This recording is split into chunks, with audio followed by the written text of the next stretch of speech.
That Boland put on the board. And Grant, congratulations firstly on your first century in the 4-day cricket for Goldrush Boland, and really good innings yesterday. 115 of 178 balls, 11 fours and 5 fantastic sixes. How did it feel out there? Yeah, it was a good day for us. I think yeah, we started beautifully, laid a nice pack ball, Peter and I, and so far so good. Yeah, a partnership of 191 really set the team up for an excellent total. So 328 by the end of the day, batting at about 3.4 and over. Must be really happy as a team. Yeah, I think also just happy with the rate that we went at. I suppose it's not normal that you go sort of 3.5 and over at Boland Park. So pretty happy with that. Yeah, good position. Bit of a pity to lose Clyde late in the day yesterday, but I suppose that's part of it. And obviously the all-rounders coming together. And just in that partnership you had with Peter, what was your sort of conversation out there? What were your goals and when you were chatting in the middle of that? Just keep batting. Try and stretch the partnership as long as possible. You know, just try and stay in it, and like I say, lay a good foundation. Obviously it's nice that it's happened for us. And yeah, we kind of felt that they were giving us enough to score. Like I say, we batted at a good rate yesterday, so that helps a lot. Sometimes it can be quite tough to get Boland Park with the lack of scoring. But CSA wasn't really like that, so we're quite fortunate for that, and obviously the partnership extended nicely. Yeah, it really was record for you against the Warriors in this format of cricket 4-day series over the past 3 years, so really has put you in a very positive position to push the game forward today. Yeah, definitely, but much of the same. Obviously try and take it session at a time. You know, guys have got to get batsmen again after he's walking out the bat now, so yeah, just about reapplying themselves, trying to get back in and see where the game takes us. Thank you very much for having a chat with us this morning. Really appreciate it, and all the best for the rest of the game. Thanks. Thank you.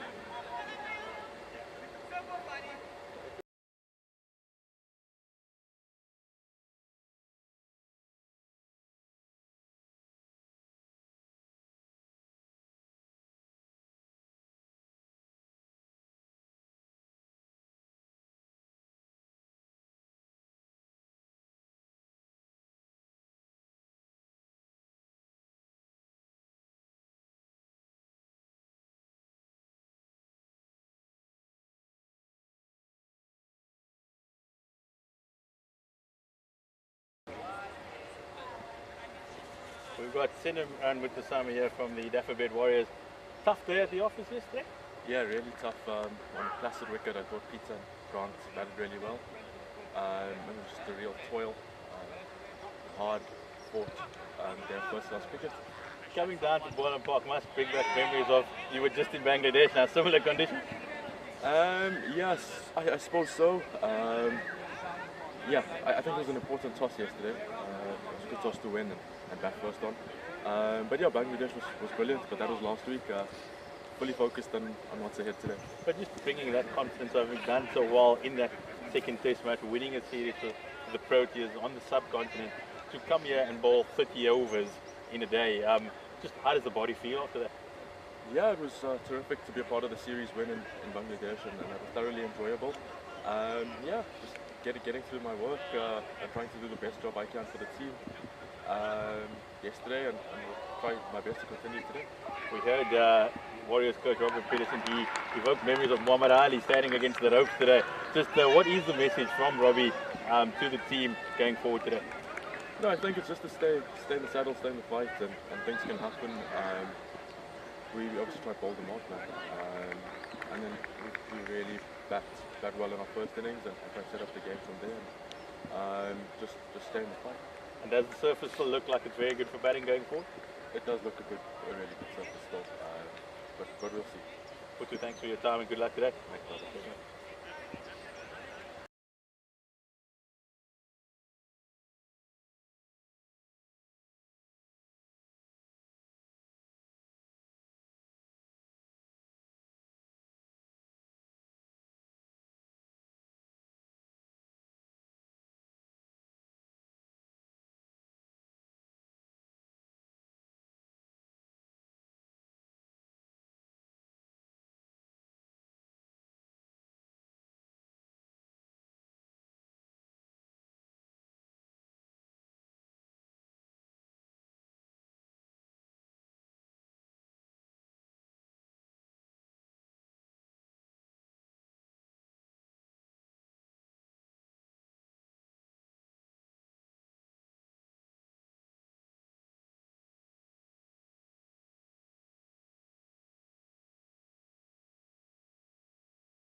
long-standing rivalry packed with fierce on-field face-offs that have electrified millions.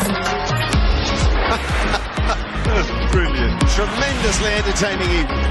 Loving it. And a rematch over 4 months in the making. It's India who win the T20 World Cup. South Africa are home. It's going to inspire the South Africans immense. Catch the T20 World Cup finalists going head-to-head in 4 action-packed T20 internationals. Live on Your World of Champions. Head to cricket.co.za for all the ticket info. Wozanawe. Good morning to one and all, and welcome here to Boland Park here in Paarl for this 4-day series match between the Goldrush Boland and the Dafabet Warriors team, and we're busy with day 2. But before we get to that, it all starts tonight at 6 p.m. up there in Kingsmead, where it is the T20 Series with the Indians, and there is the squad, the T20 squad that was announced last week, and a whole host of players coming back into that squad, as well as a few players that have made their way through good performances into the squad, and I'm certainly looking forward to watching that. It's going to be all action up there in Kingsmead.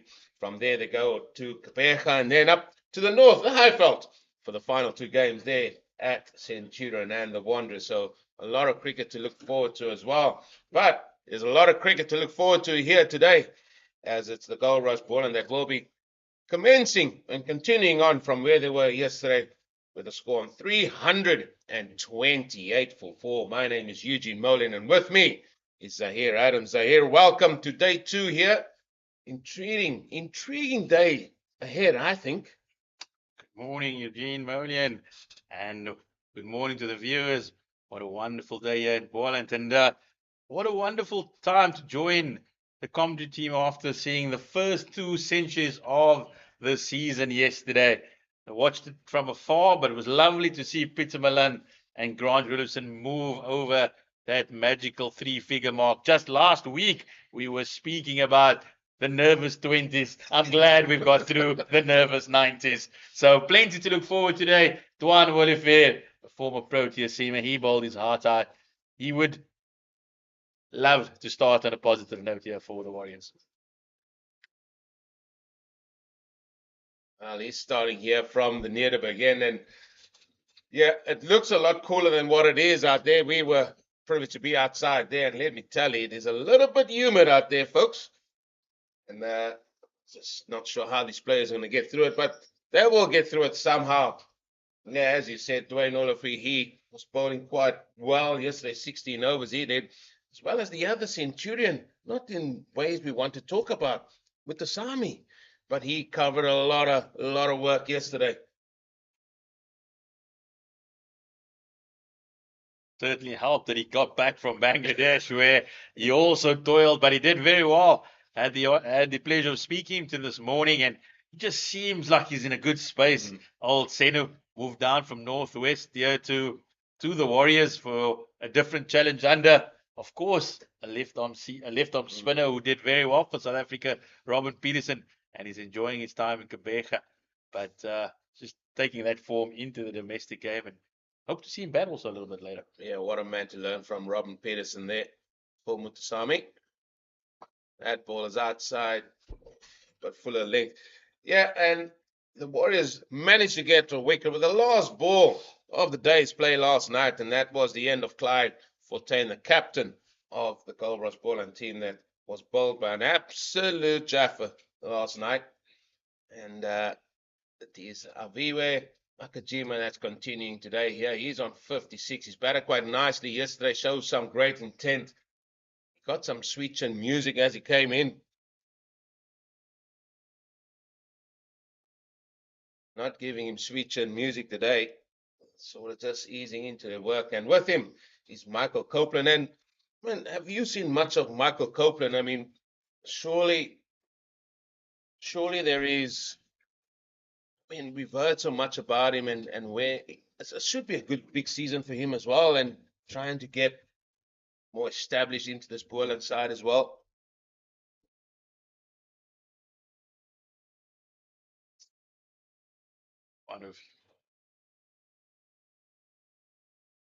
Oh, that's a good one.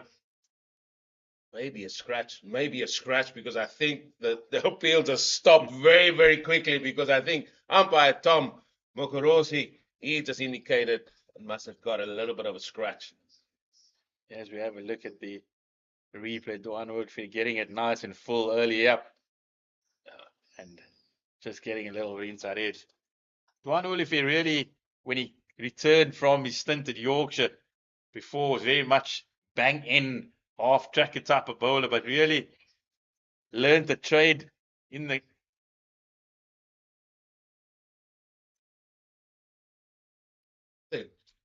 Sorry to break your word there. I'm not sure how he picked that up at all. I mean, a batter sort of turns his head away from the action. That's a telltale sign that he didn't pick that up. But a maiden to start there for Dwayne Oliver and the Dafabet Warriors. Yeah, but coming back to Michael Copeland, the young man, first saw him down at Cubs Week, playing for the Highveld side, the Lions. He's a Kes boy, came down and was really impressed. Then South Africa under 19 coach, now Test coach Shukri Conrad. You can see a very tall, strapping lad. He hits the ball very, very hard. Possibly hasn't quite reached the height that he would have liked and what he's shown from an early age, but got picked up by Shukri Conrad, picked in that SA under 19 side. And I feel that possibly the best is yet to come from Michael Copeland. He's been out of the side for a little bit and possibly just hungry to show that he does deserve a place in this Goldrush Boland starting 11 coming back this week. Well, we're going to have CSA Platts. He's bowling from the stables in. He bowled quite nicely in the back end of yesterday. Getting the ball to bounce, and I'm going to talk about that bounce in a second, because again, we will probably to have a look at this pitch early on today. And it's on the money straight away. So the end they're bowling from now, they're bowling to an end where there are a few indentations made by the new ball yesterday, because the pitch was of a softer nature, even with the grass on the pitch. So that has left a few divots or pitch marks, as we say. And sometimes when it hit those, the ball can either rear up at you, or sometimes it could be the other way as well, could sort of keep low. And I think CSA Platts was hitting a few of them yesterday, because a few balls really stood up at Avi Makjima yesterday. So let's see if he can sort of hit those same lengths, those same lines as what he did yesterday.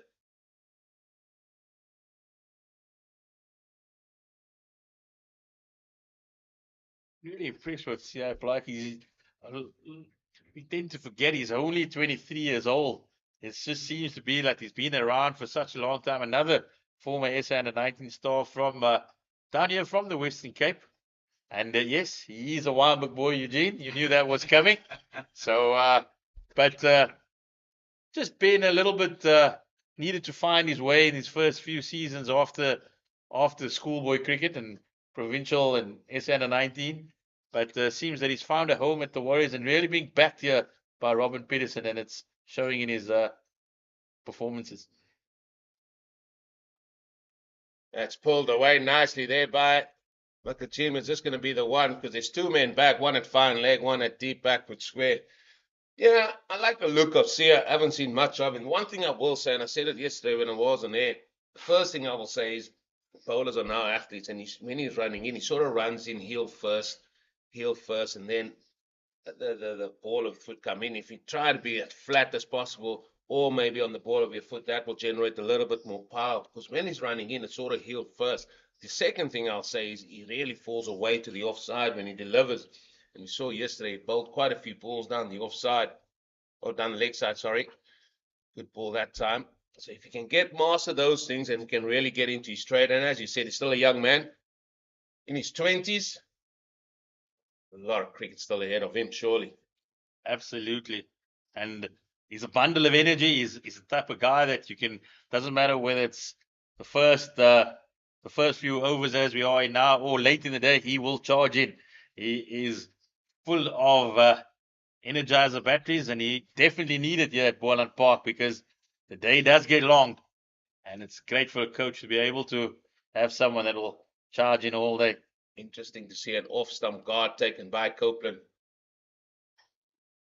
Oh, Shele maybe hasn't woken up yet. So we've seen different aspects or plans these batters have, especially just with their guard, where they want to be, leaving that ball on length, going over the top.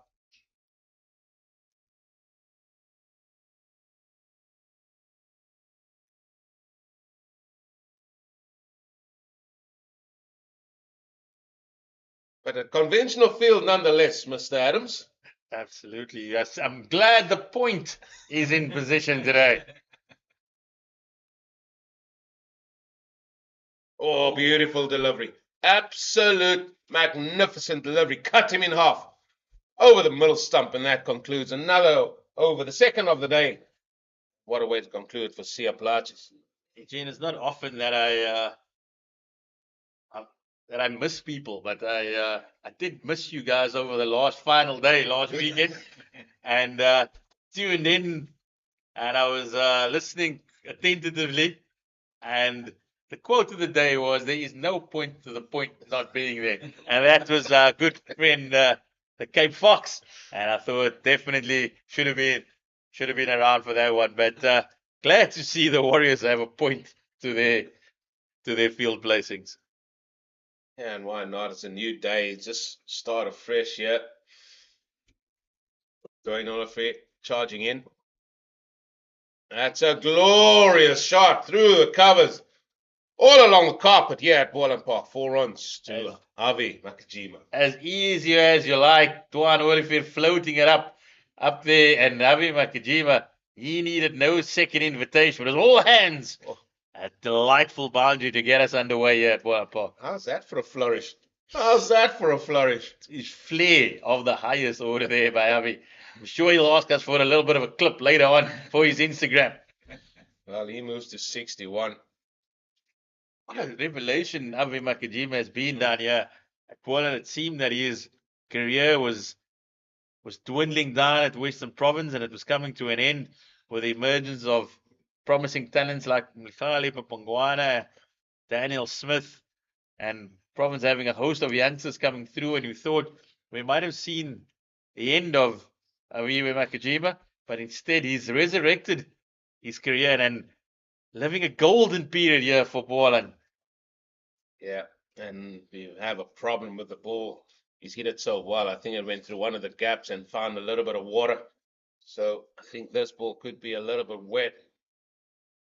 And just the umpires, Warren Weingart and Tom Okorosi, just coming together with a whole host of other men. And yeah, let's just go through that card as well there of the Boland team with Rulofson and Milan getting hundreds as well. And I said at the time, even at the start of play, I said, listen, guys, it could be a big innings for both these men for different reasons, but most probably that it was, and both of them getting hundreds.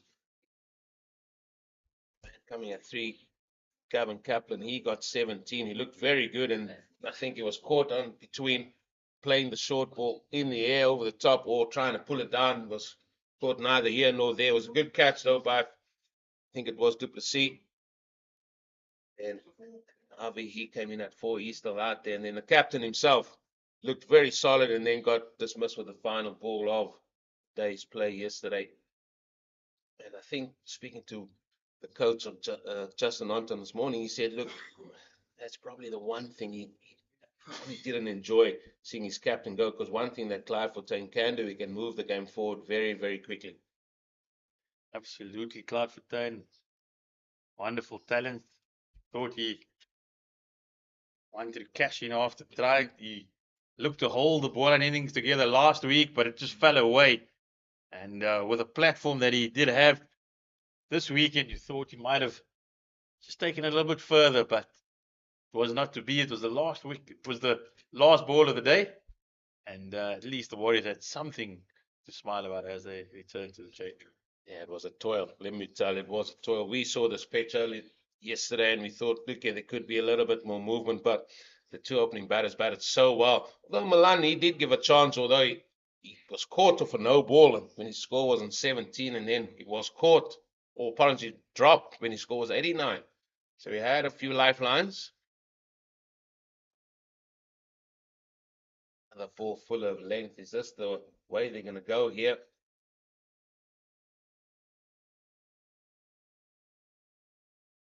Got it all to do here to just try and get back in. Because if you give the Goldrush Boland any opportunity, they want to see out the session to lunch. I think that is the first port of call.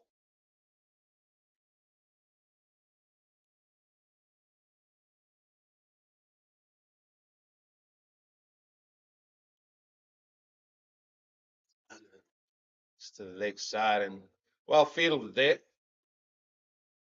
Still come through for the single. That's going to get Michael Copeland on strike to face up to Dwayne Oliver for the first time.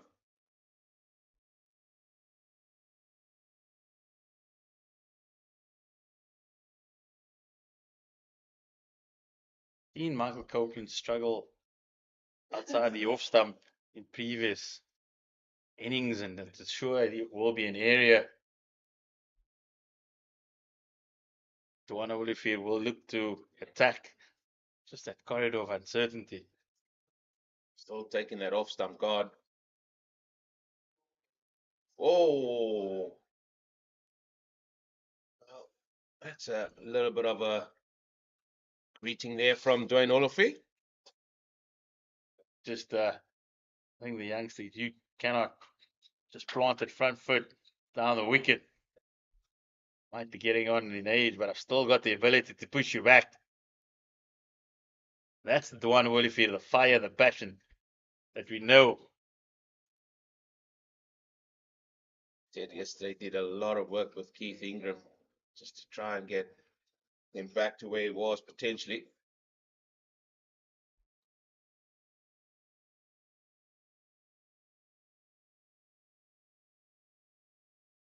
And so when he left for England, he was very much just run in and hit the wicket type of bowler and bowled good speeds in excess of 140. And then obviously that excellent series against Pakistan. Upon his return, it seemed just the pace seemed to have dropped a little bit, and has worked quite a bit also with Pete Boerde trying to get the pace back. It's not 100% sure whether pace works like that. Eugene, you are a big fast bowler. Once it's gone, does it ever come back? There are various elements where you can say you can pick up a yard or two of pace. I know the likes of Vern tried it for years. He just wanted to add that a little bit. So you can actually add a little yard or two, but it's very difficult. It's more the technical side of bowling that comes to the fore there. And maybe there's a few technical things just with Dwayne Oliver that just needs to be rectified with himself. But what I do like is seeing Dwayne Oliver on the cricket pitch. That's what I think we all want, and not so much more than the Dafabet Warriors. Good seeing him out there. Still trying. Well, bonus points is a thing of the past. Now then, give you a roundup of those points in second. Avi with a glorious drive once again. No need to run after that ball. Just get somebody to throw that ball back. Glorious fall once again. He's seemed to be in the groove this morning. Here's Aviwe Makajima trying to hit it too hard, allowing the ball to come to him, and then just leaning on it and caressing it through the covers for second boundary of the morning.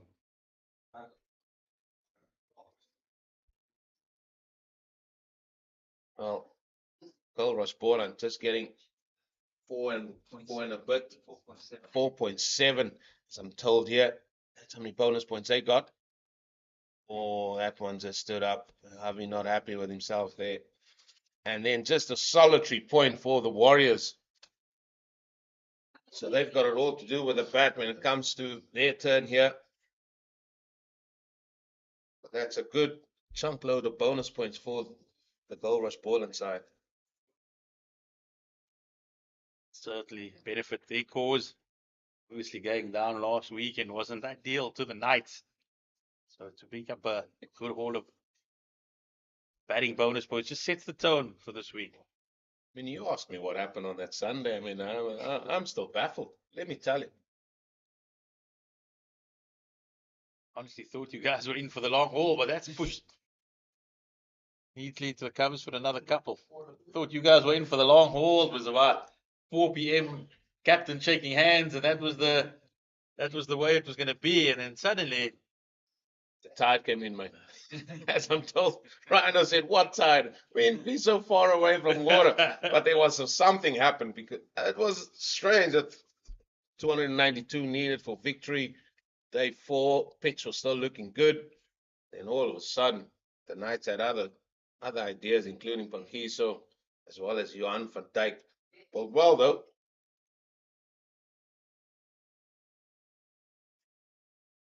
I think what that illustrates, Eugene, is just how we look back at last week, and Boland were in a very good position at tea time and the second day, 100 and just over 180 for 3, and really looked to be taking the game away from the Knights. But instead, there was a bit of a collapse that saw them equalize with 266, and that just shows that how important a first inning score at Boland Park is, because it might look like the game's been handling, but suddenly things speed up on that final day. Yeah, most certainly. And it was one bad session that cost the Boland team. There it is again, that front foot drive from Javi, this time straight to point. Well, one session, just one bad session can just take you out the game altogether, doesn't it? And unfortunately for the Goldrush Boland team, it just happened when they were flourishing on 180 for 3 at tea time on day 2, thinking, we'll bat for the rest of the day, get a lead. Just didn't turn out that way. That's the beauty of first-class cricket.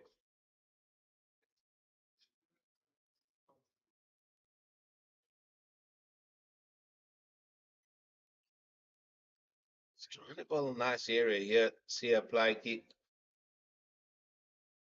Over comes an end. That over yielded 6 runs.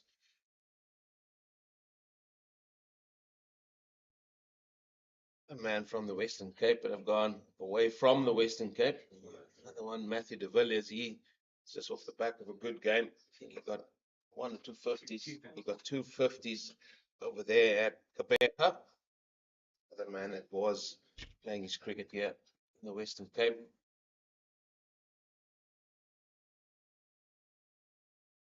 They must certainly set up here for Boland.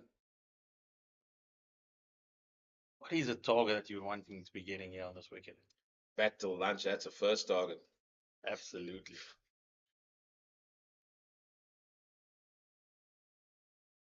I said it yesterday when Milan and Rulison were batting at this very important innings. I mean, that's surely an important innings for Michael Copeland as well, especially coming off the back of coming into bat with 340 on the board, or 320 when he came to the crease on the board. I think he just needs to try and find his way, play himself in. Justin Ontong always talks about that first 20 balls here at Boland Park. Assess it, get your game plan in, and then try and apply yourself accordingly.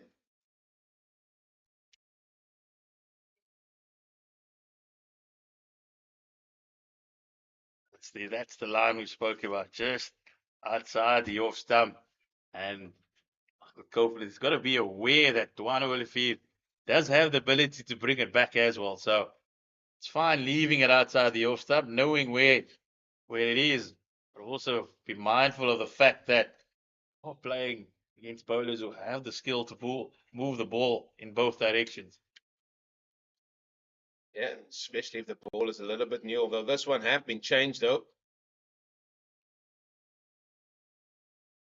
Oh, that just took off from a length. Now then, are we seeing those indentations in this pitch playing more and more role here and on the surface here at Boland Park? I've got a question. Has there been a greater affinity to taking the new ball this week? No, they took it straight away, mate. Fantastic. That's exactly what Robin Peterson, great coach. Straight away. No, there was not even a question. Not even a warm-up ball, mate. Points in place. We're taking the new ball. Sanity's prevailed. Batters are scoring hundreds. That's the cricket we know, isn't it? That is it. Dead right. Well, now after that one delivery that just literally took off, we are now seeing a frontline seamer bowling with a 3-6 leg side field. He's going to come around the wicket to Michael Copeland. He's got a leg slip in place. He's got a guy at square leg a little bit closer in than normal. He's got another guy out on the square leg boundary. He's obviously in front of square. He's mid wicket and mid on. Switch and music coming here.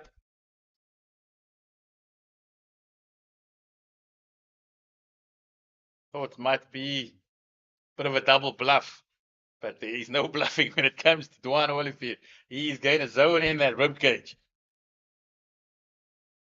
The double bluff coming around the wicket. The only way you double bluff is if you go full in straight then. But I mean, you're taking LBW out to play. I think it's stumps that matter here, mate. Stumps come into play here. Well, I think it's just going to be into the body all day long.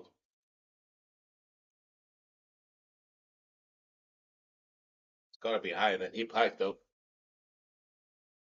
I want to see Michael Copeland really guts it out here, because the plan is obvious. There's a man back, there's a man behind his back, and there's also another one in front of square. We've seen last week the likes of Garnet Tar and also Deon Forrester. They went through a similar period against Keith Dudgeon, but they fought hard, they battled, and then they were able to take the game forward. Is Michael Copeland made of similar bottle here? Well, this is first class cricket. That is what I say. It's a game of nutrition. Sometimes you just got to soak it up, play accordingly, and then you're going to cash in at the end. I think you want to just see him just soak it up a little bit here so he can reap the benefits of it back later on. Now he's bringing it. He's got 2 slips in place now. Maybe a slip and the other 2 men is lower at 3 and 4 slips.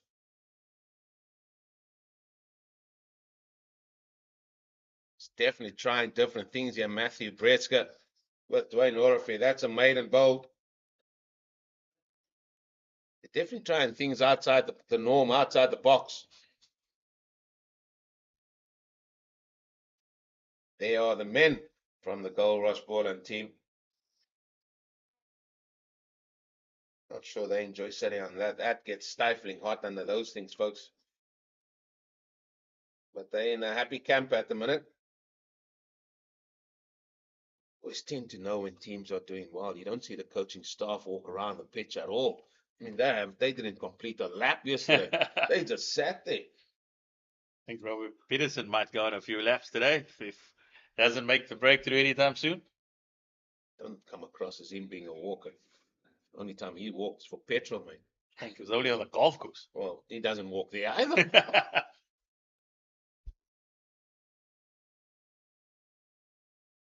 The ball full of length there. Aves looked very good this morning. See King's on the field. Try and find out who's he on the field for.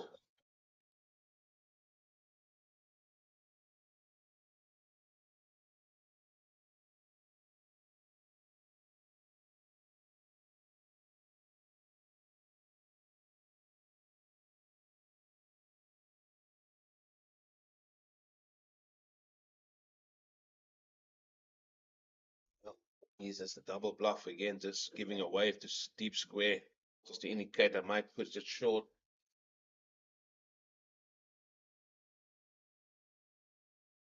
Oh, he went full, and he went full. Umpire 1-1 got indicates there's height there. Maybe the bluff did work.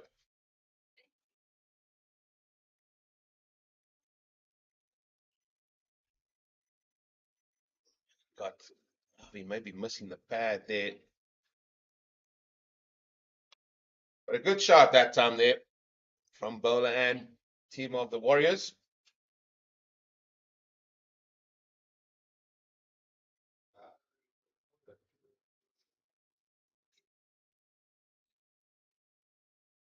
He's taking his time to get back here.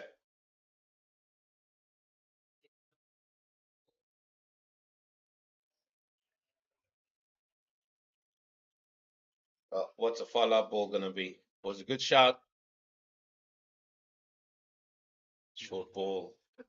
Some aggression here, some aggression shown. Certainly he's a good follow-up there. CSA, like you see, he has been a little bit on the foolish side, but he's just pushed Aviva Makajima back first. The one that wrapped on the pads, it looked really close, and now the short ball. So he's working on a plan. That's what you want to see. You don't want to see young fast bowlers just running in and hoping for the best. There's that. Got to have a plan on how am I going to dismiss somebody who's faced 119 deliveries already.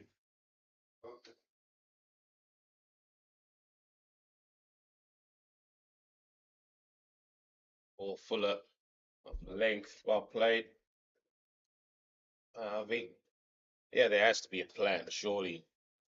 Can't just run up and hope for the best and just hope the ball's gonna go to a good line, go to a good length. This has been good from CSA as well as Dwayne Oliver. They're certainly trying things outside the norm. They know it's going to be quite a difficult session if they don't pick up wickets.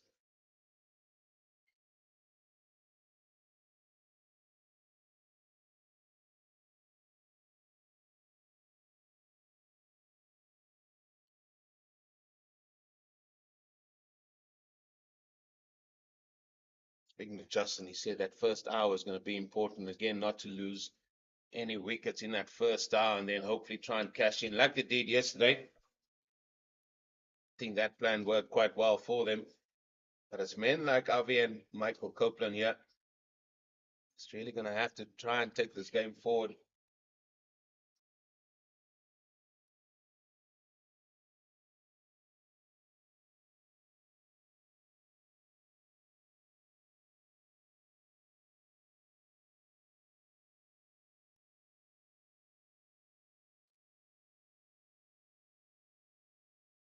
And fuller length, and this has been his plan, fuller length, and he throws on the odd short ball. Another maiden comes to an end there for CSA. He's now got 2 for 55 of 19 overs that he's bowled.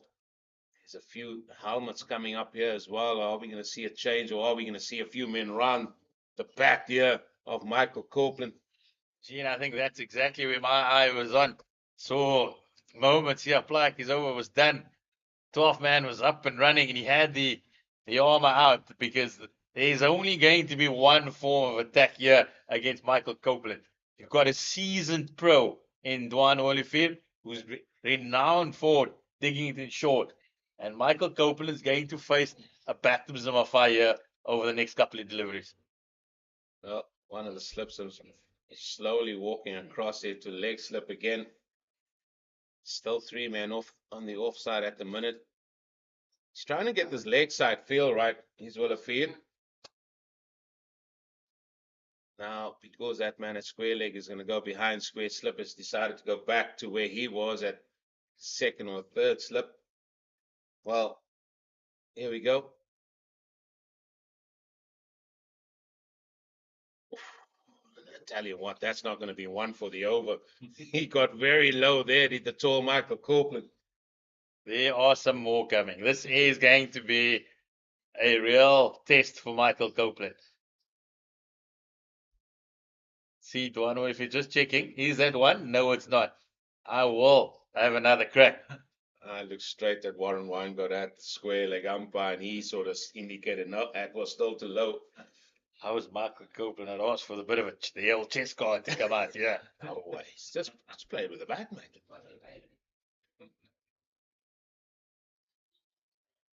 Oh, now he's going to give that as one. That is a little bit too short. I think Juan Oliver was in danger of hitting his own shoelaces with that one. So he'll have to come back, and you can see the nervous energy of Michael Copeland there. He is moving around. He knows what's coming. But like we said last week, as the great Mike Tyson said, you might have a plan until you've been hit in the face. You again the one with the exaggeration here, hey? You just go from one extent to the next, Mr. Adams. Well, that's good. It wasn't only me. It was Robbie P this morning. He was evoking memories of Rumble in the Jungle and Mike Tyson, at least Muhammad Ali this morning, the greatest. That's what he was. He's team speech was about this morning. I'll elaborate as we go along, but that's it. So do not have a go at the boxing parlance this morning, sir. Oh, gee. No wonder the two of you are good mates. I mean, you probably read the same book coming to the ground here. A little bit fuller. Well played by Copeland. So That was probably one that he wanted to be just outside the off stump to bring those slips in play.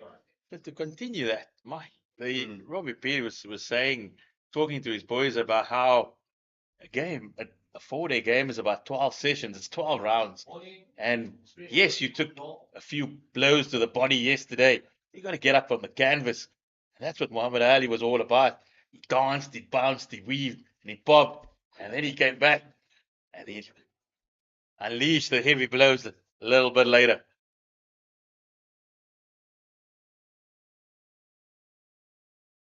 There's that one again going across him that time. The interesting part for me, though, Eugene, was that he mentioned Muhammad Ali, and all his players looked at him. Who was that? Who was that? That's what got me. I had a little bit of a word with him. I said, mate, you got to reference Logan Paul. That's your reference these days, mate. Not the greatest boxer of all time. These kids they only know Logan. Do you know Logan? No, mate. You don't know Logan Paul? No. Oh, no. No, that's not mine. That's not mine. You've got to bring in James here. Even James might know Logan Paul.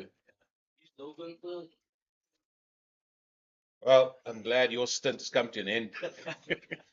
Oh, this time he got given the ball a little bit of width on the front foot, and Michael Copeland hits that square on the offside for 4. That's his first boundary. And that's going to come the end of Dwayne Oliver over, as well as the end of Zaire Adams. Thankfully, I should say. I mean, he was bringing up things there that I don't know what he was talking about. And I'm joined now by the Cape Fox, James King, and maybe he can enlighten me on some of the things he's been saying there. So very good morning to you, Mr. King, for the first time. Thank you so much, Eugene. Good to be with you and Zahir on commentary today. And yeah, Logan Paul, influencer, one of those people, and he took on, I'm trying to think who it was now, but organised a boxing match as we look at the fixtures for the 4 T20 internationals between South Africa and India, starting today at 5 p.m. South African time, and Hollywood Bets Kingsmead, and then to Gqeberha to Dafabet St George's Park, 4 o'clock on Sunday afternoon, 5 o'clock on Wednesday at Centurion, and 5 o'clock on Friday at the Wanderers. And that's played in the air, and it's over the man at deep square, and that's gone for his second 6 of his innings. Abi Mgijima put in short by Plaatje. The plan was there, and the execution from Mgijima to beat that man square leg was there as well. Good shot.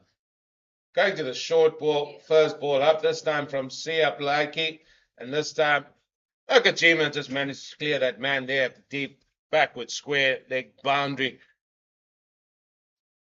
Been an interesting morning, the Cape Fox here. It's been the Warriors trying different things, trying to just do things outside the norm, outside the box, as they say. And I think so far, the Goldrush Boland have had answers to everything that has been dished up at them. And Aviwe Mgijima, as I should say, it's gone to 74 now. He's played very, very well here. It's been a really good innings from Mgijima. He was a little bit scratchy early on in his innings, and he got a couple of good deliveries. One that was edged through the slips, another one from Mutusami that he was beaten a couple of times outside the off stump by Mutusami, in fact, and with the newer ball yesterday, he did struggle a little bit against Sen Mutusami, but he came through those periods, and 74 really is the type of innings that exactly what you would want from your number 4. Type of innings that if you're the coach of Goldrush Boland and you Justin Armstrong, you would say, listen, you got 74, keep going. Yeah. Keep going. There's 3 figures are waiting for you. Yeah, and you were chatting a bit earlier on with Zahir around Michael Copeland, and just the opportunity for him today. Certainly, it is there. Good delivery from Blakey. Just sways out of the way though. Ngajima. Yeah, I just feel you get given these opportunities, and somewhere along the line, you've got to take it with Yeah. both hands. I mean, Michael Copeland, he's a youngster still finding his way. He's a man with talent as well. That's why he's playing here. And he will probably himself not be happy with averaging around about the 20s, mid-20s as well. So I know he's early on in his way forward here, but certainly he needs a big one for himself just to give him that confidence. That's right, 12th first class match today, highest score of 84, and yet to breach the three figures, and just feels very important for him. Oh, that was a very good delivery, wasn't it? That one, excellent into the body, short of a length. That's the length that he got Peter Milan with yesterday. Just that outside of the off stump, and Kojima just in the air for a little while there. And I just feel the end is bowling to here, Cape Fox. We saw this pitch this morning. There's a few divots there, and if you hit those divots, sometimes the ball get that extra little nip, extra little bounce, sort of rears up to you a little bit steeper than you normally do.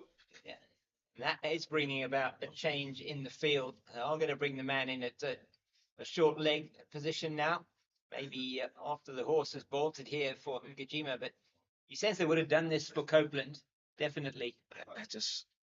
It's a bit following the ball here this morning. I think like something's happened, and then all of a sudden, now let's put a man in there now. And if you're going to go with something, try and do it and stick with it for a while.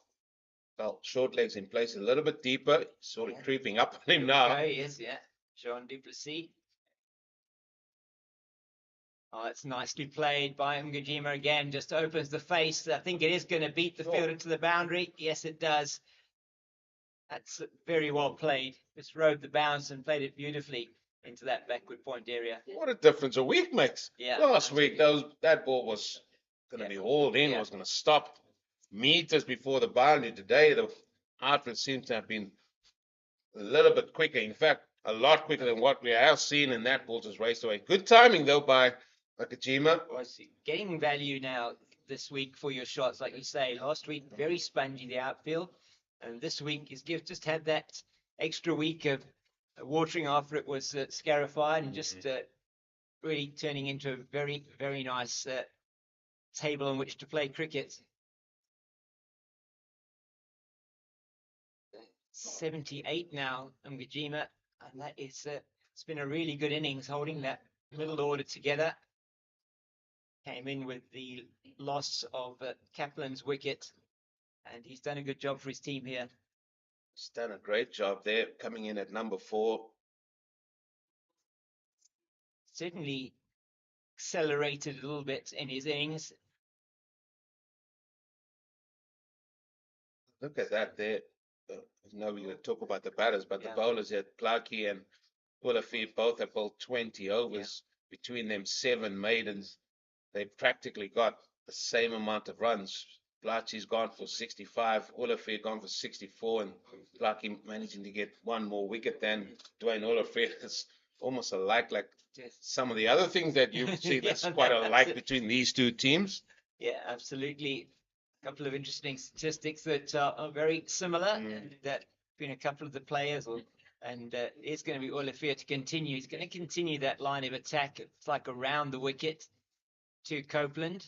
No, he's coming over the wicket now. This is the first time we're seeing him bowling a 5-over spell. I think it is, yes. I mean, he's, as you say now, 97 overs that this is going to be the 5th over in his spell, and it is. He's bowled some 3-over spells, a couple of 4-over spells into his work here this morning.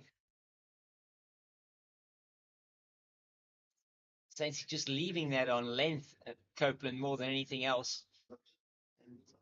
Just to get back to that point you're making around on the pitch there, I mean, I did see the marks. You could see the marks quite clearly, as you say, this side of the wicket in almost a band that they were, from what you would think would have been from when Willafee opened up, perhaps early on. Talking to Grant Rulofsson before the match, just about his innings yesterday and the pitch as well, he was saying that it was a little bit soft initially under the surface. So.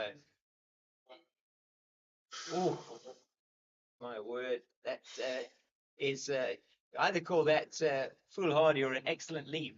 There's only two things there, Cape Fox. It's either a good leave or bad leave. This time, it is in the positive Yeah. in terms of a good leave. Yeah, and when I did the pitch report yesterday, it had that soft look about it. It had grass covering, but it had that soft look about it. Justin Anton said, look, he's going to put a small roller on this morning because he wants to keep that indentations there. Yeah. He didn't want to roll it flat. Now, when the time the Warriors come there, was going to have their choice of which roller they're going to put on it. But he wanted those indentations to stay there for as long as possible. That's very interesting that he would do that. It's just think perhaps to just keep the wicket as pristine as possible for as long as possible. Give himself, give them a chance to just make sure it's maybe coming onto the bat a little bit. It did say Grant Wilson did say it is a little bit slow, but it wasn't. It was a good wicket. If you get in on the wicket, then you certainly can prosper. And we saw him doing that and Peter Milan yesterday.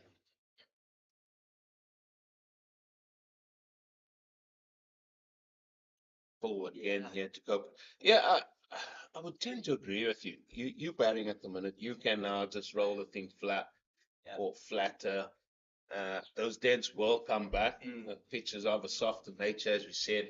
Today, it might harden up. The sort of outside conditions is telling us that it's a lot warmer today.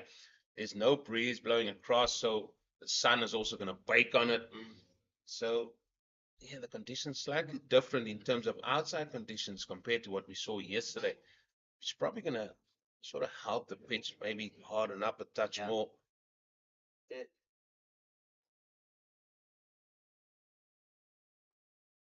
It's beautifully played down the ground by Copeland. Didn't quite get all of it. But they will come back for two as Matthew Britsky does the fielding here in front of us. And he wisely today, yesterday was wearing his, I don't know what color it is, baggy blue cap. Wow. And he has his sun hat on today. Certainly it's hotter out there today. And just going to, ask you around that. Looking at this Boland Park pitch, and Senra Mutasamy was chatting earlier on to Zahir, and he was saying, it really was a hard toil yesterday. Nothing really happening for the bowlers, but he is sort of saying it may get a bit worse. Oh, bowled him.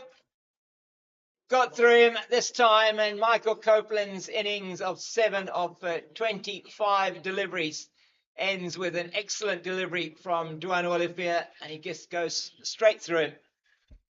Yeah, hits the top of off stump. That's what you want as a seamer or any bowler when you're running into bowl. Copeland even taking that off stump guard, and he had his defenses breached again there. This is great stuff here from Duan Olivier again. He's now got his second wicket off stump guard. Oh, he played all the wrong line there. Actually missed the ball by a long way there, Michael Copeland, unfortunately for him. But somebody that didn't miss was Duane Olivier as he hits the top of off. Yeah, absolutely perfect delivery, isn't that? Hitting the top of off. And Copeland, though, just in terms of his defence there, really not anywhere on that shot. And once again, that number 6 position for Boland proving to be problematic.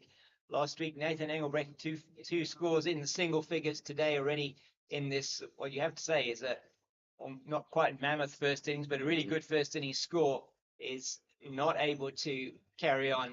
Just a 7 for him, and that is certainly not what they would have been looking for. As we see Sean van Berg coming to the crease, 138 matches, over 5,000 runs in first-class cricket, at a very good average of 29 for the spinning all-rounder, 27 50s, 500s with a best of 110, and he's a good man to have coming in at number 7. And he is simplicity personified, as we said last week. He plays a very simple game. Just does what he needs to do, walks to the crease, takes his guard, puts a forward defense, gradually put the front foot forward. If it's a back foot, he just stands up tall. If he hits the ball down to the sweeper, he just sort of meanders through for a single. But anyway, that was the last ball of the Dwayne Oraffair over. And for the Dafabet Warriors, they have picked up, they've bagged the wicket. Now it's going to ball in the hand here of CSA to see what can he do.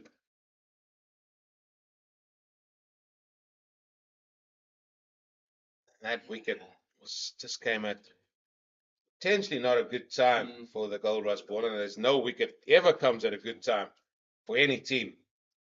But just looking to sort of get a partnership together, those two. But that was good bowling, especially trying to hit the off stump with the batter standing on off stump guard as well. Yeah. You would have thought he would have that completely covered, wouldn't you? Just taking a stride maybe, but he didn't stride at all. Just went straight through the gap and onto that off stump. Brilliant bowling from Oraffair. Had the man in short, so probably had Copeland hanging back in his crease as well. Yeah, that's a good point you make there. Could have been sitting back, but yeah. The point I'm trying to make is it didn't even go through the gap. The ball beat him on the outside as well. So yeah, that is just completely played down the wrong line. And if you are taking a guard on off stump, you get bowled off stump when you playing inside the line is not a normal type of dismissal. Most definitely.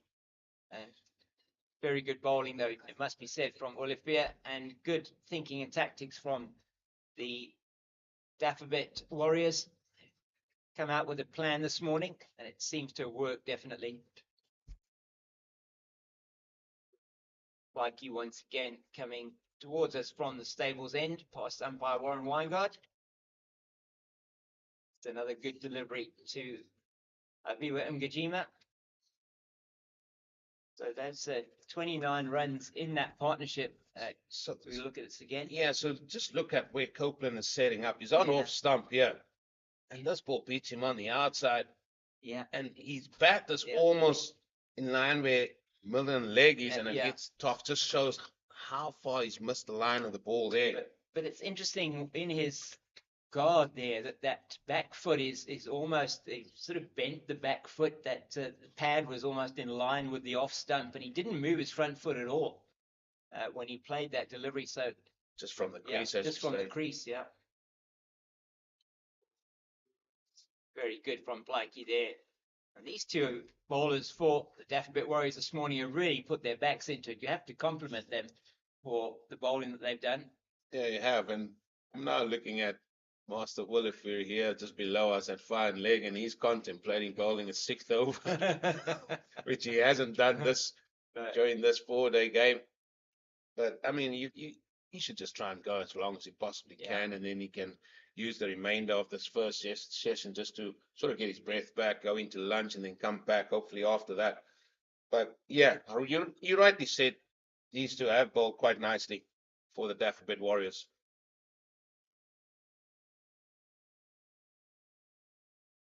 Another one, gun barrel straight from CSA, and feature as well. In chatting with Grant Rulofson this morning, he said that he felt he probably left alone only 5 deliveries or something like that yesterday. And we were chatting about that because saying to him, they made him play a lot. He said probably Peter left, Milan left a few more than he did, and that was more on length. He left virtually nothing on length. It was all on width. But he said there was virtually nothing to leave.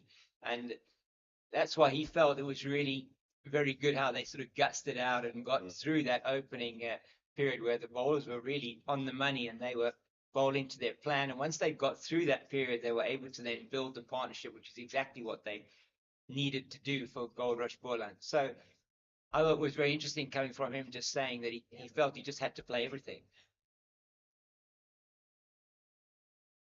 Another good delivery there. Just healed one. And we made that point at the time as well, that at first hour, we just felt that, man, there must have been about 10%, maybe even less, that they've actually literally had to leave themselves.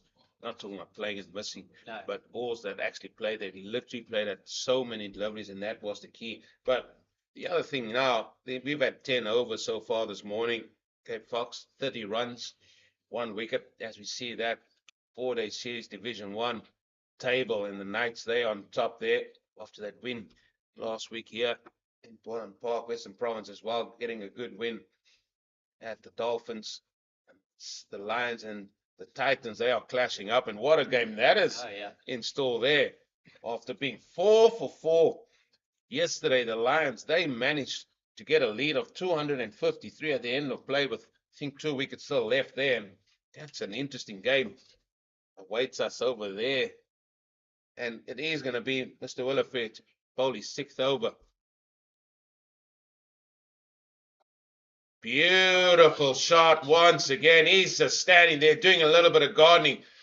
That's the amount of running that Aviwe Makajima is going to do, because that's another glorious 4 through extra cover.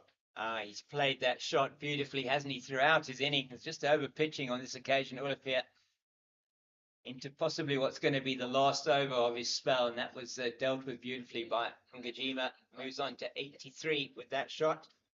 You got your phone very quickly there to get the score. You were very interested. The score there, 282 for 9. Oh, wow. The Lions leading by 296, and just to try and see if was Bjorn Fortuin with got 116 yesterday, and Sepon Marek and Luto Sipamla at the wicket. Oh, just trying to hit that one. He looked like he was trying to hit the cover of that one, Aviwe Ngajima. Yeah, he's saying the ball sort of did that. I can't concur with you, Avi. I think you just, as the Gate Fox rightly said, he's just tried to hit the cover of that. 300 run, day 4. Yeah, it's the question is whether they've given themselves enough time to bowl the Titans out. You just never know. 4 for 4 they were, and just looking at the Knights, so they resumed at 32 for 2.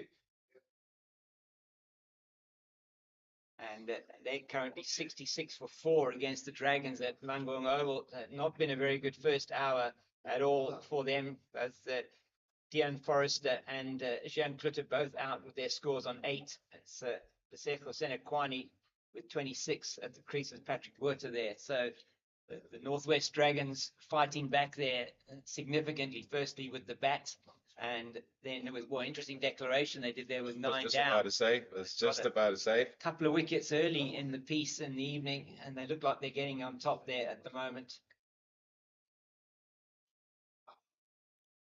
Well, we've got our man on the point boundary once again. That's just steered in that direction. You'd think that would change though now for Van Berg. It does. That's that San Mutasami up there. No, that's not, is it? Mokakane. It's Mokakane. I get two mixed up with that. I don't think it'll be too long before we see Senra and Mutasami into the attack. Man, both 34 overs. Give him a break, James King. He said it was a little bit tough out there. They asked him about the conditions, whether it was similar to Bangladesh. He said it, I mean, just in terms of bowling a lot maybe, but I mean, not really that similar from a pitch point of view. And Van Berg facing now his first delivery. It's probably a bit more leg sided than he would have wanted to be there. Dwan Olivier, he's bowled an excellent spell this morning. He really has. He's picked up his second wicket. And he worked Michael Copeland out there very, very well, didn't they? That was a good work from the Dafabet Warriors. And this is the thing these days with, with analysis and everything that you do, you've got a lot of footage as well. You can look at, you develop your plans for a specific batter.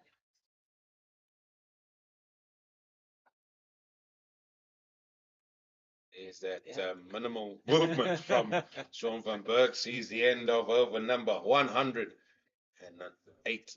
And yeah, the other thing is there's so many technical things as well. And you said that there's so many features. They've got sort of analysis, left, right, and center. They've got all those things. And the other thing, I think Michael Copeland with that guard, looks like it was a little bit not square on. He sort of opens up a lot more. You can see where his feet are, but was listening in on the coaching staff there, and they said he's doing a lot of work, and he is doing a lot of work, and he's just waiting for that little bit of run. As the Rhino said yesterday, you do need a little bit of luck. You do need a little bit of good fortune to go your way at times as well. And sometimes when it's not going your way, you just got to ride that wave and see how you can sort of best come out of it. I mean, you just perhaps one innings away, aren't you, from just getting that, or 1 or 2 innings away. It's just, something that you can get in and you can bat for a longish period of time, just bat yourself into a little bit of form. Yes, Mogokane comes into the attack now. That is put away there by Viwe Makajima. Work to be done on the sweeper boundary. Just gets to. I was impressed by him yesterday. He only bowled, what is that, 6 overs. Yeah. Only went for 9 runs. He certainly did a job there for Matthew Bearscan. I'm not surprised to me that he's turned to him here early doors to say, listen, can you just keep doing what you are doing?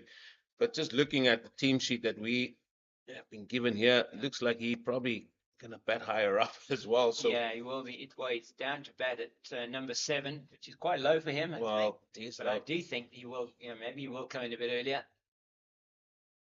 It's another good. He's bowling in a good channel. That's what he did yesterday as well. I mean, he bowled almost entirely, didn't he? In that first spell of his, the 6 overs was between sort of 70th over and the 80th over until they took the new ball, and just to give his other seamers a bit of a rest, and seemed to have worked pretty well for him. Plaiki and Olivier, the ones that picked up the wickets, but he's been able to keep it quiet.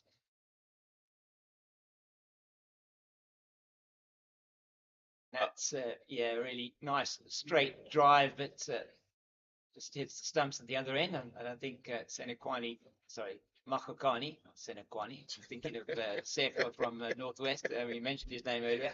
Makokani there just may have got a touch to it. I'm not sure.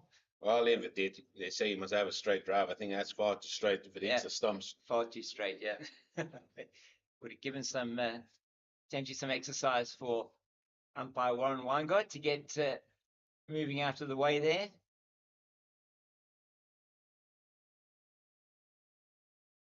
That's nicely played, and yeah, I don't have any problem here with the positioning of that man down there for the batting of Aviwa Mgajima. Certainly, they're not minding giving him a single necessarily if the ball is there to be guided into that region. He's moved on now to 87. Sean von Berg, you reckon they are going to bring him up? Jordan Hardiman is coming up into the ring there on the offside, if you can call it that. So ring field. They're giving Sean von Berg the opportunity to play through the covers as well.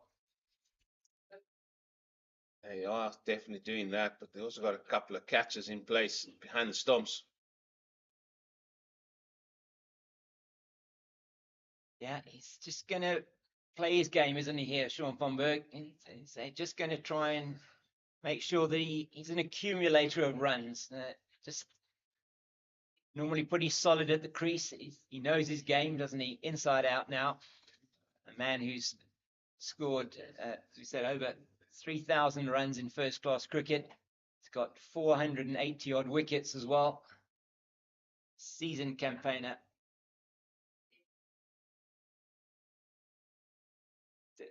Always used to use that term quite a lot when Western Province was sponsored by a different company to the one they are now. I'm calling them a seasoned campaigners, but we don't do that anymore.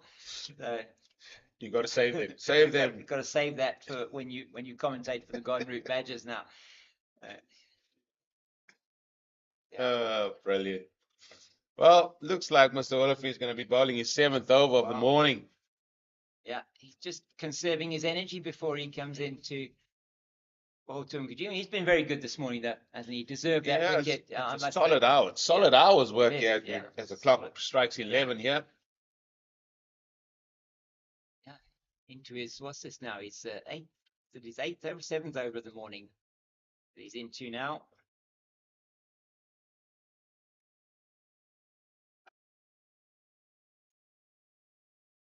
Got the 2 slips and got that man at deep backward point, extra cover, wideish mid-off. So he's inviting him to drive. He's inviting him to do for the straight drive. If it's there, he doesn't have anybody in short on the leg side. He's got 2 men out, a deep backward square and a long leg for that short delivery.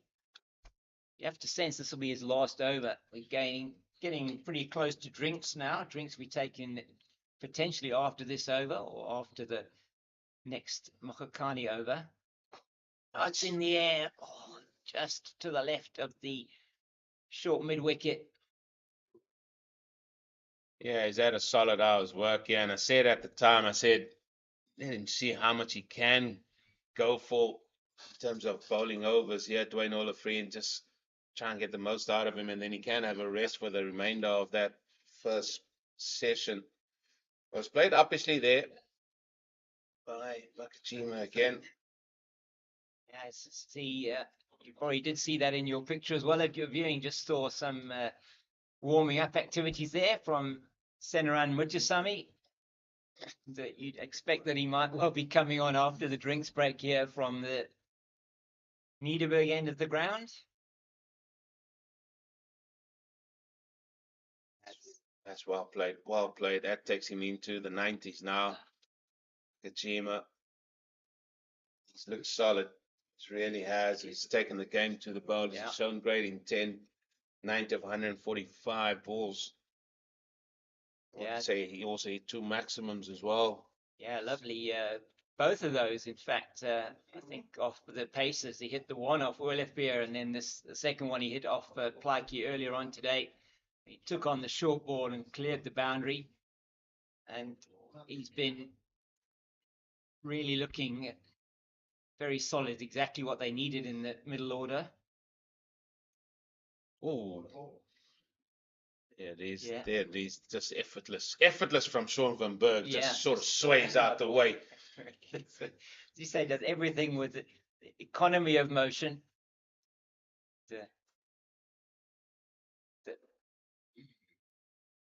And Ted overs is a long time. It It's is. a long time. But he's a man with a lot of experience, and he's going to be called upon with the ball, but he's got to do a job here with the bat in hand. There's still 2 balls left. Are we going to see one more over before that drinks break? Wait and see. Coming in on the stumps there, and you can see now there is a little bit of tiredness creeping in here from Olivier. Not surprising at all, is it? It's bowled unchanged this morning from the Niederberg end, and he is looking like this will probably be his last over. Did get success, the wicket of Michael Copeland. He was bowled by Olivier, top of off stump, playing down completely the wrong line. 7 of 25 that partnership, but 29 in exactly 9 overs between Copeland and Nkajima. Well, the way Warren Weingart is walking, he's steaming to get behind the stump, so we can have one more over potentially for the drinks break. Everybody looking at watches then. Yeah. And just the scoreboard, unfortunately, the section that is showing the actual minutes is not showing on the scoreboard. So we don't have the wicket keeper is Kesh, not Keshile. Kesh. Oh. And the time is 11 ... with no numbers behind it on the scoreboard. I got you now. You got me now. Yeah, sorry. It's a little bit of something going on with the scoreboard there. It is Aviva Ngajima on 90, facing up to Andile Mokhakani. In nicely behind that one again. I've been very impressed with Mokhakani, bowling good line length, as I said, and doing a job. He's into his 8th over here, and they just need somebody there, just to another seamer to put that pressure on. It hasn't been coming from potentially CSA players, although he's bowled nicely this morning as well. We have to say that. And then Frosler normally takes a new ball. Yeah, it'd be interesting. I wonder if he's going to be coming on after Mokhakani, or in fact whether he's going to be coming on after Olivier from this side. So they've persisted with pace this morning. And I just think they're going to throw the ball to Mutasami here after the drinks break. So do I. I mean, he's warming up that left arm. He's shadow bowling here at Gully. You can't see him, or 4th slip, where he's been standing most of the day today. And I'm sure he was quite happy to do what his captain asked him yesterday, to just keep coming in and keep going. He was getting some lovely drift early on particularly with the wind that was here over the ground. But today, it's almost wind still out there. So nothing really on offer for him from that point of view. He's just going to have to rely on his guile and his changes of pace, perhaps, to get that through.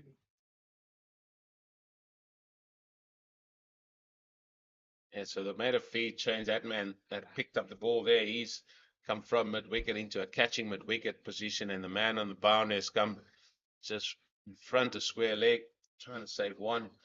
We did see the ball try to have some purchase yesterday, later on in the day from Mr. Sami.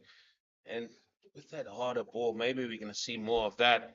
Hopefully, that ball has been changed. That ball change coming in over number 99 as well. The ball was hit for a 4 and then got wet. Yeah. And it was their second new ball, so that ball got changed as well. So they say it's like for like. My thoughts go back to that Ashes series where it was two totally different balls. It was a brand spanking new ball that the English all of a sudden got given, and the ball going around corners. And it sometimes happens like that, doesn't it? It's no two cricket balls are the same, are they? It's very interesting, because it's not that it's a living and breathing thing, but just the way the leather, that it works on the ball, just how the one ball maybe just slightly heavier on the one side. It's just, and how it wears, that all balls will wear slightly differently. And that's just one of the beauties of cricket, isn't it? That you've got this sort of almost organic piece of circular sphere in your hand that is going to do different things on different days, maybe different conditions. And that's what we love, why we love the game so much. Mogakani's coming around the wicket now, deep square back on the boundary. And that's where he's going to come into action. You can never get like for like, but let me tell you that day. I mean, the ball that they changed it with, it was ridiculous. Anyway, that's neither the story for here nor there. We've reached drinks here on day 2, session 1 here between the Goldrush Boland and the Dafabet Warriors, and Boland have sort of progressed to 371 for 5, just losing the wicket of Michael Copeland this morning for 7. So these players are going to enjoy a lovely beverage, and we'll join you in a few moments when these players get back. Thank you.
for his sixth first-class 100, I think it is.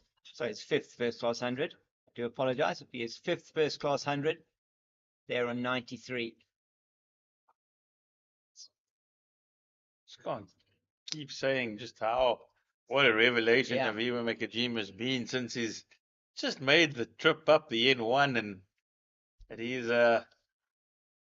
might be just about 50, 60 kilometers away, but it's been a change of world for Aviva Makajima. Has indeed. I mean, he's done so well for his new home, his new province, Goldrush Boland, last season. Really doing well in the 4-day competition, particularly getting a good few runs there, and a couple of hundreds for him last season as well. Dudgeon now facing his first delivery. He was from Senran Mutasamy.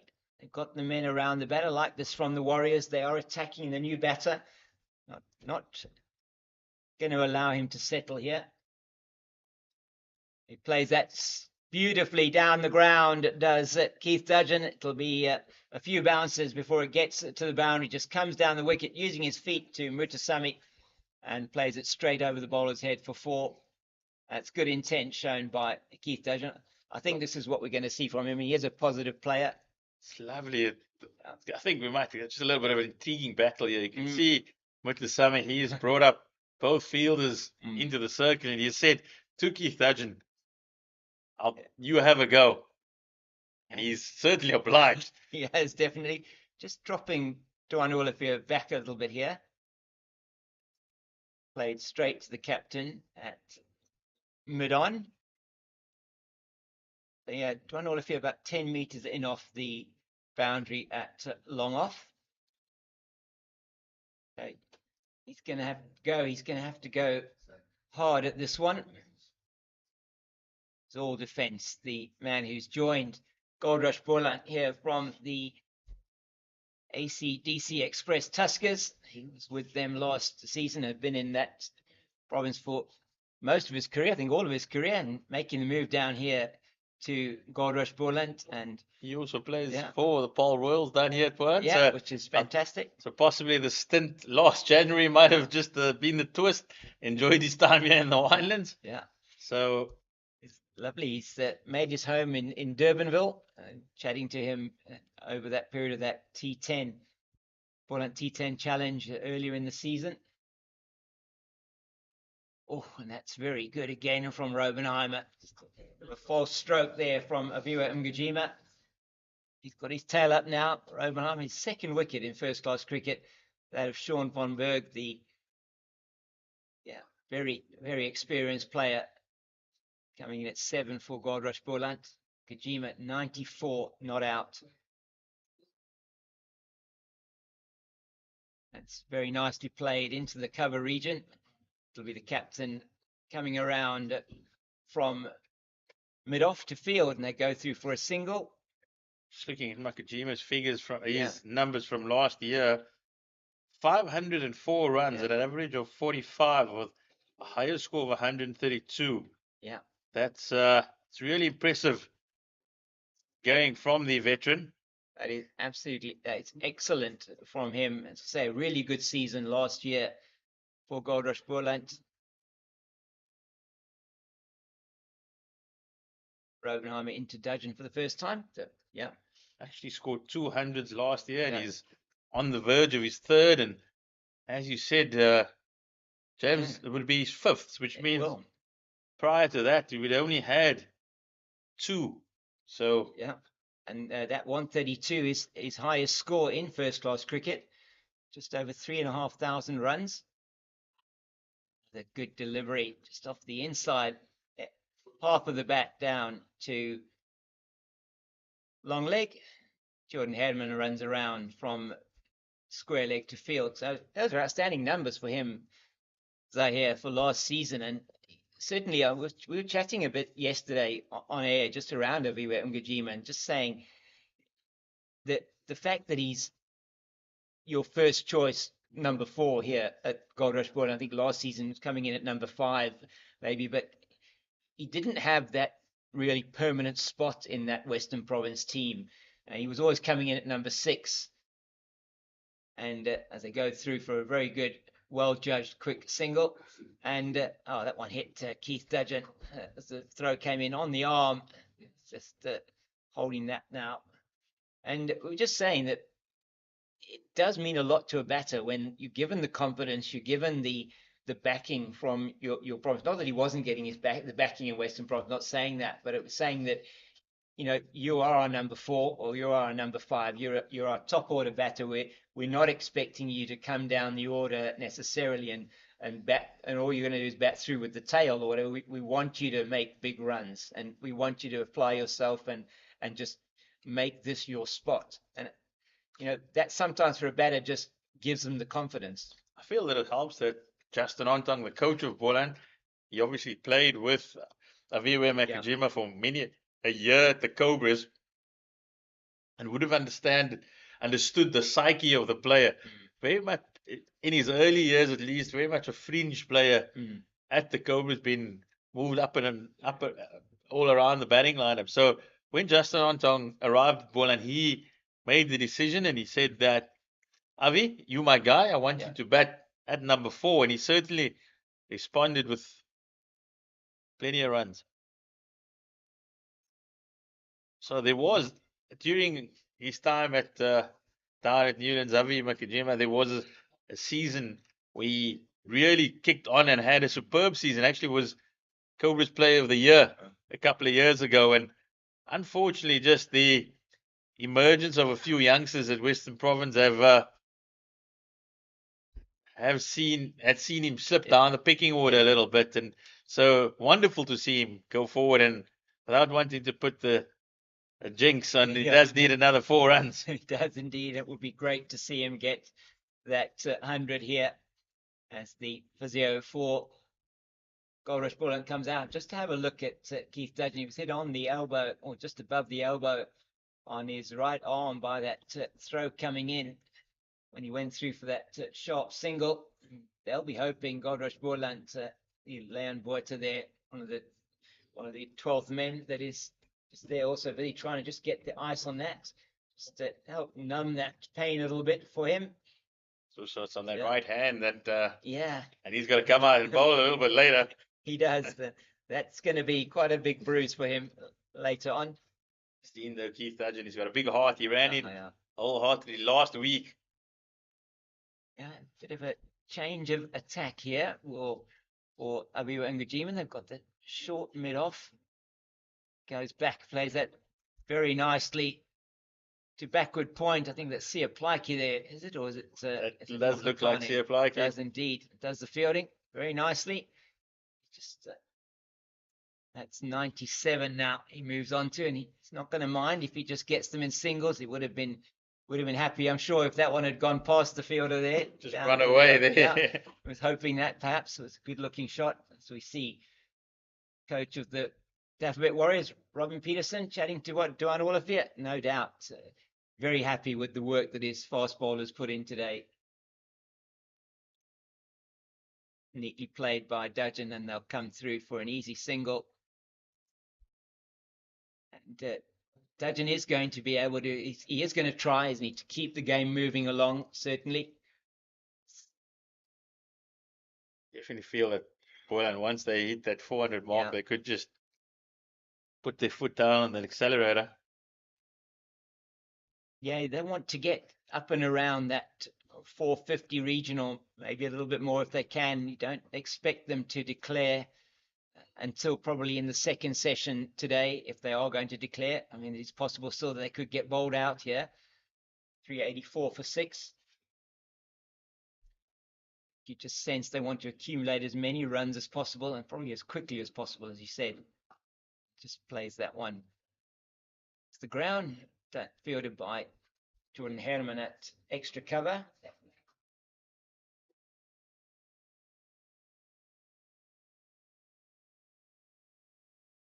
Yeah, he certainly does not want to give anything away now. Aviwe Ngajima making his debut in the 2007-2008 season. 97 first-class matches, 149 innings for him. And an average, which you said is has improved over the last season. Oh, it's just wide of the slip, maybe a little bit short as well. Matthew de Villiers in there at slips, the end of the over. A good one there from Senaran Mutusami. Asked a few questions of the batter. 384 for 6 after 116 overs. And just if you look at that average of 26.74, doesn't really do justice to him based on what his batting was last season and how he's put that together. As we see down here to our left is Sean von Berg having a bit of a chat there with Robin Peterson as well. I think Sean van Berg needed a bit of a walk after that I think so. LBW decision. I think the change room was a little bit too small for the big guy. Probably best not to leave him stewing anywhere there, no. Oppenheimer continues to Dudgeon, looking for his second wicket. He's been much better today bowling around the wicket from the stables end. Captain in picture there, Matthew Britsky.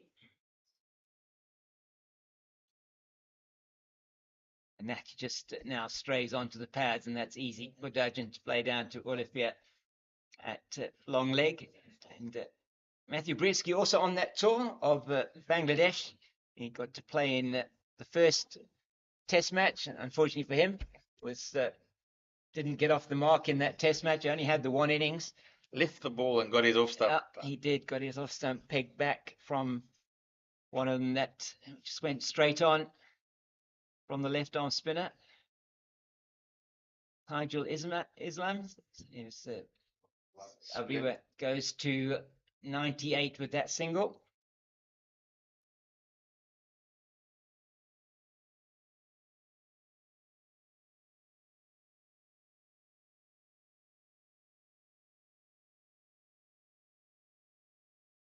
Around the wicket now again, Robenheimer. That's through the cover field. It'll be a chase down there for Mutusami, and they'll come through. Will they come through for 3? They will. Nkajima easily through for 3. Mutusami, yeah. That was interesting there. I know Robin Peterson was he used to do it back in the day, but Mutusami chased down the ball and threw it in with his right hand. Yeah. Now, I saw Bjorn Fortuyn doing that as well, and in fact getting a run out to that effect. When he actually fielded it, was played to his right-hand side. The batters went off for a run thinking they played it to, he wasn't going to pick it up right. He picked it up, threw it in, and got a run out. So must be something about left-arm spinners. Maybe. We find that quite an anomaly with just being able to throw the ball in with both hands and possibly saying if you can bat right and left-handed, why not throw? Absolutely. That's it. And there's a spinner, isn't there, from Sri Lanka? The Sri Lanka spinner who bowls both with right and left hand. That to me is quite unbelievable. Quick single. They get through for the 1. That'll take him to 99 at the end of the Robenheimer over. It's 390 for 6. And 99, Abiwa Ngajima off 168 deliveries. Just the 1 run needed for that 100. It'll be the 3rd. If he gets it, it will be the 3rd century of the innings for Goldrush Boland. And he certainly richly deserved 100. Senaran Mutusami will be trying to prize him out, though, before he gets to those 3 figures. What has change has been, James? We saw a full round of fixtures last weekend without anybody getting 100, and we might just have 3 in 1 innings here. So fantastic year from Goldrush Boland. That's right. It was the man in this Warriors team. He plays that one. I think that was art in the mouth stuff there from a view of Makajima. My word. They got the man at this short mid-off catching. They haven't got the extra cover in very short. And he's just in the nervous 99. So Jordan Harriman last week went into tea on 99 not out and came out after the tea break and was promptly dismissed on 99. So it was the closest. I think we already had 1 century and Bjorn Fortuyn up in that match between the Titans and the Lions. And 2 Centurions here yesterday, Grant Olofsson and Peter Milan. And he's looking a bit nervous out there. Beware this over. He's certainly thinking about it. He is. It's like wanting just one little nice little full toss on his legs to tuck it away. Yeah, absolutely. Comes down, and that is going to be the 100 for Aviwe Mgijima. And now he can raise his bat, take off his helmet, and he raises his bat and his helmet in absolute jubilation to his teammates and to everybody else here at Boland Park. And well done, young man. 100 not out of 172 deliveries. It's been an outstanding innings. We've said it countless times. There are few more deserving cricketers of success than Aviwe Mgijima. He's ploughed away and he's now reaping rewards. It certainly is a magnificent innings. We saw this morning he wasn't bogged down anything over pitched, wasn't trying to hit it too hard. He just leaned on it and caressed it through the covers, and that got his innings underway this morning. He is fully deserving of that 3-figure. Yeah, he is indeed. Last ball of the Mutasami over, and that's played down the ground. They'll take a single as Duan Olafier's tired body gets thrown to the left-hand side to stop that one. And it's the end of the over and the end of my current stint. And I'll back with you a little bit later. So, yeah. Thank you, James. And as always entertaining with the Cape Fox. And now it's the genie. Gets back into his bottle. Big man. Just witnessed the third 100 of the innings. Good day again there, Zahir. Yeah, what a knocker spin here from Aviwe Mgijima. He came in with some intent. There's a few experienced heads there. Robin Peterson, Sean van Berg, and Stian van Zyl also coming out to see his former teammates here. And yeah, it's been a really good innings from Mgijima. Srobanama continues here. And I mean, I like the intent that Keith Dudgeon as well has come in here. He's sort of trying to take the game forward. He doesn't know any other way. Took a nasty little throw on the elbow, it looked like, when he was batting out then. So again, they just want to see it get to the lunch break or half an hour to go, and maybe we'll see some fireworks after lunch. Who knows? Trying to get this game going forward. That's what you want. Do you think now that Aviwe Mgijima has reached the milestone, they'll just free him up a little bit more, and also Keith Dudgeon, who has already shown good intent, move it along past 400, hopefully about 420 by lunchtime. Then ask the Warriors to have a back. You just want red ball cricket to be played with white ball intent. All about the entertainment. We've been through this conversation many a time. All about the entertainment. Well, I can't disagree with you. I think the position that Goldrush Boland find themselves now, 393 for 6. I would say, listen, first port of call, get to lunch, and then after that, let's really go out there and just apply more pressure.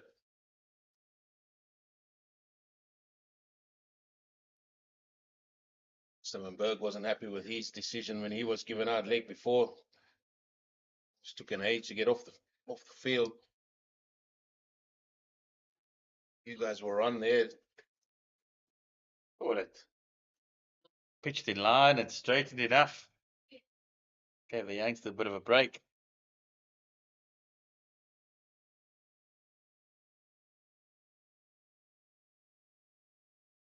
Certainly looked a lot better today, Jason. But he struggled a little bit yesterday. Coming around the wicket, he just forces the body to pivot and get the action moving again. Yeah, I said yesterday on comms, I think Rhino was with me, and I said he's going to learn a lot about his trade. He's still a youngster. These stages in his first-class career, and with most things, gets better with time. Is that little sort of rears up at you from a length. The old chainsaw came out there from Mgijima there.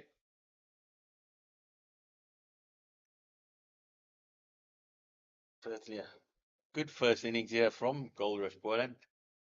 Guilty of throwing it away last week against the Knights. Justin Ontam, we spoke about it. He is a hard task master. He's during his playing days would have wanted to basically buckle in for the long haul and would have had a few stern words with his batters during the week, and they've certainly responded. Yeah, have the Goldrush Boland batters. I think the players themselves, I mean, what can you say? The player, I think they themselves know they probably let themselves down and just put in the hard yards, put in the work, and let's get to the next game.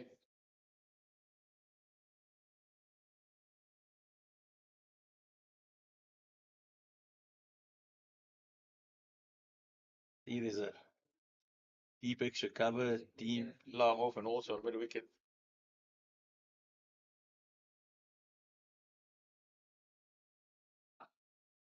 Keith Tajani hasn't been afraid to just pop with Sami back over his head, which is forced the left arm spinner to just go a little bit flatter here.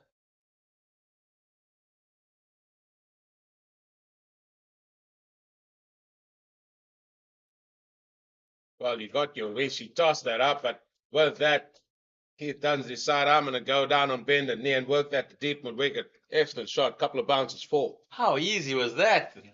Just literally went down, as you said, on bended knee and then lifted it over the leg side.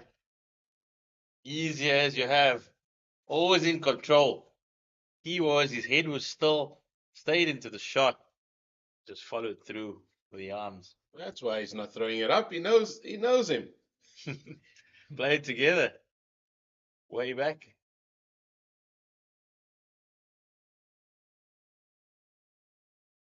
That's better. That's much better from stand around Mutsusami.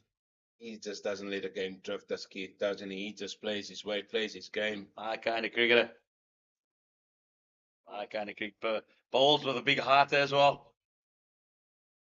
They're going to rely on somebody to really hit the surfaces. He's one of them. He's got the energy on the ball. Certainly get something from this pitch here at Boland Park. Feet again, but straight to the man and cover. That's Herman. Maybe his head is thinking about his innings so far. As we drove in here to Boland Park this morning, the Dafabet Warriors batters were in the nets with Robin Peterson as well, and he was giving the old throwdowns, and they getting their heads and minds together for potentially a long knock for themselves.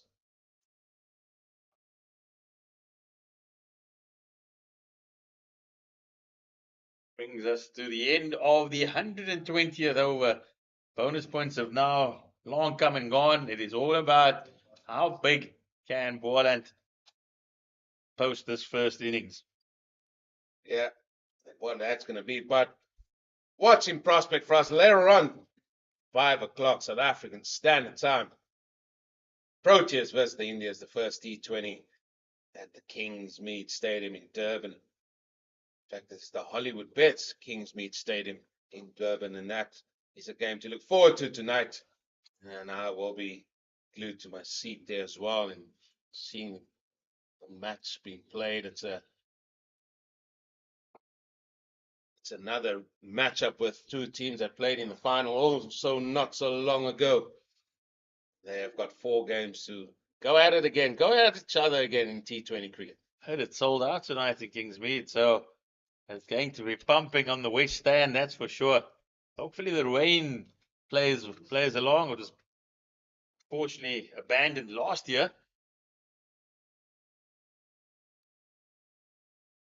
What is it with rain in Durban?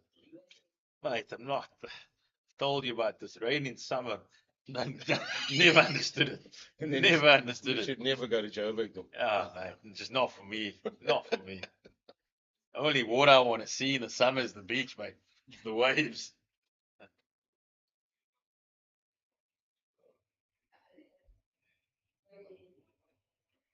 But yeah, so crowds are going to flock in, and India versus South Africa in Kingsmead.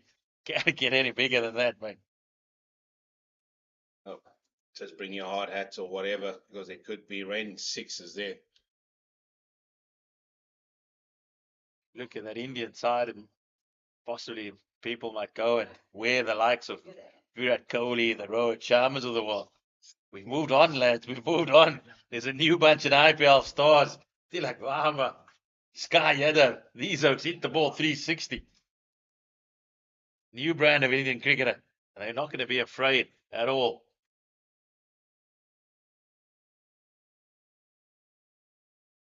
It's actually at this very ground when India were here last year for the ODIs. Sanju Samson compiled a beautiful 100 in the one-day game. And he'll be right at the top of the order, ready to take on the likes of Mark Jansen and Jell could see tonight. Always swings up there, doesn't it? That new ball. Not going to be talking about any tide, and I mean, it doesn't matter in white ball That's cricket. actually where the tide really is. That's actually a real thing down there, to be honest. But I think the only place there where that ball's going about swing, it's you swinging to the stands there, mate. That's what they're about tonight. I mean, we saw these guys in the IPL put on totals of 270, mate, in a T20 game. Not long ago, that was a good one-day score. That will win you a couple of one-day games. Listen, it's good wickets on smallish grounds. Still needs to be done, though. But yeah, I agree with you. Mate, if you talk about entertainment, that is Bollywood entertainment right there. Yeah, that's Air Adams, folks. He's from one extreme to the next. Just can't win with him. But anyway, such is the joys where the Goldrush Boland team find themselves 2 runs short of 400 here. Chima going on his merry way here. He's on 101. Nicely bowled there by Sami. I heard you speak the Cape Fox there. Yesterday there was a breeze blowing across, so you could use that for the little bit of drift. Not so much today. He's going to need a little bit of guile today. I think it could be one of those typical Boland Park scorches as the day progresses. We're hitting midday fairly soon. It's definitely going to just only get hotter here.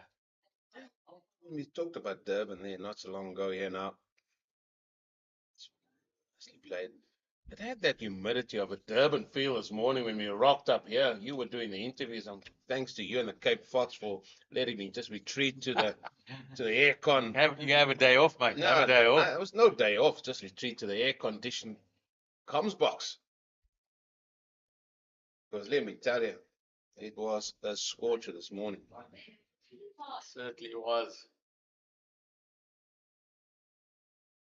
Well, and they'll definitely take this for the morning session.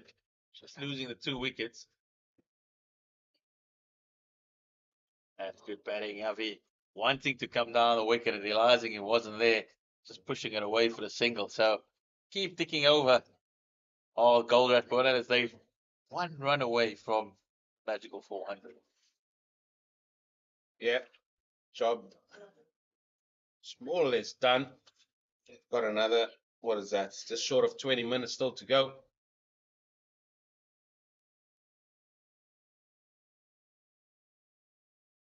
Just walking around the crowd here, or some of the crowd that's here, looking forward to the 17th of December for the ODI here that will take place at Boland Park. And the weather, we're talking about the weather as well in December in Paarl. Could be an absolute scorcher already. Mate, that is going to be an absolute humdinger. You said Robbie P is not a walker. When you need a wicket, you get out of the dugout and you do go on a bit of a stroll. But just back to the ODI, 17th of December. You know, there's a saying down here in the Western Cape, it's festive. And what goes with that? Mate, so it is going to be an absolute crackerjacker. Well, I wish you well. Hopefully I'll be involved at the Kai Majola Coakley that's happening at the same time as well. That's down in Cape Town. Rondebosch Boys High School, isn't it? I think the feature ground will be Rondebosch Boys. Your ground, your school not get the nod? Hey, Gotta get it in there, haven't you?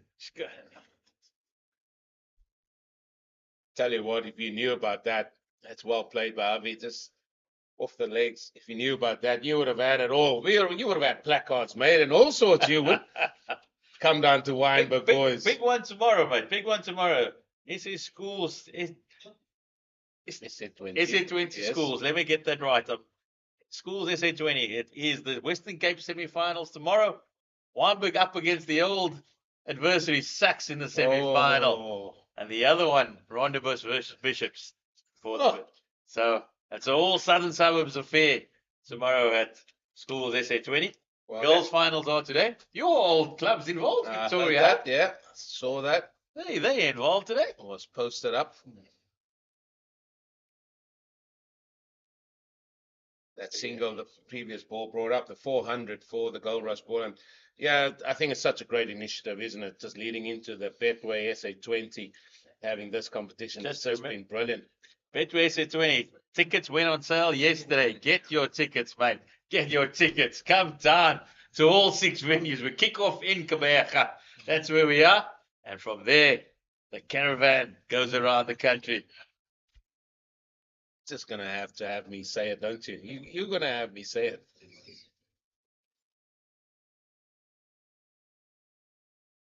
So where's the final? The final is moved up back to the Wanderers. Yeah. But I don't know if you saw the socials yesterday. The television advert went out, and David Miller looking sprightly in a bit of pink there yesterday, looking fantastic, pure Fontaine, and even old Henry Klaassen getting in there. So wonderful ad. Maybe our good mate can play it during the lunch break here for us.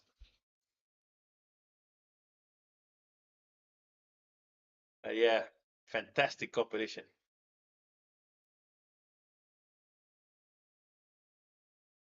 That's well pulled away by Keith Durgeon. Excellent shot. In full control of that short ball and hit it for a square on the onside for 4. He's certainly getting ready for SA20 here with the Royals at Boland Park. Just slightly short, and he was all over it. He's certainly getting his strike rate up there. 20 of 28 deliveries, 29 deliveries. So Bishops are playing Rondebosch, you said, yeah? Bishops play Rondebosch. Bish-Bosch? Bit of Bish-Bosch going on there. Always a big one. Wait, who's home? Who's home? All the games are at Bishops tomorrow. So it's a bit like T20 finals blast in England. 2 semi-finals will be in the morning, kicks off at 10, or the big one, the final at 2 p.m. Then whoever wins the final goes to the Nationals. They go to the Nationals, and what do you mean who's going to win? What are you asking about whoever goes? It's only one side going through tomorrow, mate. I'm going to be sitting on the fence, as all commentators should do, and say whoever goes through will go through to the Nationals. Is that right? So that is correct. That will be correct. That will be correct. Hopefully it's your Victoria Hub girls today as well. They'll put in a good performance down at the Vineyard today in Cape Town. So plenty of cricket happening. It's not just all the action here at Boland Park as Goldrush Boland moved to 404 for 6 after 123 overs. There is plenty of schoolboy action as well. And great initiative by Betway SA20. We've seen how popular schoolboy rugby has been. We've done a few games together this past winter. And I'm sure it's going to catch the imagination of the public. That's the figures. The one of Olivier, he's got 2 for 74. See how Plighties, he's also done nicely. 2 for 24. But look at that. Center on Manasami. He's bowling an ODI on his own here. He's well on his way. He's got 40 overs. 1 for 31. And Jason Robenheimer with his first scalp earlier today. Looks like he will be replacing Senero Manasami from the Nederburg end. Young off spinner. Yeah, and he's going to stick with around the wicket. Hope the Rhino's far away from any YouTube channel at the minute, because he certainly didn't like this sort of way of attack there. But the youngster, he's decided no, he's going to stick to what he knows best. He's coming around the wicket here to Aviwe Makajima. We're keeping a close eye on the clock here. Looks like about 12 minutes to go to that lunch break.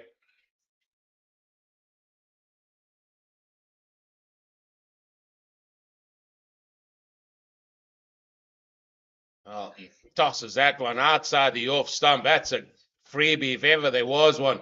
4 runs to the total. Just shows a little bit of inexperience there by the young off spinner. He's got a very well stocked leg side field, deep mid wicket, deep square leg, and also a long on, and then just gives a bit of a gimme outside the off stump and a free hit for Aviwe Makajima. And this was the feeling of the Rhino. You'll have to go a lot straighter, and sometimes he just gets it a little bit wrong, which he did there, but he's still finding his way here. Jason Rubenheimer. It's a lot better. A lot better there.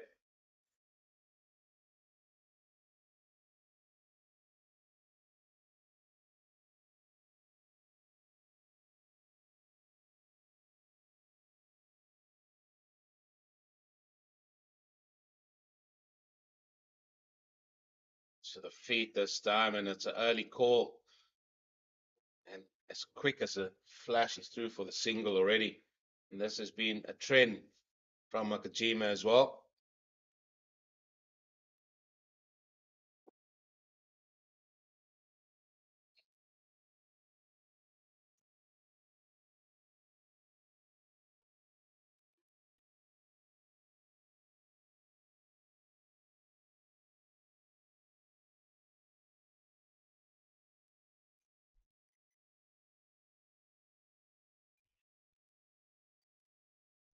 And he's into his 18th over. He's bowled a lot better today. Has Rubenheimer. I was speaking to Robbie P early. He sort of rates his youngster quite highly and knows he's got a lot of work ahead of him. I really believe that's one of Robert Pedersen's great characteristics, that he's not afraid to pick these youngsters. Not have even played SA under 90. He'll go there into the club system in Port Elizabeth and find them. Find these rough diamonds. Well, look at the names that are not here. You've got Ronaldo Meyer, you've got CSA too. And what he's done is, Robbie Pedersen, he's backed his youngsters, he's backed Rubenheimer, he's backed Frosler to come and see if they can do him a job here as well. So he is one that definitely box out, or sort of works outside the box, outside the norm, so to speak. Even those guys that you mentioned, the guys like CSA and Ronaldo Meyer, bit of journeyman cricketers over the years, and then suddenly found a home at the Warriors, and Robert Pedersen really backing them. CSA was playing club cricket just a few years ago, and then top wicket taker in the CSA T20 Challenge last year. So that's the kind of confidence that Robbie fills these guys with, and they really go out there and express themselves.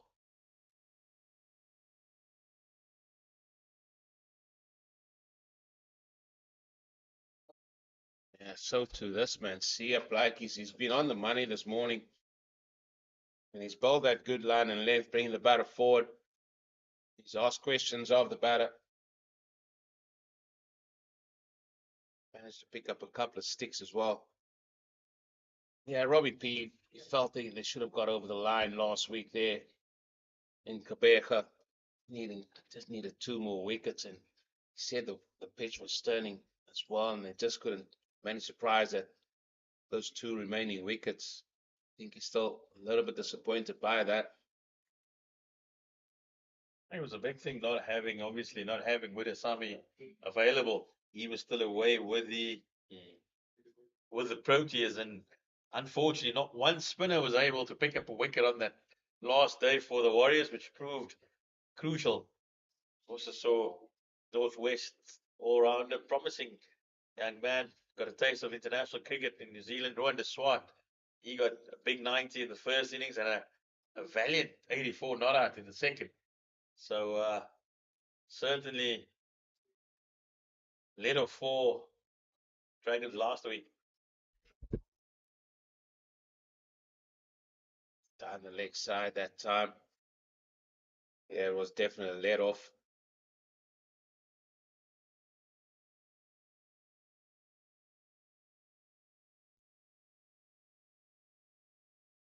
And I think that Northwest are smarting by that as well. They're going well there in Bloom, where they're playing in the Knights. Just give you a score there as well.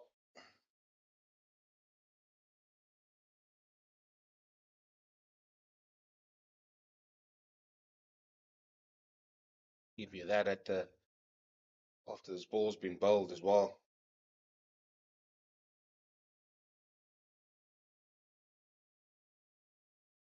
Well, after declaring their innings close, 232 for 9 and bagging 2 wickets at the close of play yesterday, the Knights now find themselves 105 for 6. And it's that man again, Pangi. He's in there with the captain, Sinakwane.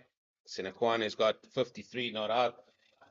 So he's keeping things together. He's keeping his side in it at this stage. So that game is well poised. Well, what about the game out there at the Bull Ring? What about this game, folks? 33 for 3 now, the Titans. Still requiring a further 277 for victory. They were 0 for 2. 2 wickets gone. Done and dusted. Those were Brunt and Van Heerden. They were gone. There's a young man there at the Lions that I'm really, really interested in is Cody Yusuf. He's been making real strides. Got some runs in the Lions' first innings, and now he's also getting some wickets. Short ball there from Sia. Ducked underneath that, Avi. He's certainly playing for the lunch break here. Just about 6 minutes to go. And we saw this yesterday where they took an age to bowl that final over before lunch. Just trying to slow things down. Maybe not so much. Might be difficult with the spinner. Look at that. Beautiful mountains here. It overlooks the ground here at Boland Park. It's always been a feature. Sometimes they say it even looks better under lights here.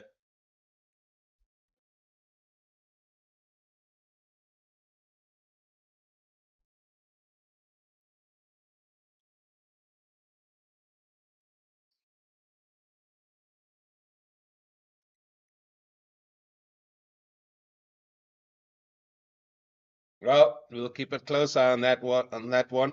Sure, when the Cape Fox gets back after lunch, we'll sort of look at that and see where that's going, because I think just before I left, I think I overheard you guys saying you're not sure if they should declare or not. Not sure where that game's going. Well, that game's going forward at a rate of knots.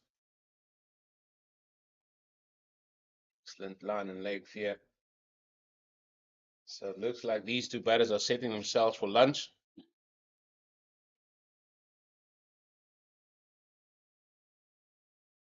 Other games going around the world. Australia being beaten by Pakistan by 9 wickets. Another low-scoring affair there. 163. Only managed to get that in 35 overs. So I'm not sure whether it was rain affected or not. That's a turnaround for the books, isn't it?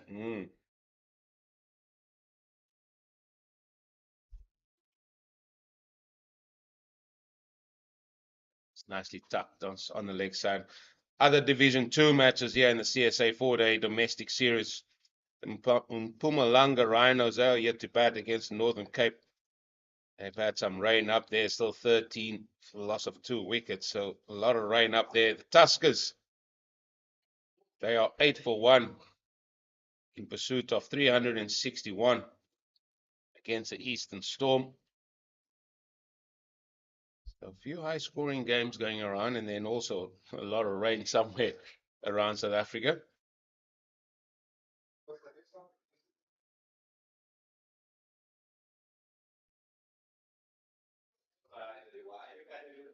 Closing in on lunchtime here. We'll try to get in one more over. Just in looking at that Eastern Storm lineup, it's Sekonyana, and Thompson, two statesmen again, getting hundreds for the Storm. Small ball again. And it looks like we'll have one more over. It takes us to that lunch break.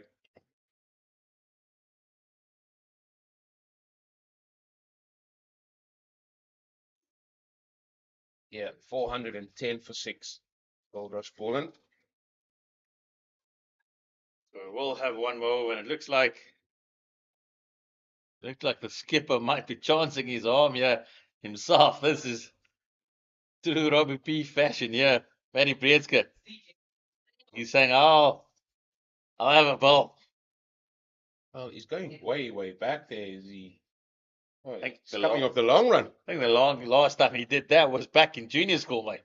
And at least got a bit of a skip and a bit of a Mike Proctor going on there. Manny Breedske, we're gonna have a chat later. He's there. He's fully embraced November as well as Manny Breedske. Well, must be a team thing. We'll find out later. Keep her up. Couple of short cover catches, short mid-wicket catching. Not sure where Matthew de Villiers is going to be. He's been called in now. He can come in and have a little bit of a stand here at slip.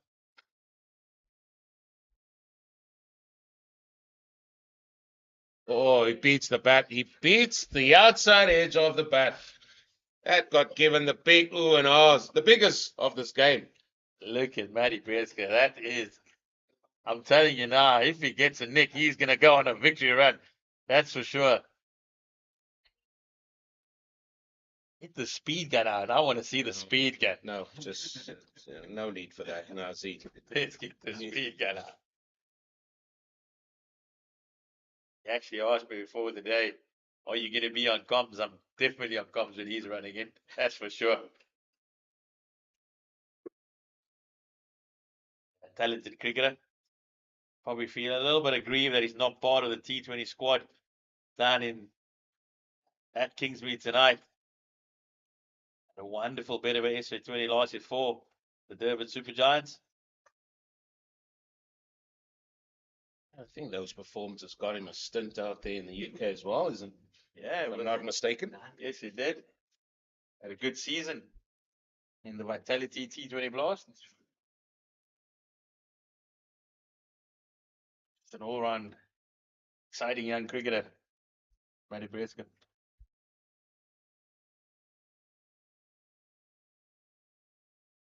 Doesn't help when you're the captain. You can take the ball if you want, don't you? And that does help. That does sway it in your favor a little bit, just a tad. Just a little bit.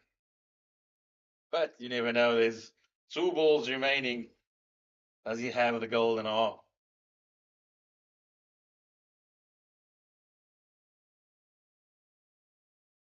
It's a big appeal. It's a big appeal. I mean, if that was given in the affirmative, I mean, I needed earpieces because the air out of would have gone off his rocker. Yeah, I think we both would have gone on the victory lap there, mate. You would have given it. You would have given it the old rhino. Yeah, big imita here there. Here we go. One more before the lunch. An interval. Good session for Goldrush Boland. Just losing the 2 wickets. And that it is. Dot ball made into finish. And as Adam said there, good session for the Goldrush Boland team, scoring 82 runs just for the loss of those 2 wickets. But they still got their main man there. Vive Makajima's on 108. Not out at this stage. 195 balls. He's the 3rd centurion in that Boland side. But a lot better from the Dafabet Warriors as well. Duan Williford, he was steaming in. Bowled a long spell. 7 over spell, in fact, which has been his longest. CSA he's picked up 271. Duan Williford also picked up 2. And then there's a wicket apiece there for Obanama and Mutasami. So they're away to enjoy the lunch break, and so are we. So join us in about 35 minutes or so for the continuation of this match here in the 4-day series, domestic series here at Boland Park between the Goldrush Boland and the Dafabet Warriors. Join us in a bit.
long-standing rivalry packed with fierce on-field face-offs that have electrified millions. Brilliant. Tremendously entertaining evening. Loving it. And a rematch over 4 months in the making. It's India who win the T20 World Cup. South Africa are home. It's going to inspire the South Africans immense. Catch the T20 World Cup finalists going head-to-head in 4 action-packed T20 internationals. Live on your World of Champions. Head to cricket.co.za for all the ticket info. Woza nawe. And it is match day today at the T20 match between South Africa and India, taking place at Hollywood Bets Kingsmead this afternoon, 5 p.m. South African Standard Time. And it is going to be a fantastic event there at a sold-out Hollywood Bets Kingsmead. But our attention is focused at the moment here at Boland Park on this match between Goldrush Boland and the Dafabet Warriors, and Goldrush Boland going into lunch at 410 for the loss of 6.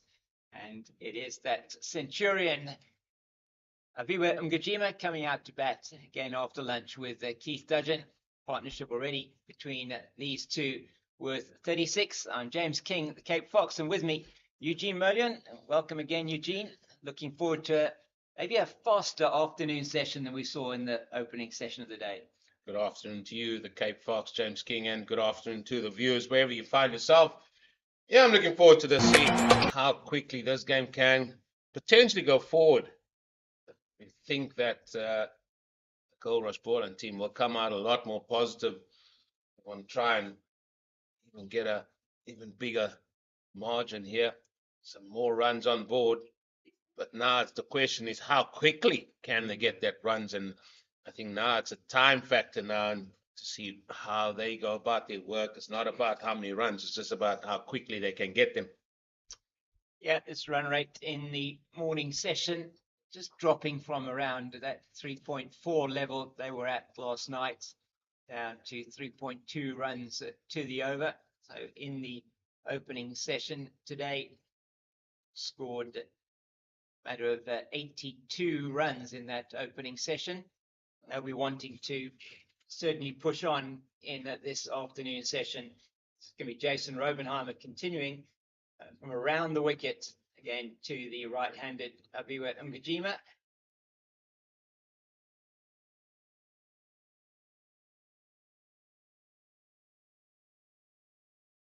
Just on the spot first up, and he got his first wicket for the senior Dafabet Warriors team earlier on, catching, or say trapping, should I say, not catching, trapping Sean von Berg, LBW, who was bowling from the stables end. That is too short, and that's pulled beautifully into the gap between the man at backward square and deep mid-wicket. And Mgajima gets himself going again after the lunch interval. Yeah, dropping it short, as you said, but you know, he's still got to capitalize and putting it away, and that he does. A man that's on 108 now finds himself 112. He won't find any difficulty in doing that. Brought a bit of a change in the field immediately. The two men that were at mid-wicket, one of them's gone down to square leg next to the umpire.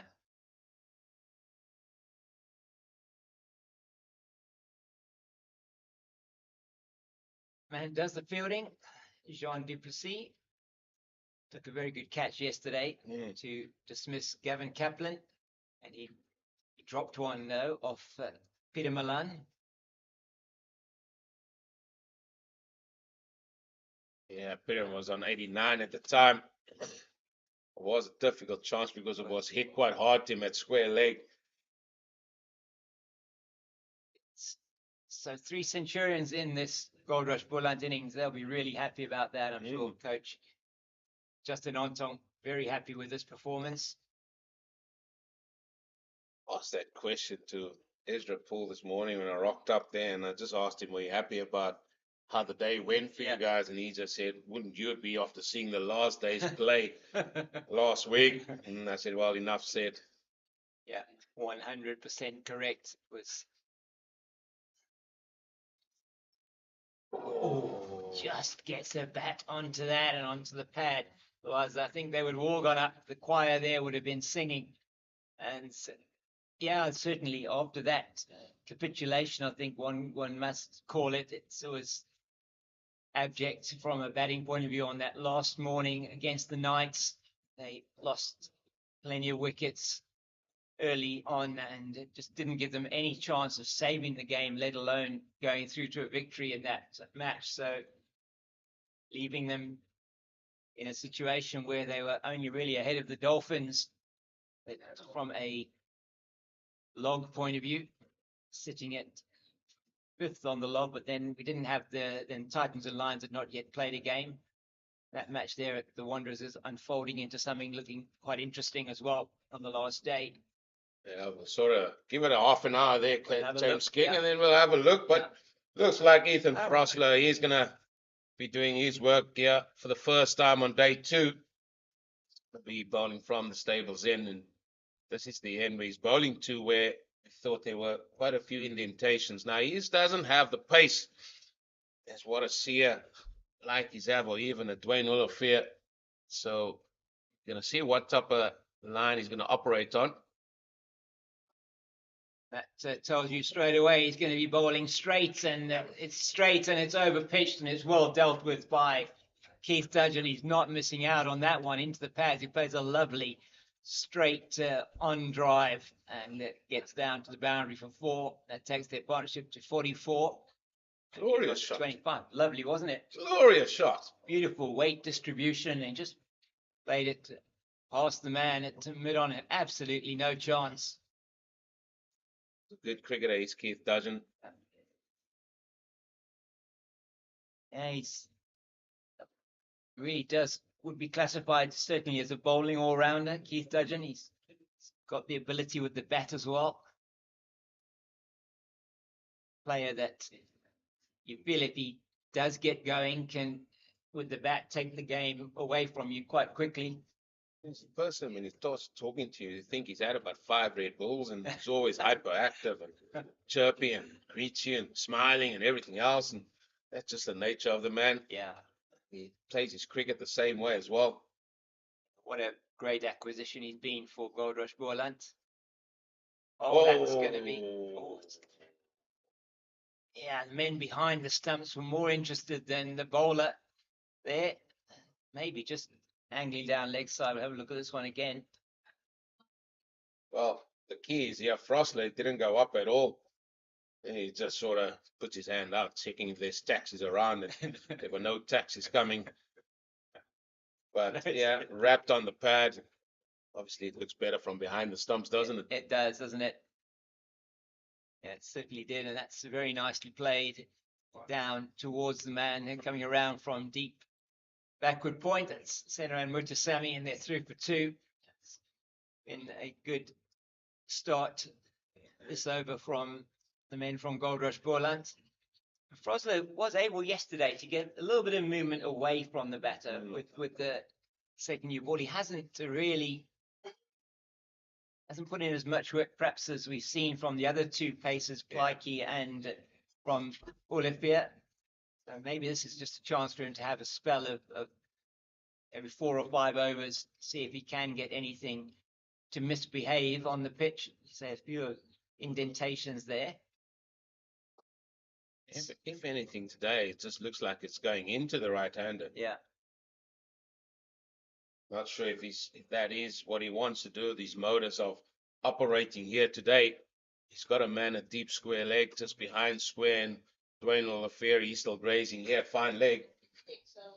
Yeah, he needs to have a little bit of time to take a break after that spell that he bowled this morning. Very good bowling from him. 8 overs, I think it was, in that spell. 7 or 8 overs. 7 overs, yeah. He bowled. Yeah, 7 over spell, which we've never seen.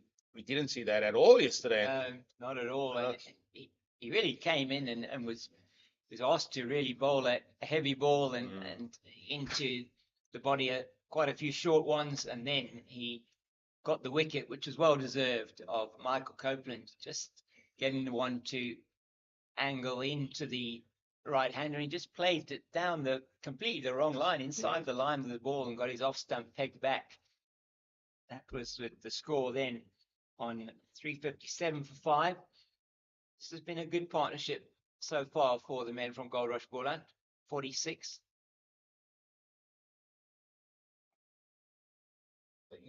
Feet. Avi likes doing that as well. Just sort of puts a little bit of doubt in the bowler's head as well, thinking he's going to come down. He's looking for that short ball again. Yeah, we had Captain Matthew Bresky bowling it over before lunch. That was really exciting stuff. As the 7th bowler used. The only excitement that brought was to Zaire Adams, and I should have just left him on comms to talk us through that over, take us up to lunch. Anyway, the Goldrush Boland team got through unscathed. As we said, there 82 runs in that first session on day 2 for the loss of those 2 wickets. And you just think they'll be wanting to try and accelerate this a little bit more now after the lunch break. When we were chatting before we came back on air, just around what would be a good total for them to be getting, maybe up into the mid-session drinks break. He just isn't able to play that as firmly perhaps as he wanted to, coming down the wicket again. They haven't used their feet much to Robenheimer. They've been a bit more, they used their feet a little bit more to the left arm spinner, Mutasami. That's correct. Maybe going to give himself an opportunity maybe to play that was this one over the mid-off fielder. Just keeping a little bit low, and well, Kojima did well there. Who's going to be more excited about seeing that? Will it be Goldrush Boland or will it be the Dafabet Warriors? Ball keeping a tad bit low now. Yeah, I definitely think the Sean von Berg and a couple of his cohort will be rubbing their hands in glee seeing that. That's nicely played by Ngajima. And that throw goes to... Oh, no. That is gone down. Is it going to go to the boundary? I don't think it will. They're coming through. How many did they get there? Just the 2 with the overthrow. Yeah. Ngajima had run through quite a long way. Now then they get 2 runs in. 422 for 6 after 130 overs. Letting it 3.2 runs to the over. So, Gene, the approach now, I mean, in this session, saying, we were just chatting before we came on air, as I said, what do you feel that the batters here should be looking at? I'm just going back, or thinking back to what Justin Anton told me this morning. He said, especially he felt the first, when you start your innings, the first or session, the first 20, 30 balls, just look at how conditions are, look at how the surface playing. And I think they're going to stick to that as well. But ideally, I think they want to accelerate and get as quickly and get their runs as quickly as possible. I don't know how much time they probably set themselves there. I would like to see them have a go at the Warriors team just before tea, just a little bit of a short burst then either side of tea with the new ball bowlers. And I would say that to me would be plan A, to really see score runs a little bit quicker. Maybe, as I said, ideally just before tea, have a go, and then after tea with your bowler still fresh, you can. No, you never know. You can prize a few wickets if you get a wicket before tea, and then all the pressure already would be on the Dafabet Warriors.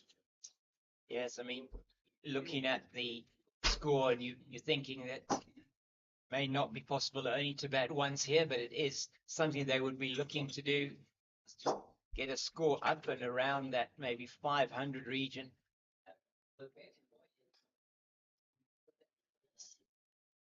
Just playing that quite nicely down to mid-off, but not with the kind of force that he perhaps would have wanted. 48 between these two now. They came together after 113 overs, so 17 overs for the 48. They were a bit quiet before the lunch break, so just under 3 runs and over. They're going to be wanting to increase that rate, no doubt. And that is showing the intent there as well. It's in the air for a little while, but down to Matthew de Villiers at backward, deep backward point, through for the single. Yeah, if he bowls out there with width and offer, especially with point back on the sweeper boundary, kid will throw his hands at it, as well as Aviwe Makajima. 114 not out, and I'll probably put the mockers on him now. He's the top score in first class cricket, 132 not out, scored for Goldrush Boland last season. On the pads, he misses out. I'm sure he thinks he probably missed out there with that one. But it was interesting. I was going through his numbers. I don't know if you were. I know you weren't on comms at the time with Zaire, and he looked at his numbers last season for Goldrush Boland, scoring over 500 runs in the 4-day competition, 2 centuries, and his highest score in first class cricket of 132, average of in the 40s. And that's very well played. He just gets over, rides the bounce, and just angles it past the slip fielder and down to the boundary, third man for 4. That gives you an indication they consistently looking for runs. You could easily have just dropped that down, but he's well set, well and truly set, yeah, and just had the ability to guide that with control down past a solitary slip for 4. Yeah, and it's so his career average just around 27, but his average last season over 40 in this 4-day series, and has really given him the confidence to be able to be in there in the top order, batting at the prime position of number 4. Certainly repaid the faith that's been put into him by the team here at Goldrush Boland.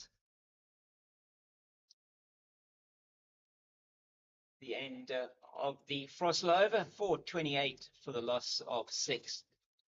And these two just got to their 50 partnership, and back with that boundary down here in front of us, 54 now between these two. And they'll be happy with that, I'm sure. Goldrush Boland, after with a couple of partnerships that were a little bit lower, just the 17 for the 6th wicket, 29 for the 5th wicket. On top of that excellent 191, that first wicket partnership yesterday. Yeah. Absolutely brilliant from Rudolphson and Milan. Yeah, partnerships are the key to building big scores.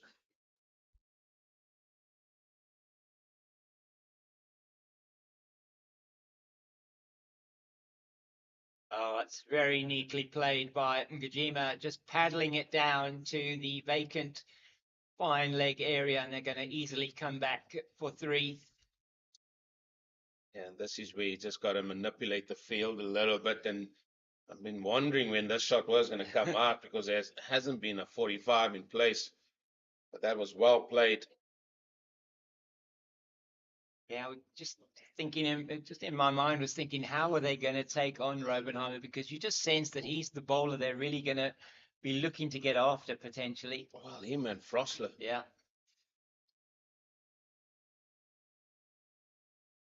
Oh.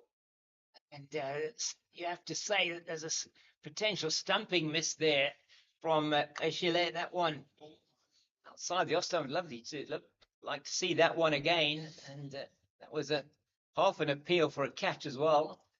But I think just came off the glove maybe of Achille.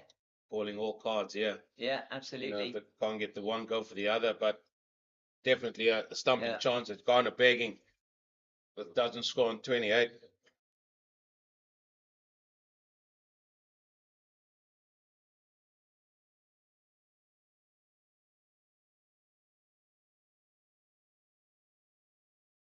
Yeah, after 131.2 overs, you want to take your opportunities when they do come.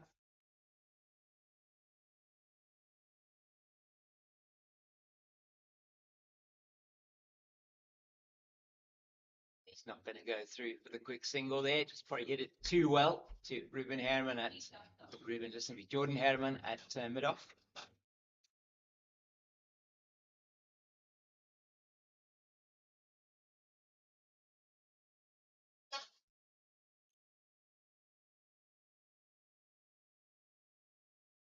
Brings out the reverse sweep, does Keith Dudgeon, and that is exceptionally well executed. And it goes down to the wideish third boundary for 4. So they are now taking a bit of a liking to Jason Robenheimer. See this one again. Yeah, that's a reverse sweep. And I think this is a mis-stumping, I think, yeah. It was, yeah. Maybe have come off the bottom edge and maybe do Kasheli a bit of a disservice here as well. Well, we may have hit it into the ground. Yeah, that's 100% correct. Oh. But just to answer your question, that reverse sweep maybe says it all, and that has brought about a change in the fields. Looked like they might have a deepish point or sweep on the offside now as well. So slip has been done away with. Yeah, it's trying to limit the damage potentially here. There's still nobody behind that at 45. It's just straight to the man at a shortish mid-on. This is the problem for Brieske. We have Robenheimer and Frosler nearly going at four runs and over, and they really can't stem the flow of runs.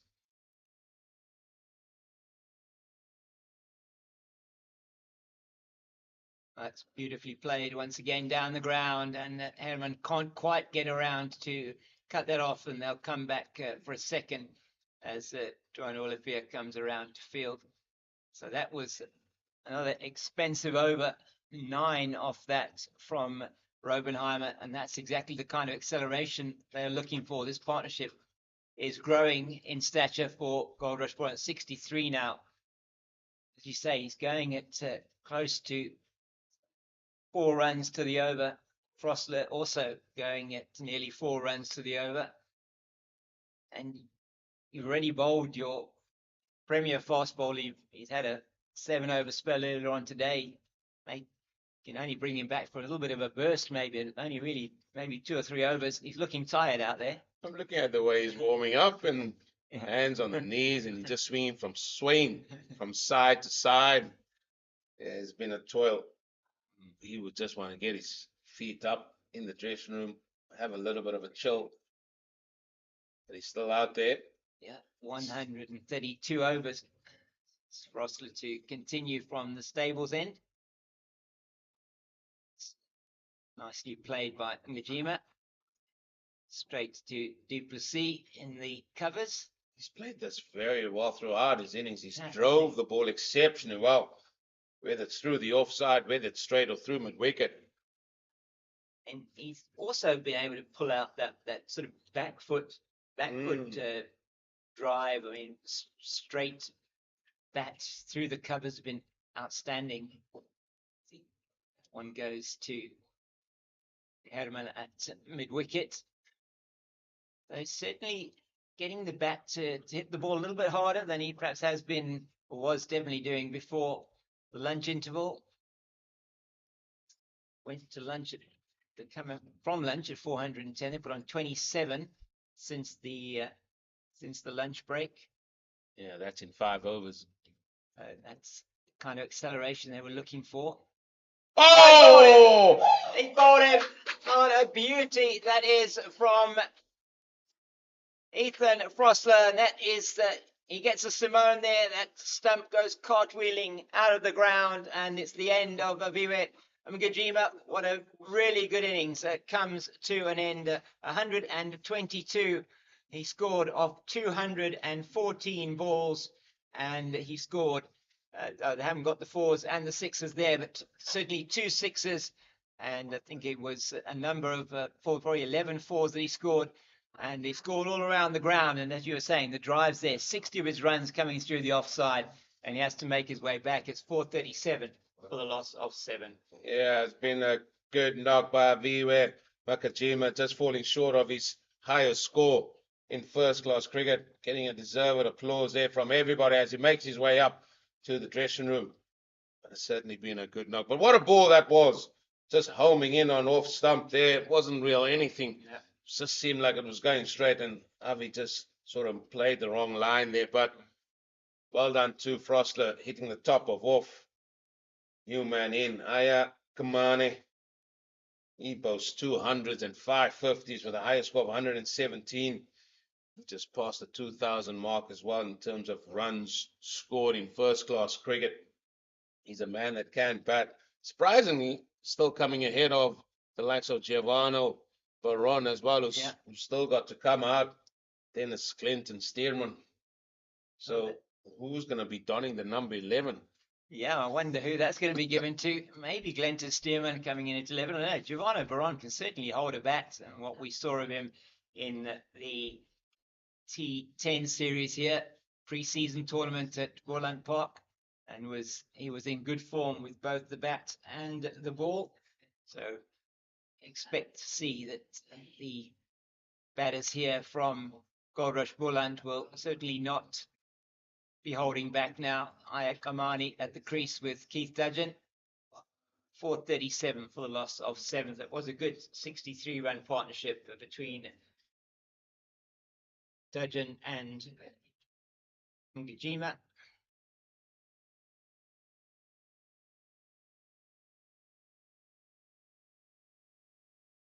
And Ethan Frostler getting his first wicket. So reward for the young man. And also one of his first-class games.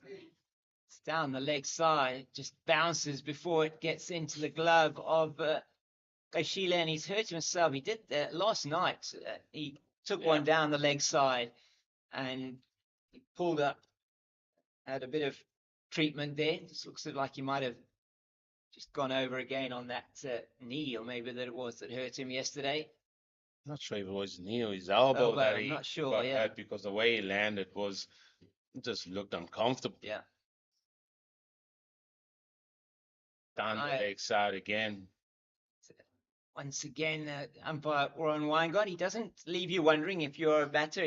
Bowler, he tells you exactly what he thinks, and just sort of flicking his leg there to say it flick the pad going down the leg side. He must be one of a few umpires that when he does give you out the fingers, like nearly by the sky, it's so high he raises his hand with his finger to send you on your bike.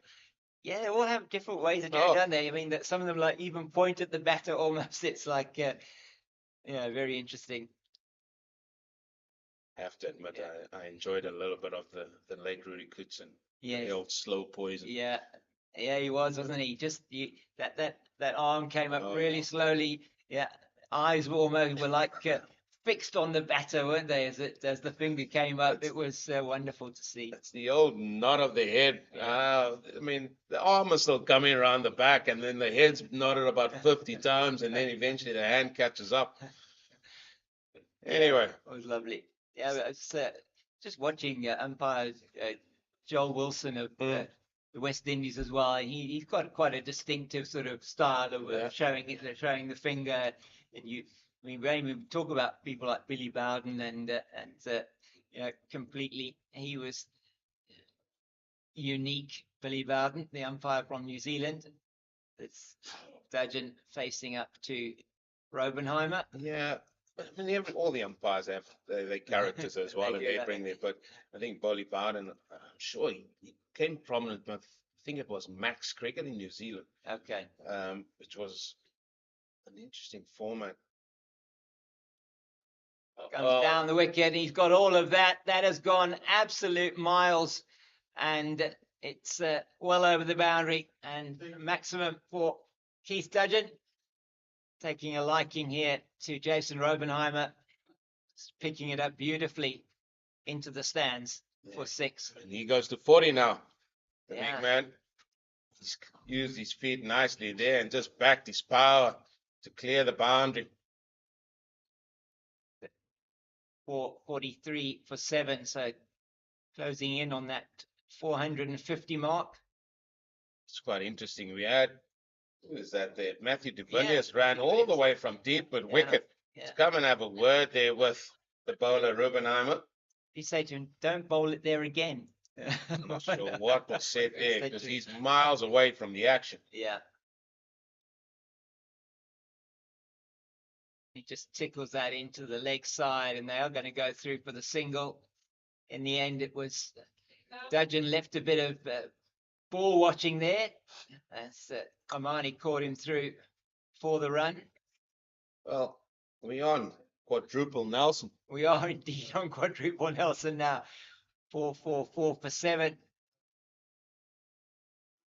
Matthew de Villiers said, listen, I don't want to be in the action. Just bowl the ball to the offside or somewhere else. Yeah, maybe. Now, but I think Robin I said, listen, mate, but I've got more fielders on the onside. So anyway. Yeah, it was very interesting that you ran all the way to talk to him. Oh, yeah. Immediately pulls out a reverse sweep by Kamani. Well, here we go. I think the message has been sent. Boys, go out there and have some fun. Yeah. That was his first ball received there from Jason Robenheimer and immediately went on the reverse. I also think that maybe it was a question about, listen, take your time between balls here as well. Slow things down. We spoke about it last night as well.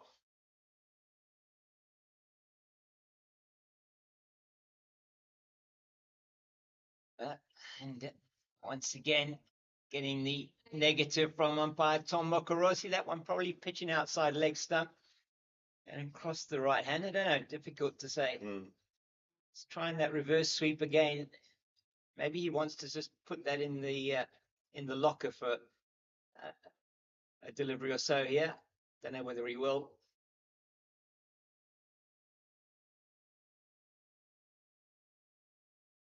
End of another Robenheimer over. And could be Dudgeon on strike.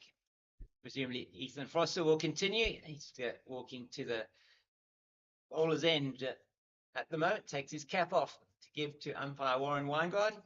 444 for 7.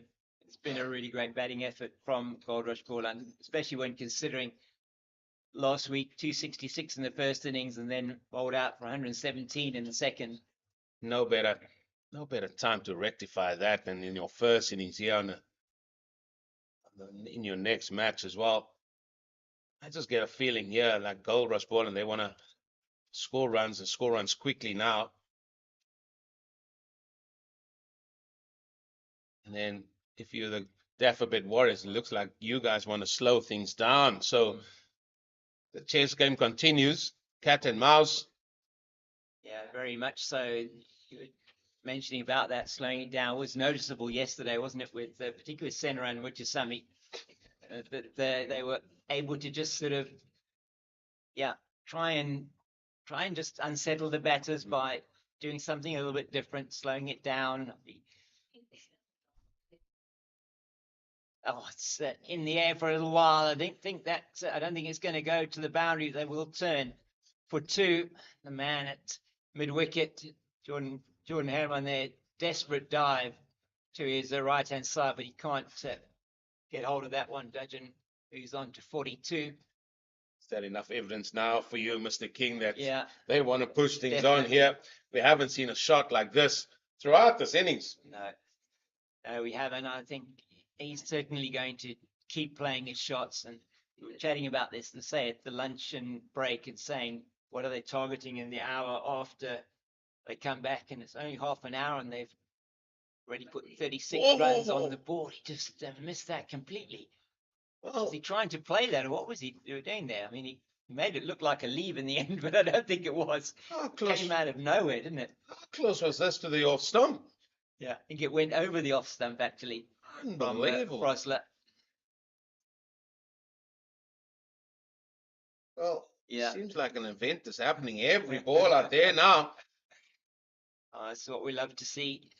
This is when you get these exciting periods of play in 4-day cricket. Really is a wonderful game. Gonna just get the single. It's the man in the deep who's just forward of square.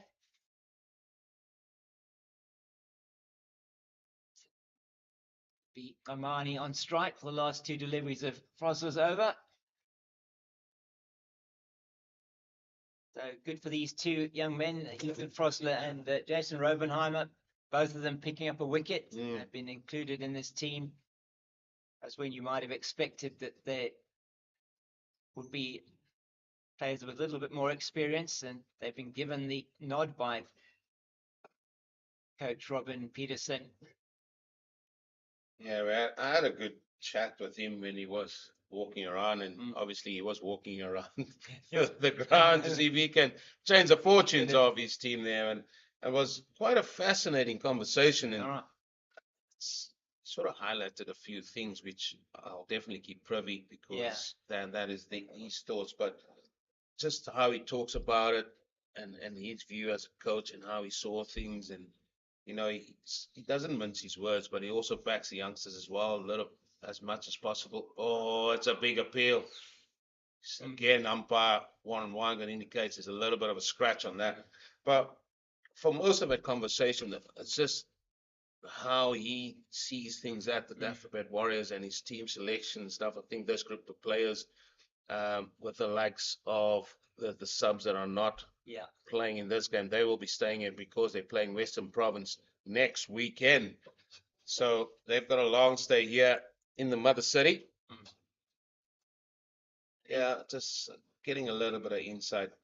I do go away and go find out some more information there for you. Yeah. I'm not on comms Thank there. you very much. Cape Fox, and try my best. Always good to get the inside track on what is happening, and I do find Robin Peterson really a great guy to talk to. I mean, such an incredible cricketing brain that he's got. He's really a wonderful coach. Really done great work here with the Warriors. And now too with the MI Cape Town. He's got the MI New York as well. He's coaching it as a man that certainly, when you look at this Warriors team and you look at them over a period of time and just the how they go about their work and the really puts his stamp on it, doesn't he? Well, now how many balls will Keith Dodson be playing like that? It's over. I think that's probably the last that he's going to block. Maybe he's two balls into the over. I think he's not. Yeah. Haven't heard that word in a while. Just block. He just blocked it. Yeah. Normally they say, just have a defensive shot. Nah, just block it. Yeah, it's a bit of an old word, isn't it? It's well, true to form, Cape Fox. We do have that feeling every time we're up there, something's got to go. Yeah, just coming down the wicket nicely and tickling it into the leg side. Here's Mr. Reverse Sweep again, looking at point. He says, okay, that point area is vacant for me. Yeah. Well, he's bringing him up now, or maybe just a tad bit around. Yeah, he's seen enough attempted reverse sweeps already from Aya Kamani. Yet to get off the mark. Just tickle that into the leg side, the back foot. Yeah, he just had 9 balls now of sighters, so let's see what he's going to come up with. If he can nurdle it around a bit, Dudgeon the chance to get back on strike. That's exactly what he does do. I wouldn't say he nurdled that one. He just played it nicely off the back foot. De Villiers on the deep mid-wicket boundary. Right, Mr. King. The game at the Wanderers is moving. It's moving. My goodness. 72 for 4 now. The Titans still requiring a further 238 for victory. They're at the bull ring over the Lions. And yeah, they're going to have to potentially bat out the 1.5 and more sessions to perhaps save that game. The Titans, Moonsami in now, presumably. Yeah, let's just see who is doing the buzz there. Peterson and Moonsami, they are the men at the crease. So Jedley from Brees is out then. 37 he got. LBW to the captain, Bjorn Fontaine. And he's signing there for the Titans, coming up from Southwestern Districts from the Golden Root Badgers for this season. Well, and he's the captain as well, stepping to the fore for the Knights. Yeah. Senakwane, he's on 81 not out. Very good. And the Knights rebuilding their 159 for 6. They're also in day 2 with him. Yeah, the evergreen. Aaron Pengiso, he's on 30 not out. Yeah. Started this 4-day series with the plump. And that's just neatly played into the offside by Kamani, and he does get Dudgeon on strike, gives his partner the thumbs up there, going through for that single as the 450 comes up on the board for Goldrush Boland. 450 for 7 after 136.1 overs. The last 50 coming in 14 overs. So still about just over 3.5 and over that last 50. And a little bit of an acceleration from them. Looks Nicely bowled, but well played, yeah. Looks like rain has gone away at the minute in the Rhinos and the Heat's game. The Heat, they batting 49 for 3 now. They've lost a lot of time there due to rain, unfortunately, in that one. And then the Tuskers, 49 for 2 in response to Eastern Storm's 361. Yeah, so cricket happening all around the country. And just a reminder to you that in just over 3.5 hours' time, South Africa taking on India at Hollywood Bets Kingsmead in the first of the 4 T20 internationals between the two teams. That's series starting today and ending on the 15th of November at the DP World Wanderers. And plenty of cricketing action happening this summer. We've been sharing that with you during the course of the first 2 days, and we'll be continuing to do that just to keep you updated with what is happening in this great summer of cricket. It's on the money. I like the way you said that 3 hours to go, which means you can get the fire lit and get everything prep, and then when the game starts, you're all set and ready to go. Absolutely right. Just making sure that if you are sitting in the office and listening to us or watching now, that you can maybe just develop a little bit of a sniff or a bit of a sneeze or cold there. Maybe just have to go home a bit early. Nicely played by Kamani, just into the covers. Well, this over will be about 10 overs bowled since the lunch break, and they've amassed 41 runs so far, which gives you an indication where the run rate is going. So they want to keep going as they are, maybe even a touch quicker. Yeah, I think they'll be looking to get up to that figure of somewhere around 500 by tea time. If they even get that far. Neatly played straight down the ground. Just a puff of dust as that one is in the block hole to Kamani. And that's just a very quiet over there. I think they just got the single off that, just 2 off that over, in fact. And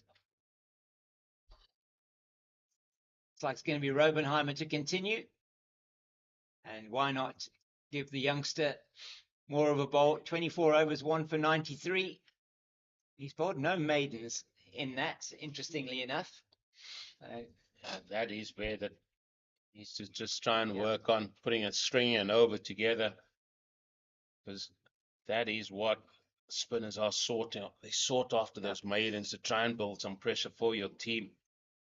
And he's still going to learn his trade doing that. Dudgeon in the air past the man at a shortish sort of mid-wicket. He's almost between him, a short mid-wicket and a short mid-on. Matthew Brzezinski takes the single. And we're going to see Kamani bring out the reverse paddle again here, potentially. No, he just brings out the normal paddle this time, and that's very well played down into the vacant fine area for 3. Good running there. Yeah, you got the paddle right. I wasn't sure which one was going to go, but excellently executed there by Kamani. So already 4 coming off 2 deliveries there, and immediately the bowler should be under pressure. Yeah, so they've been playing the shots all around the wicket. They have got the men deep on the boundary on the leg side. Got a man at deep backward square, man at deep mid wicket, and a long on. Just for that shot that is be played over the boundary by Dudgeon. Hit one very, very good looking 6 over Matthew de Villiers' head at deep mid-wicket. And he's all defence as it's played out into the offside. Yeah, looking at the dugout of the Boland team, they are still sitting very calmly out there. And nobody's in their whites over there. They're not looking at declaring anytime soon. As Dudgeon comes down the wicket, it's in the air. I think he's going to be gone this time. Is he? Yep. Yes, he is. The catch is taken by de Villiers on the deep mid-wicket boundary. He certainly didn't get all of it that time, Keith Dudgeon. And it is another wicket for Jason Robenheimer, his second of the match so far. Yeah, that time it was well bowled by the youngster. I think he just held it back a little bit. There we go, just held it back nicely. And Dudgeon knew he had to make all the pace on it if he had to clear the boundary. So he's going to go. After a good catch that was there by Matthew de Villiers, Keith Dudgeon, he departs here for a well-played 46, missing out his 50 by 4 runs. Goldrush Boland, 455 now for the loss of 8 wickets. Yeah, good contribution there from Keith Dudgeon. That 46 of 73 balls and partnership just of 18 between himself and Ayad Kamani. And getting towards the end of this innings now, it looks like Giovanni Baront that has come out to bat with Ayad Kamani. And in the team today at the expense of Sia Mahima, spinner. His figures there, 2 matches, only 3 innings, 16 runs, an average of 16. His highest score, 13 not out for the Rocks versus the Dragons in Paarl last year. So a man who doesn't have a huge amount of experience at this level, but certainly we've seen he certainly can bat. It's going to be interesting to see how he approaches this innings, see what the message has been from the dugout. It just doesn't look like they're going to be thinking of a declaration anytime soon, though. No, he should just play his normal game. From what we've seen, he likes to get after it as well. Juicy full toss to start matters then. Oh, you would have thought, I can just get off the mark with this one. And he's got a higher score, as you said, 13 not out. He could have had 4 into that already. He could have done, indeed.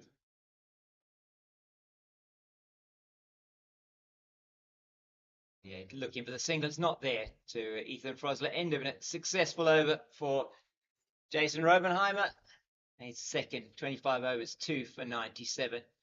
That's 455 for 8. Yeah, see how we're going to approach this. I mean, that is already an imposing first inning score. But you sense they'd want to just they want to eke this out a little bit longer, maybe. At the moment, only 45 minutes into this session of 2 hours and 10 minutes. I think once the Warriors are going to come and bat here on the surface, I think we're going to have a better idea, a better understanding about a lot of things. One being the pitch, one being sort of your tools that you had to your disposal. Yeah, and that I mean the bowlers, the Warriors bowlers compared to the Goldrush Boland bowlers. We see Sia Plaiki replacing Ethan Frosler at the stables end. Oh, beautifully played. Oh, what a shot. Number 9. Yeah. He just walks in. Beautiful shot all on the ground. Ayad Kamani, 4 runs. Everybody just stood in awe. They did indeed. It was there over pitch from Plaiki, his first delivery of his next spell. And it was just beautifully dealt with by Ayad Kamani. And yeah, this man can certainly bat. Say 2 first-class centuries to his name, and a handful of 50s as well. Could be his last ball. He faces plays off his front foot. I think so. See how Plaiki has got anything to do with it. There we go. Yeah. Just get off that front foot. Definitely. That one just that much shorter of a length, and that's the length that a couple of balls might have been slightly misbehaving. outside the off stump. But at this stage, it's just, yeah, see how they're going. They're putting a man out now on that deep backward point area.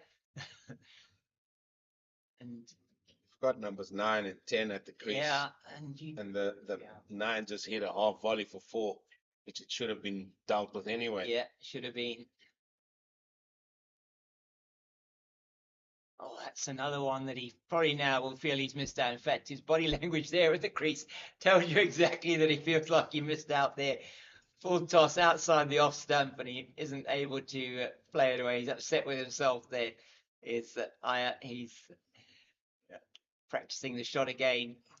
Well, it was a good take back, Shirley. It was actually. It wasn't that easy to pick up. No, not at all. It came low after pitching, sort of, I don't know where, it's just on the edge of the square.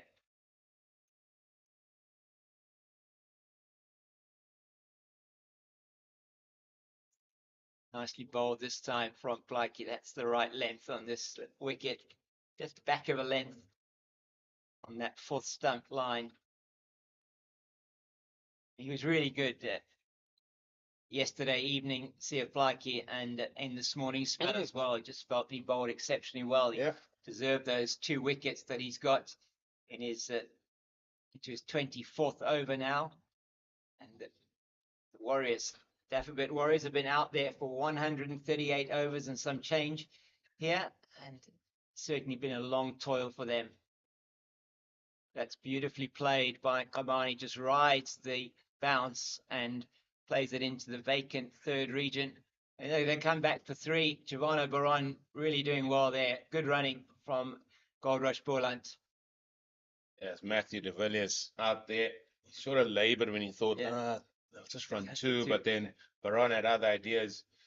So every run is vital now. Just adds on to the big total. Total has moved on to 462. So we'll update that for you in a second. It's 8 wickets down. Giovanni Baron yet to get off the mark. He just faced the 2 deliveries. Oh, yes, that's down the leg side. It's tickled fine. I think it's going to come down to the boundary for 4. Maybe off the pad. It is indeed. Warren Wango signalling there 4 leg buys, and doesn't matter how they come for Goldrush Boland. They continue to build the innings here. 466 for the loss of 8, and 200 runs more than they scored in the first innings last week in that match against the Knights. And this is a significantly better batting display on what, I must say, has been probably a better batting surface than the one they had last week. Wasn't the best of overs coming back into the attack there from Blakey. He was just reaping his praises there of what we saw last night, and then also this morning, which was true to form, but unfortunately that time just dishing up something that wasn't what was required. So Rubinheimer is going to continue here. Kamani, he's probably going to see if he can use his feet again. He's played the lap. He's looking to the offside again here. Plays that nicely onto the offside for 1. There's a man just almost 3/4 of the way to the boundary on the offside. Like a Dile Mokhakani. And big Baron on strike now. Still to get off the mark. Amani 13 of 22 with 1 boundary. 467 for 8 it is. Just plays that one from outside the off stump to the man at shortish mid wicket. Just trying to get a sense of how warm it is out there, Eugene. I am, because the aircon is making me cold. It's making, I'm feeling the same as well. That's tickled into the leg side, and they go through for a single. Just that one then, Baron off the mark. I think Kamani wants to be down that end facing Jason Robenheimer, and he's conceded now 99 runs. There's no better way to test the old temperature. Just stick your hand out the window. Absolutely. A little bit more of a breeze now than there was early on this morning. That one's just defended back to the bowler. And certainly would have been a warm day out there. There's a little bit of sort of very high cloud cover, which is probably just making it a little bit cooler than it might have been, but a bit of humidity out there. Still beautiful day here. Well, that one just it's gonna have to be quick. Is Baran, and he is. He gets called through by Kamani, and he responds to the call. He was a little bit slow in taking off, but got there to the other end quite easily. And just that is now the 100 up of his bowling for Jason Robenheimer. 2 for 100 into the last ball of his 26th over. Yeah, there's a few milestones that needs to be celebrated or not celebrated. No. It's and both spinners now going for over 100, which in a total like this you would have expected with just 2 frontline spinners bowling. It has been a toil for them. Well over 30 overs for Senran Mutusami and 20, in fact, over 40 overs for Senran Mutusami, and now 24 for the 26 now for the off spinner. Well, it looks like we're going to have a little bit of a Jordan Herman. Yeah. He's going to be bowling here from the stables in. Deshere still got his helmet on, so looks like he's going to stand up to the stumps. Yeah, a little bit of spin, I think, from Jordan Herman. He's bowling ahead of the likes of Matthew de Villiers, who can also bowl some tweakers as well. Yeah, so Sia only bowling the 1 over and got taken off. Yeah, it's very interesting, isn't it, that he just bowled that 1 over. It wasn't a particularly successful over from him. Now maybe just trying to, using the 8th bowler, Jordan Herman. It's like he bowls offies, I think. It looks like it is. And I don't know what his figures are like. Let's have a see if we've got his overall numbers here. He's into Kamani and he just plays it straight back to the bowler. Jordan Herman, there he is there. So 3 wickets in first class cricket for 65, average of 21.66. Should have bowled him ages ago. It's natural. They're just going at 3 runs and over. Where have you been, Jordan? Yeah, it's not used often, but it's an opportunity for him to turn his arm over, and that is the reverse sweep brought out. I think they'll turn for 2 here, as that's de Villiers doing duty out in the cover region. This comes around to deep backward point for the 2. He sort of just labors up and then gets into the bound and then gets the arm round. Yeah, but he's got 3 first-class wickets. Yeah, absolutely, and that you cannot. Certainly, that one's very short, and it's played very, very nicely by Kamani down here. It'll just trickle to the boundary in front of us for 4, and retrieval done here by Senran Mutusami. So, just something just come through now on my phone saying he took a 3 for last week, Jordan Herman. So those 3 wickets just coming in 1 match, which was last week, and it is indeed in that Warriors versus Dragons match, and it says there 24-25 his best bowling, 3 for 35. So thank you very much there to CS Chawanda for that information coming through to us. Really appreciate it. CS, thank you very much.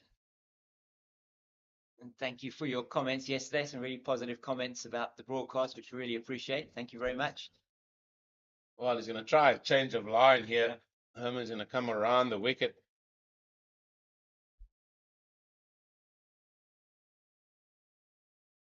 Oh, that one misses everything. I think that might be buys. It's coming down here to the boundary once again for 4. And it is buy signal by umpire Warren Wangard. And yet another 4 added to the score for Goldrush Boland. It was a bit of an expensive over there, as you see Dwan Olivier making his way slowly to pick up the ball here. Well, we were sort of trying to preempt things a little bit there during the lunch break and thinking where they're going to be. And You were sort of saying they're going to be around the 460, 470 Yeah. by drinks. Yeah. And we've got about 10 minutes to go still to that We do, yes. period of time there. And shall we say they're slightly ahead of the game here as we see the coaching staff of the Warriors again walking around. And I've told you several times, Yeah. once you see that, you just know things are not going according to how the coach would like it to go. So, as you said, Eugene, just looking at that since lunch, 69 runs in 14 overs, which is just 1 run short of 5 and over. So they've done exactly what the intention was. I was sort of thinking a run a minute in the period post-lunch. They've done better than that and pushed the game along a lot quicker. Yes, they might have lost the 2 wickets, but still, it's the runs on the board that count. Have a go there, and that is again going to be a catch on the boundary for Matthew de Villiers, and he takes another one. Jason Robenheimer gets his 3rd wicket, and it's another one picked up, and Giovanna Baron is caught by de Villiers in the deep, and just the 1 run that he scored off 9 deliveries, and that is another good catch on the boundary from the young man. Yeah, he bags another one, Jason Robenheimer. Baron going after it. Obviously, messages have been sent. And I think now we're in for a little bit of fun here. But he's got to depart the scene just for 1. And that gives us time, the Cape Fox, because as you said, moving the game along, things are happening at the Bullring. Wow. 91 for 5, the Wow. Titans now. So 219 runs still required. Peterson, he is still there. Man that came in batting at number 3 is on 27. But Munsami, he's departed the scene for 19. Yeah. It's game on. It is game on up there in the Bullring. It's going to be very, very difficult, you feel, for the Titans to recover it from there. Although, having said that, in the first innings, some really good runs put on lower down the order for the Titans. So they'll be looking at players like Corbin Bosch to perhaps do that, as we see Glenton Stearman coming out to the crease, 71 matches. Average of 22 nearly, with 150 in first class cricket, just over 1,000 runs. And yeah, he's a man who probably pride himself on the fact that he can bat a little bit. No bowler likes to say they can't bat, do they? Especially when they come in at number 11. Yeah, exactly. With an average of what he's got, it's not looking bad at all. You've seen him hit a very long ball in that Boland T10 tournament pre-season. So, Robenheimer picking up his 3rd wicket. It's really good for him. It'd be his best ever bowling analysis. 3 for 100. Told you there'd be some celebrations there. Absolutely right. And why not? Yeah. He's bowled well today. He's learned a lot about his trade. Yeah, very, very important. You only learn by being out there in the middle. They only learn, but it's just such a huge part of that learning curve. I like the pace he's bowling. He has bowled today, and I said early on when he got rid of Keith Dodson, he held it back, and there was a nice little loop, but nice little pace on that one as well. He's telling the batter, if you want to hit me over the boundary, you got to do it all on your own. Yeah, that one again, very nice. Yeah, just pitching it. It did straighten a little bit, so maybe there's a little bit of purchase that we're starting to see on the surface. Certainly not what you would, you maybe expect it to be quite a bit more towards the end of the 3rd day into the 4th day. Stearman sets off for the single, and it's missed by the fielder, and they're going to turn for the 2nd. Put the fielder under pressure there, Jordan Herman, and he's not able to pick it up, and they go through for 2. Stearman off the mark. I know that Goldrush Boland have lost wickets here, Cape Fox, but it actually meant that they've actually moved it along a little bit. So the hand is going to be forced here a little bit about how they play anyway. Yep. So yes, they've lost wickets. And yes, you can argue the point about, they could have maybe batted till tea, whatever. But I just feel you said about game moving forward. But I think that is what this first hour after the drinks break, apologies, after the lunch break has done. And I think this is all for the good of the game. maybe for both teams as well, it's going to give them a longer time, maybe whenever this final wicket does fall. Because if it does fall now, you've got an hour to bowl that Warriors. Yeah, I mean, I agree with you. I think it's been very good from Goldrush Boland, say batting at 5 and over after the lunch break, shown very positive intent. And Kamani's not going to stop showing that now. And Glenn Stearman certainly won't. Can expect that he will also be going for his shots. And Kamani just almost imperceptibly gone to 21. Would he though? He's a bowler. No, I don't want to be bowling. No, I just want to be. Maybe just keep your guys out here for as long as possible. You've got to force me off this ground if you want me to go and bowl. Well, nobody gave Giovanna Baron that message then. Clearly not. Different experience. Different experience. Yeah, there we go. He just wants to get the ball in hand and start to bowl. He's in his, I think, second or third first-class match. So, yeah, absolutely, exactly as you say. Given him the opportunity, Giovanna Baron, just his third match, first-class match. Yeah, well, they say you can't beat experience. No, you're right. You just want to be out there in the middle, and more time you can spend out there, whatever it is your craft is, whether it's bowling or batting, that's what you want to do. Spend as much time as possible. A couple of experienced heads out there now, off the outside the boundary in the form of Robin Peterson and Craig Tayson walking around the ground. Craig Tayson's, he must have come from a gym session again. Looks like it, yeah. Doing some good work here at Paarl Boys, where he's the coach. Yeah, great to see these people that put so much into the game, as that's beautifully tickled around the corner by Stearman. Takes his third run. Kamani on strike. He's going to be bringing out those little paddles and sweeps again. I have no doubt against Gordon Herman. Yeah, why not? He's been very successful at it. It's very nicely played by Kamani, and he'll take another 2 down to the wideish third region. Matthew de Villiers again doing the work there.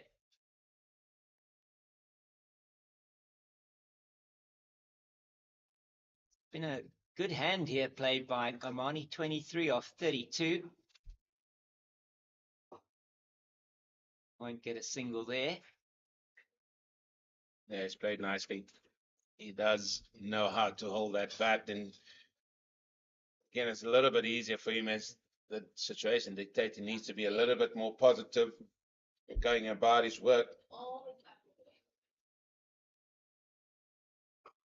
He plays that one beautifully straight down the ground, and it looks like it might does make it to the boundary. And the fielder there, Sia Flikey, was expecting it to go to the boundary. It sort of died on in the pitch, and then it rolled over the boundary. That's the end of the 143rd over, and I think it's time for a drink.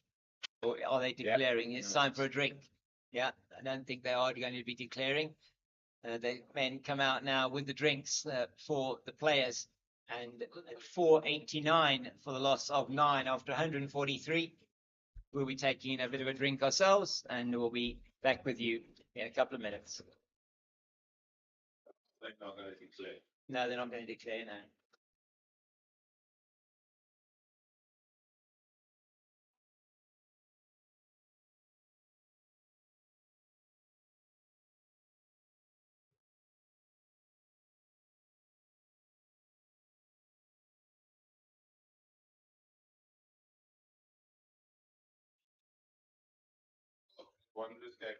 Yeah, it's a game to be had now.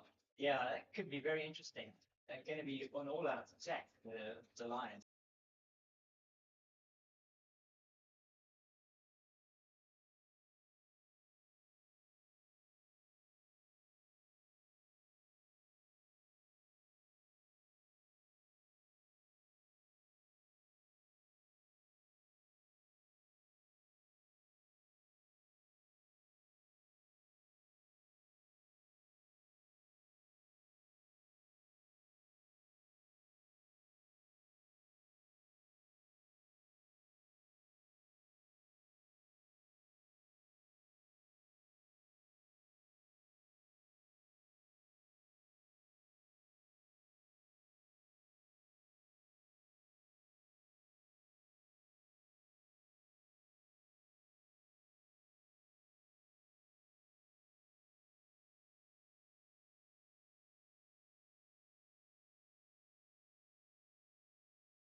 Welcome back here to Boland Park after the drinks break, and welcoming back Zahir Adams. Good to have you with me again, Zahir, and it's been an interesting first hour or so after the luncheon interval, with Goldrush Boland scoring 79 runs and losing in that time 3 wickets. It's been really good acceleration from them. As we see, Glenton Stearman plays that one. It's up in the air. Will Jordan Herman get there? No, he won't. And tried desperately to get there. And they're certainly not holding back now. Goldrush Boland to 491 for 9. Massive 491 for 9, James. It's built on 3 centuries there by Avi Makajima, the latest one. Yeah. And now it's just, it looks like it's happy hour at the moment for these tail enders. Definitely is. It's been 2 catches in the deep off Jason Robenheimer, and that gets a single there. Does Glenton Stearman. Matthew de Villiers taking 2 catches in that position at deep mid-wicket. The one of Keith Dudgeon, who made a good 46 off 73 deliveries, and then Giovanna Baron in just his second first-class match, just going for a big shot, getting caught on the boundary as well. So some reward for the young off-spinner. It's been toiling away. 3 for 105 for him. And we've had Jordan Herman coming in, man who got his a 3 for last week in his only and first and only 3 wickets in first-class cricket. He's been turning his arm over from the stables end. Oh, we did see Matthew Brieske from Yeah, the stables we in did. before We that. did. So anything can be expected from this Warriors lineup. Well, that's right. 8 bowlers used then by the Warriors with Bretsky and Herman. And why wouldn't you when you've got to bowl 143 overs? Certainly been a superb effort here by the Goldrush Boland side. They have certainly given themselves the best chance of pushing for a victory lately. You would like to think that from this position they won't be able to lose the game. Yeah, you certainly feel that it's going to be in their favour to have amassed as many as they possibly can. That's nicely played by Omani yet again. It's been a very good, well compiled 28 from Aya. He's come in and been a little bit watchful early on, but he's got 3 boundaries, 28 just off 37 deliveries, and say batting at 5 and over since the lunch break. It's the acceleration that we were asking for.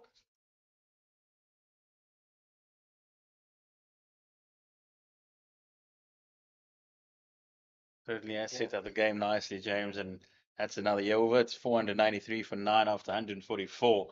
But certainly the Boland side, they'll take plenty of confidence from this. We have said it before how the first innings was set up really nicely last week, but then they fell away. This week they were sure to cash in. They had a couple of changes in that 11, but everybody that's come in has really looked to be positive and played with good intent, and all just set up by that fantastic opening partnership yesterday between Peter Milan and Grant Williamson. And now Warriors, they'd like to get off this park as soon as possible. They'd like to start thinking about how are we going to compile our first innings. What are Jordan Herman, particularly Matthew de Villiers, Matthew Brieske, how are we going to respond, and are we able to match the 3 Centurions? Yeah, and it doesn't look like there's any real demons in this pitch at all yet. There's nothing really it's not doing too much from a turn point of view, maybe a little bit of turn, but it's very, very slow, as we see Andile Mokhakani replacing Jordan Herman from the stables end. And that's beautifully played through the covers. I think that is going to beat. No, it's not actually going to slow up, and de Villiers will be able to cut it off. But so the 2 for Aya Gamani played a couple of those drives through the offside that looked really good at the crease. We've seen some exquisite cover drives already today. Avima Makajima, he set the tone up front, just caressing the ball through the covers, and it looks like Aya Gamani, they've had the same juice this morning. Absolutely, and it's interesting to see when he was dismissed, his wagon wheel, 60 of his 122 runs for Avi came through that offside. So really good. Just pulls up in his run through Mokhakani. So He really was excellent through that offside, both off the front foot and the back foot. Played some outstanding shots. Really good to see him getting to his 5th first-class century. Just clean bowled. He was by Ethan Frosler. The good delivery, just hitting the top of off stump and sending it cartwheeling across the ground.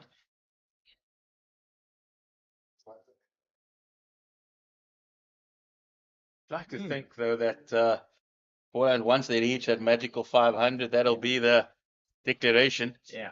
If they are to push for a victory, particularly after going down last weekend, you'd expect the Boland bowlers to have the mindset that we might have to put in a double shift even if we are going to get maximum points here. Yeah, definitely. This is the second of only 3 home games that they have in this 4-day series, the CSA 4-day series. So they want to maximize the opportunity on home turf, especially having won the toss. That was the first thing they did absolutely right.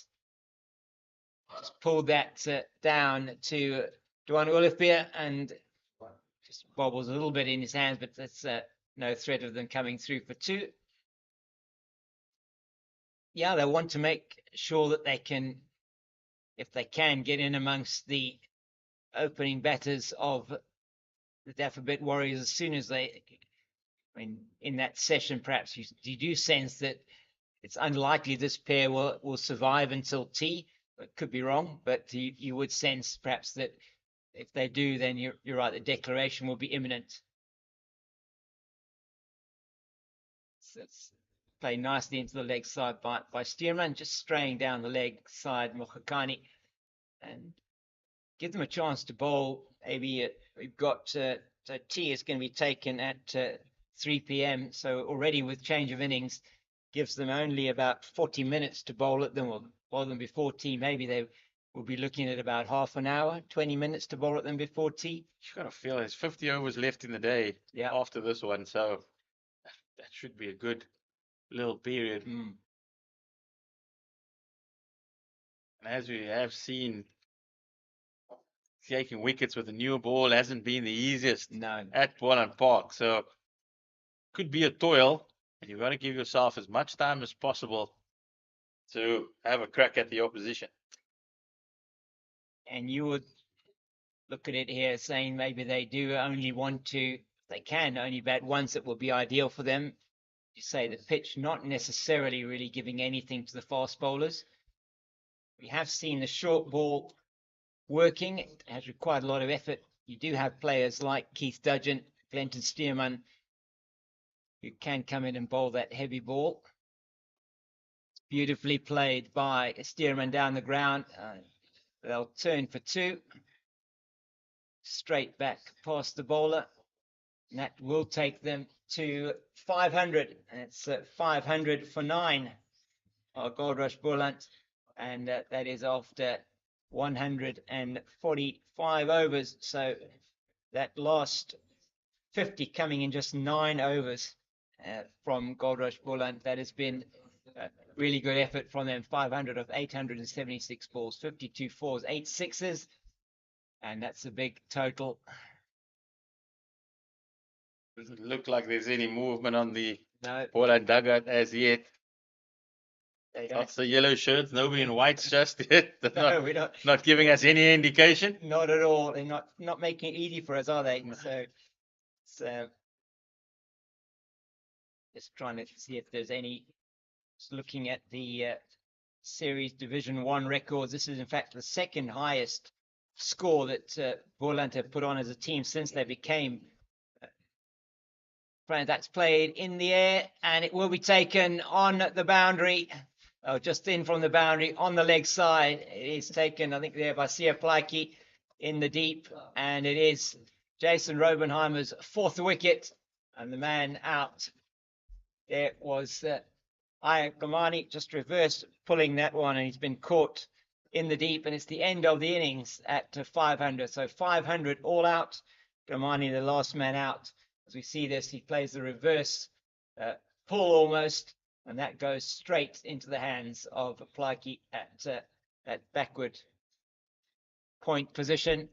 And it's 500 all up. You could not have picked him out any better. No. So there will be no need for the declaration.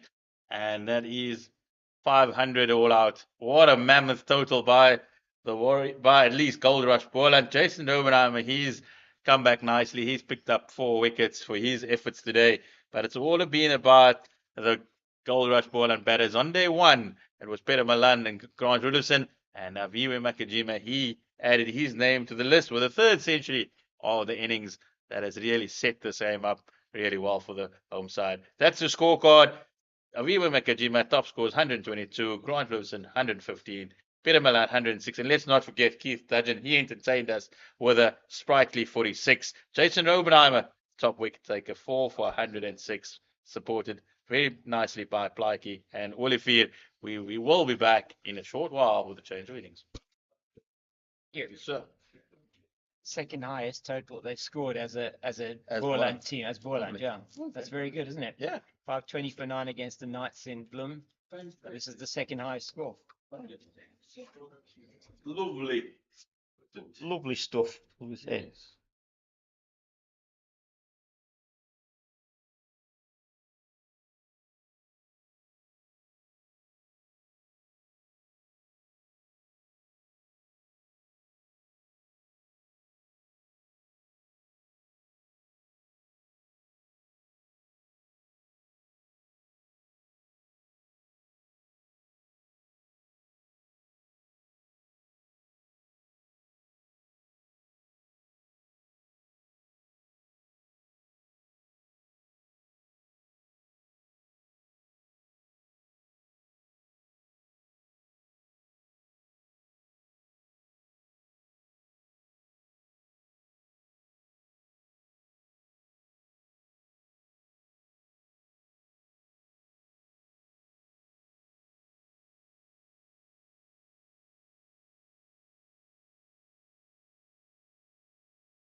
long-standing rivalry packed with fierce on-field face-offs that have electrified millions. Brilliant. Tremendously entertaining evening. Loving it. And a rematch over 4 months in the making. It's India who win the T20 World Cup. South Africa are home. It's going to inspire the South Africans immense. Catch the T20 World Cup finalists going head-to-head in 4 action-packed T20 internationals. Live on your World of Champions. Head to cricket.co.za for all the ticket info. Woza nawe.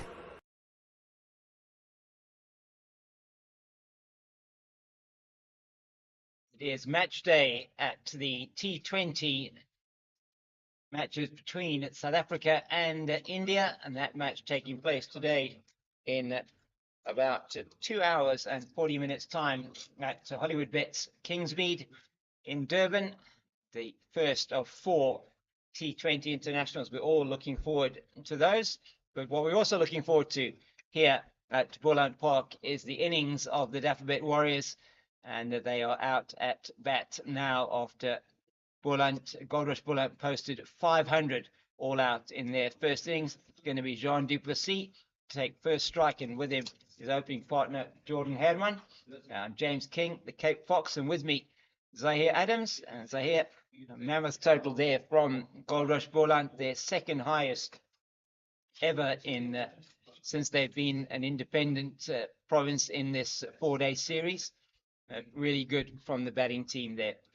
I think when 2 openers walk out, and you don't want to have a look at the scoreboard, because that is a massive number there from Boland. It is all about going about your business, how you're going to approach this innings, and not even take that number into consideration. It is all about your personal ambitions and how you are going to do the best for your side. Because if you look up at that number, it could be very daunting. Yeah, you do. Here we go. Certainly don't want to see that number as it's Stearman towards us now from the stables end. And ads of du Plessis plays it nicely out into mid-wicket, where it is Peter Malan that is doing the fielding. One of the 3 Centurions in the Goldrush Boland team, Malan, Rulofsson and Aviva Mgajima. And it's given them a huge platform which they can work to. Bowlers will be wanting to try and see if they can get amongst these wickets of the Warriors early. In nicely behind that. But as you say, Zahir, the important thing for the batters, as Grant Rulofsson was saying to me this morning, just in the chat that we were having, is just, don't get ahead of yourself. You just keep batting. You know, I asked him what are the things that you were talking about in the middle, and saying just keep batting. That's all you want to do. Just keep it going, and they'll be doing exactly the same here, these 2 opening batters for the Dafabet Warriors. Certainly is a situation where you need to be hungry to spend time at the crease. You've got to be hungry to score runs for your team. You don't want to be sitting back in the change room wondering what if, or if somebody else is scoring my runs out there. When you have the opportunity, try and go as big as possible. But as in anything, you got to start small. You got to first build the base, and that's what Jean du Plessis, a really talented youngster, from the west, at least the outer Nikwa area. That's right. It's well left outside the off stump by du Plessis, and a man who, funny enough, played last season on loan from South Western Districts for Boland and scored a very good 120 for them. His highest score, though, 203 for South Western Districts against the Eastern Cape in Yati. And he's got just over 2,500 runs in first-class cricket, 40 matches, 69 innings. And man who played for SAA in the previous season. That's down the leg side. He doesn't get anything on that. The captain, Clive Fontaine, takes behind. Always thought that Jean du Plessis was a little bit wasted down there in Division 2. A few seasons ago, actually already played for the Cape Cobras. That was during the period where Esvidia, Boland and Western Province made up the Cobras, and he got a few games. And never looked out of place. Yeah. Been a promising youngster since his SA under 19 there. So very glad to see him get a elongated stint in Division 1. It's in the air and down to long leg. That's good work done in the deep, but it's good running from these two, and they're through for the first runs. And Dafabet Warriors are up and underway with those two from Jean Duplessis. It'll be his opening partner, Jordan Hademan, that will be facing up to who I think it will be, should be Keith Dudgeon, coming on from the Nederburg end. It is indeed. They will be looking to Dudgeon. Well, he does bowl a heavy ball, and we're looking to him to try and make an important breakthrough. Jordan Hademan in the runs last week scored that 99 we were talking about that we had a little bit early on. John Duplessis not really having a great outing last week against the North Dragons. He'll be looking to make sure that he cashes in on what still looks like a really good batting surface here at Goldrush, here at Boland Park. Keith Dudgeon, his numbers, so quite impressive. From a bowling point of view, is best 7 for 43 for KZN versus Gauteng in 18-19 season. Starts with a nice one outside the off stump through to the keeper, Fortuin. Fortuin keeping in this match. Last week it was Nathan Engelbrecht who had the gloves, but one of those two changes to the team. Michael Copeland, who's fielding here at mid-on. No doubt we'll see him bowling some of his off breaks later on in the game. No Sia Mahima today for the men from Goldrush Boland. It's interesting to listen to a few people, and they do feel that Michael Copeland offers plenty with the ball. Nice, tall, young lad with his off spinners, and possibly could be utilized particularly in white ball cricket. But Keith Dudgeon, he'll be filled with confidence. He had a nice little bat early on, struck it neatly, particularly straight down the ground, and is a really strong man that'll charge in here from the Nederburg end.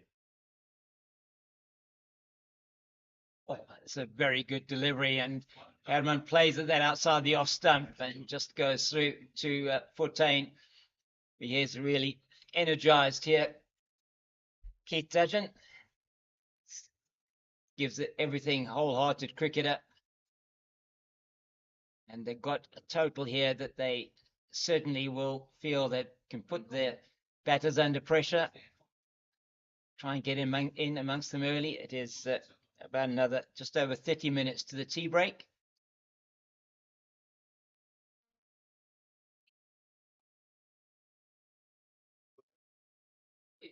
It's Giovanni Baron, a new face in this team, who's in there quickly from his position at sort of just forward of square.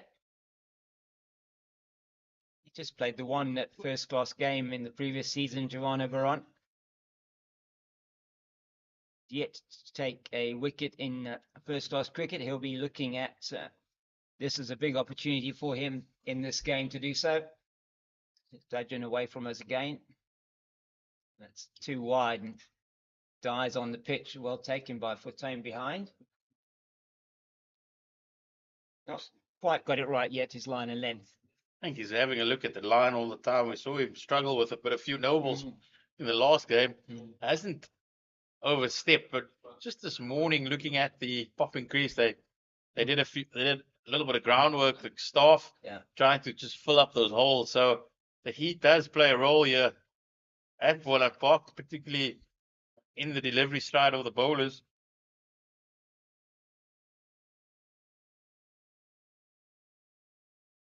Neatly tucked into the leg side, and Jordan Hademan will also get off the mark with a brace.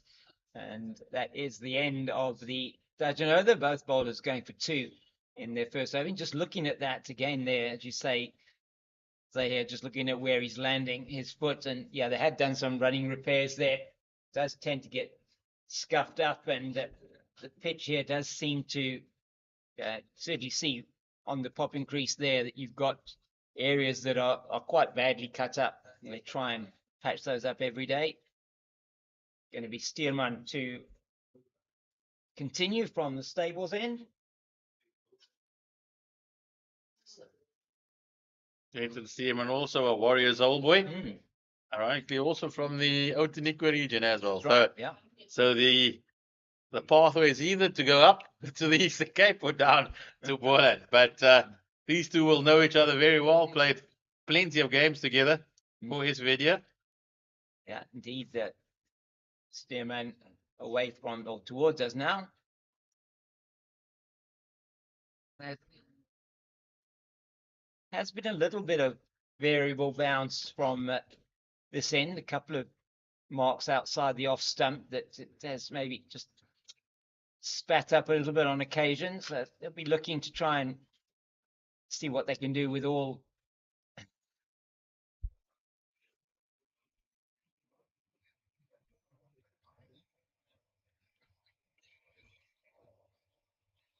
the Stearman towards us again.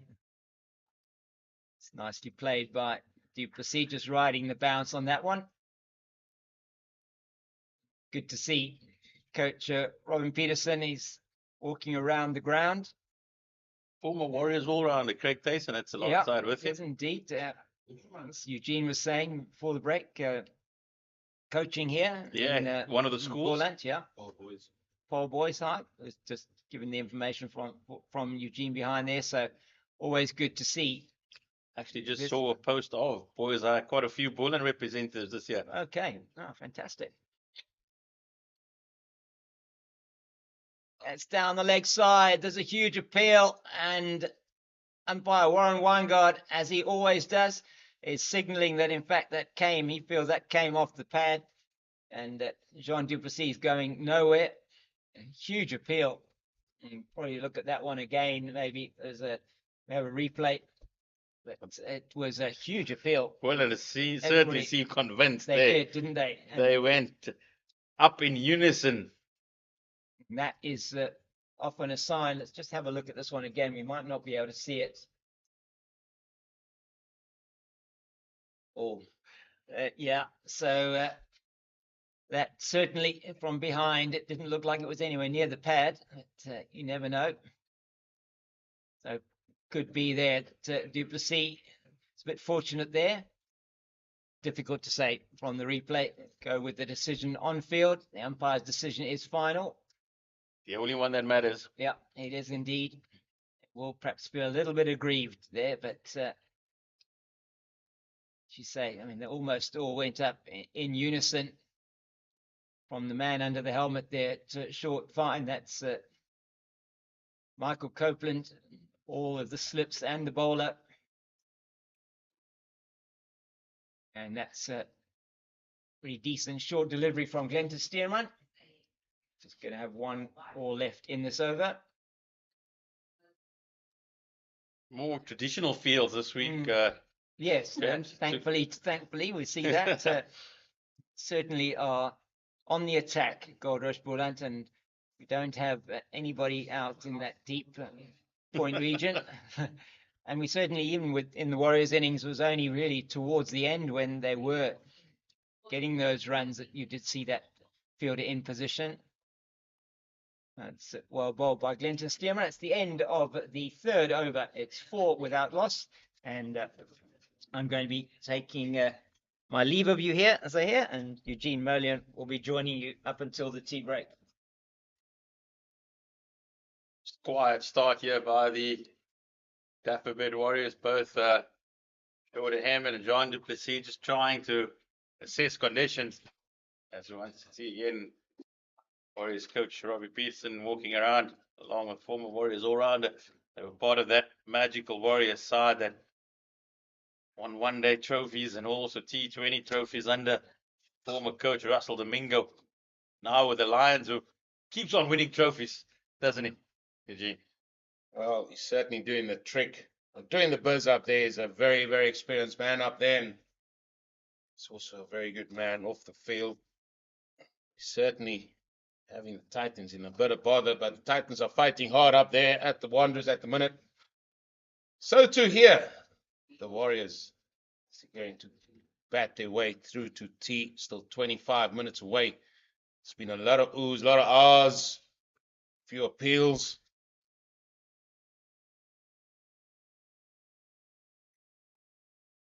Just feel, Zaire, sure what you make of it. Yes, this is only the fourth overs. Length has been a tad bit short. So it has been very easy, or very comfortable for both du Plessis and Harmon to really just stand tall, or maybe just rock back and play the ball off the hips. Really tested that corridor of uncertainty. Both the left and the right hander.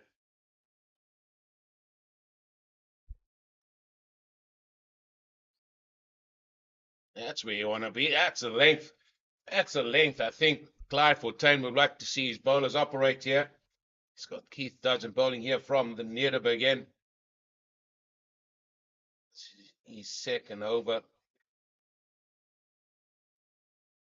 I mean, that's an interesting view of the slips there. You've got Aviwe Makajima maybe in the pocket of Sean van Berg. Maybe he's a tad bit forward as well. So very difficult to see how deep they are.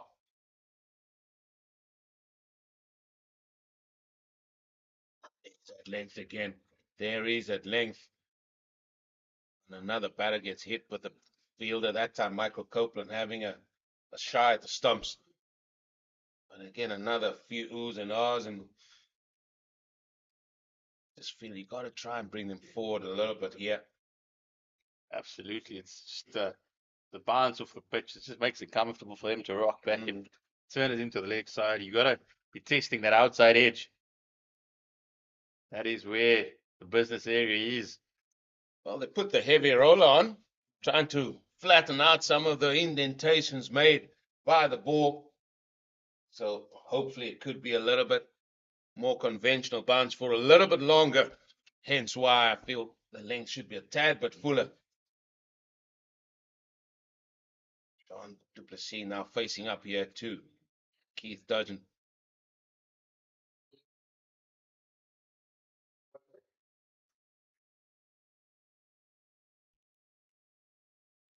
Haven't seen the ball swing out there.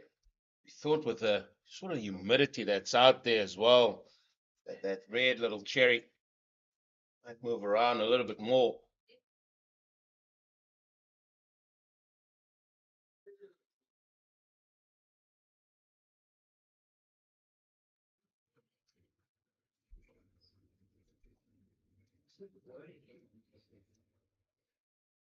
Oh, you would say that swung, but that just came from the hand. It was almost like a round arm delivery. You see Keith Dudgeon, he's smiling. Maybe that was his variation. We have seen Keith Dudgeon also try and dig in the short ball. Haven't seen much of that as yet. So it's just for Placid, I think, just do what you're good at, just keeping it, good line, good length, bringing forward, getting slips in play.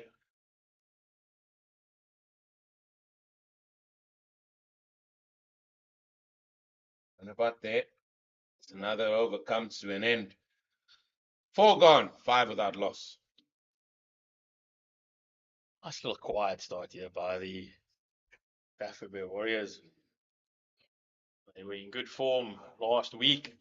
Unfortunate not to get over the line. But the batters certainly put themselves in a position to win the game. This week, it might be a little bit of a different task. Do yourself a favor. Do yourself a favor, Zaire. You're the man that love the extreme. Go and have a chat with Robbie P about last week's game. No, I did. Definitely, sir. He was quite bemused by the fact that not a single wicket was taken by a spinner on the last day.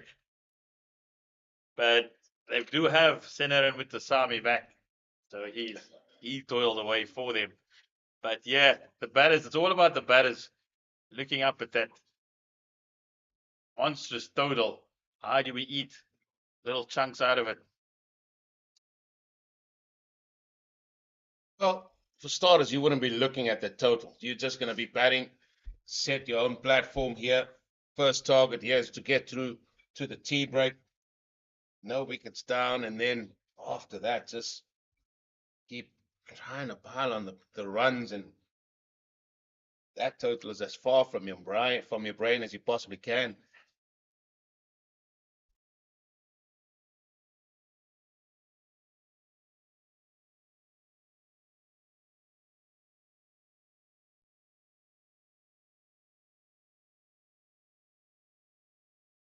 Halfly struck, but straight to Copeland. He's just struggling with that length. It's Clinton Stearman.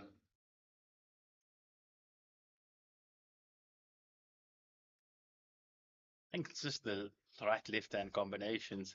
Always makes it hard for a new ball bowler to adjust his line every other ball. And that's the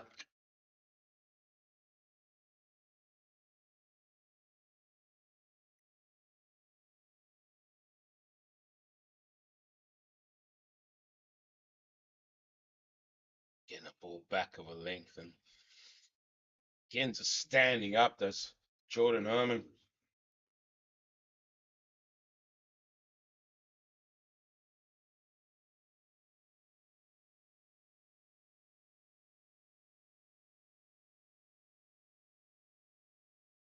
Sure what Sean van Berg and Clyde Fontaine are sort of lining up.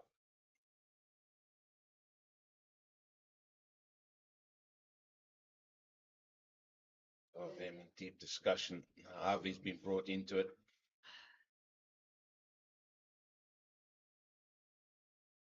Another bit of ooh and ah, but that is comfortable for the batter.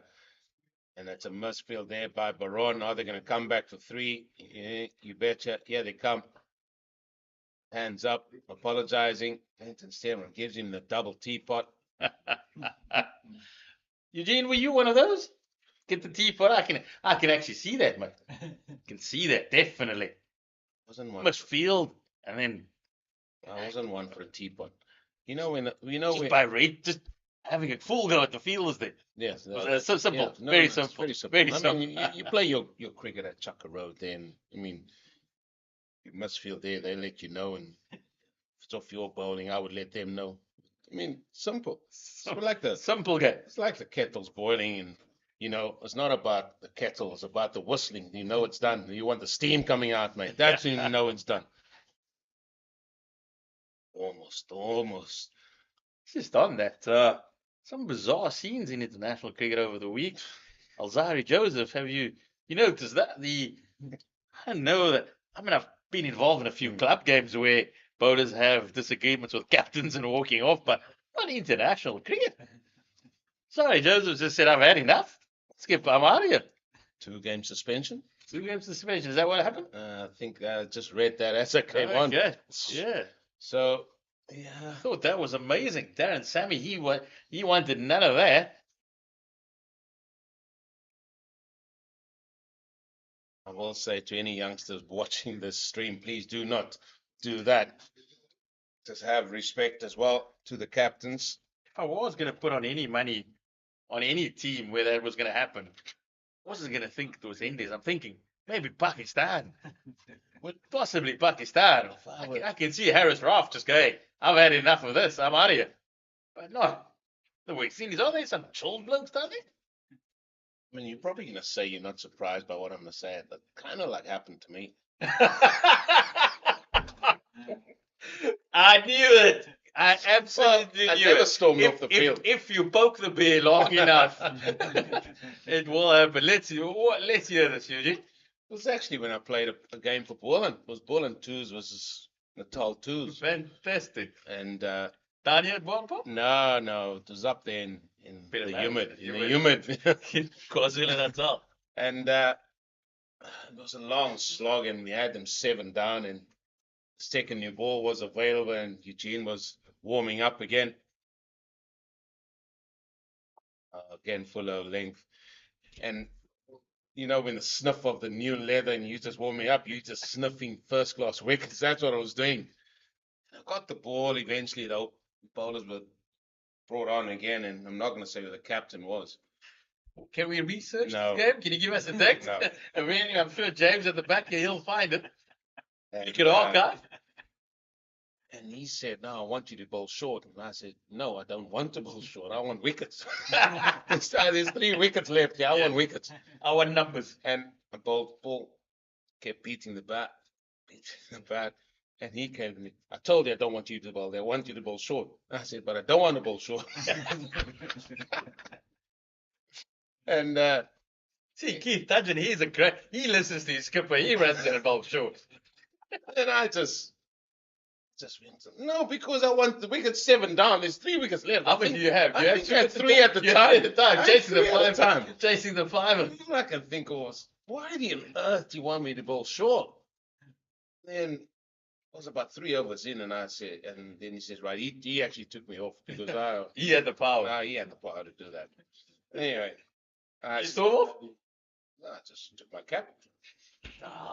Oh, well, we'll talk about this one here because it nearly carried there to the man at short mid wicket, but it was the bounce that interests me as the ball bounced just short of Glenton Stearman and it sort of just whizzed past his head there. But yeah, no, just took my cap and said, okay. It was a bit of a team meeting at the end. I gave my story. Gave your match fee too? No. You know, the coach was, Omar Henry was a coach. Oh, right. Funny enough, he's actually just messaging me now saying, come around for a bride. Definitely going to have that chat tomorrow. Definitely going to have that conversation. We'll definitely, and we Holmes does love a story, doesn't he? Yeah. No, when you're young and all you want to do as a fast bowler is take wickets and hitting people on the head. I was a little bit quicker when I started playing. I do remember. But yeah, you just wanted wickets, and I couldn't understand what are you thinking, skipper? There's a 5 here for me, mate. And I was just trying to find my way in Boland as well because I was playing my cricket down at Marty's.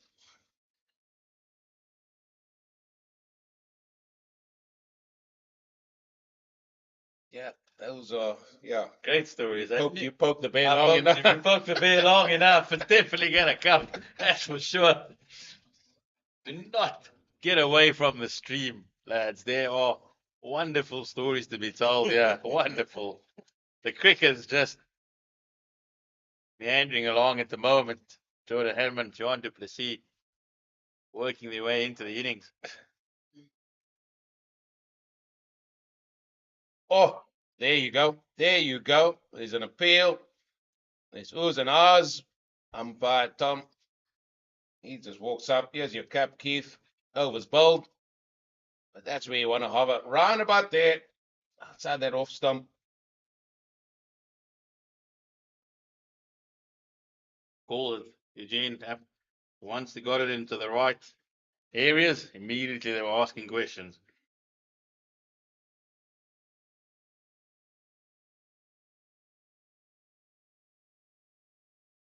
Not long to go till tea. Starting out playing, I mean, you played at school, or it's always the tea and the lunch you were looking forward to, day cricket, and we'll declare we bat for 60, you can have 40 overs. And that were the days, weren't they? Absolutely, absolutely.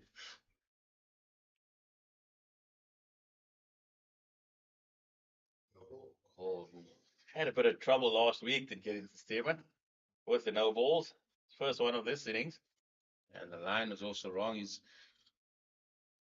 Sometimes at this stage, you've got maybe just one spell before you go off for tea, etc. Sometimes you're just trying so hard just to try and get it right. He's just struggling a little bit with his length more than anything else. If he can get his length right here, he's bowled a few balls that troubled him. Got to try and bring him forward.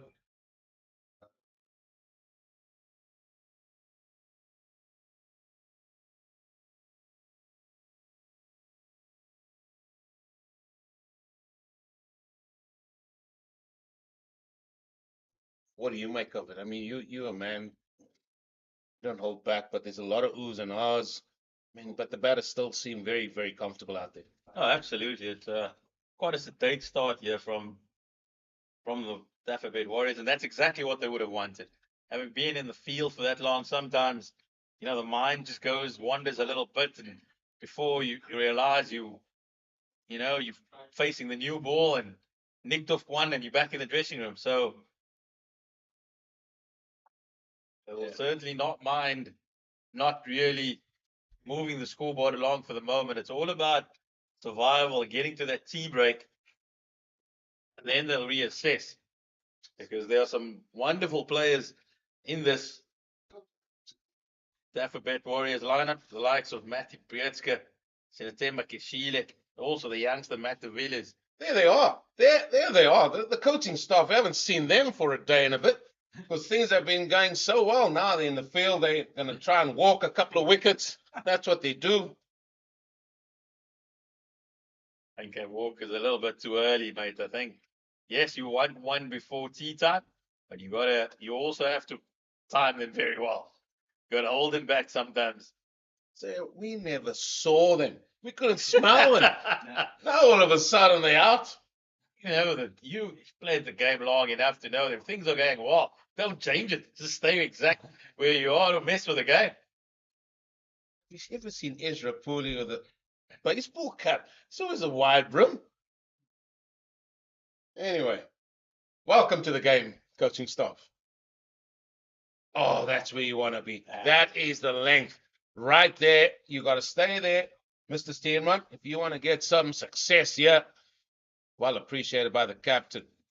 I'm glad he's keeping today. Clive Patane, he's a wonderful keeper. Man that represented Proteas as well in Test cricket. I think the key to Glenton Steenman, and Eugene, you said it countless times, it's consistency. Can you follow it up with another one? Can you follow it up with two more? That is what brings about wickets.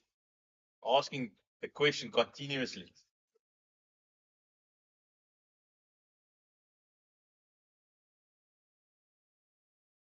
Oh, that brings the uncertainty. You're not sure. Can I play it? Can I leave it? The Warriors also, they've got as much as you playing for yourself and you're trying to just create a bit of a platform, you don't want to back yourself into a hole where everything becomes negative, where you've got this huge total on the board of 500 and you feel that you only got to survive. You also need to score. And that's when the Warriors play their best cricket, when they look at the positive options.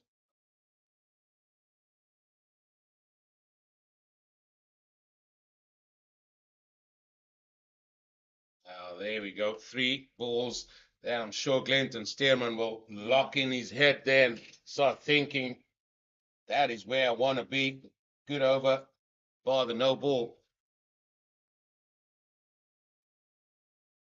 Critical no balls have been Peter Milan being caught off a no ball in the first innings on just 17.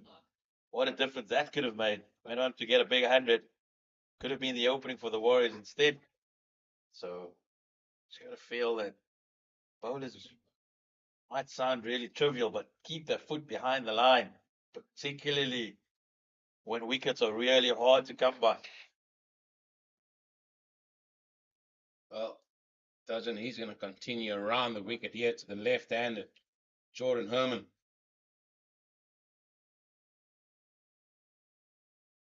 Feet going nowhere. Feet going nowhere there. Copeland doing the field. Almost in business, Michael Copeland. Jordan had been trying to tell himself to play straight, play in the V. Keep going, don't close the face. That's when I'm offering the bowler something.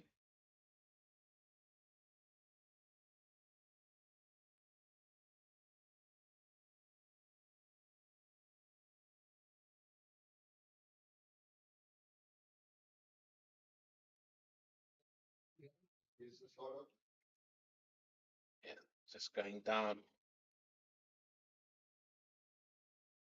Michael Copeland going to get the helmet, so it's going to bring about another change in the field here.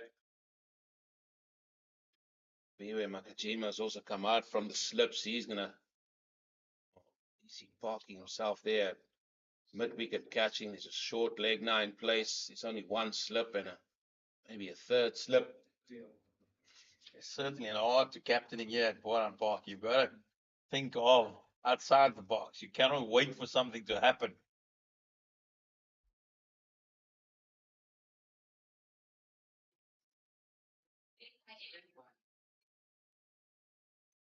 That's going to be a few bounces over there to Peter Malanu's that fine leg. More woos and ahs once again. Good thinking there, though, by Goldrush Boland. Moved a couple of fielders around and got the short ball in. Possibly the last delivery that Jordan Hammond thought was coming his way. They actually did very well to keep it down, just roll the wrists. They easily have just popped it straight to fine leg. And even just ride it straight into fine leg.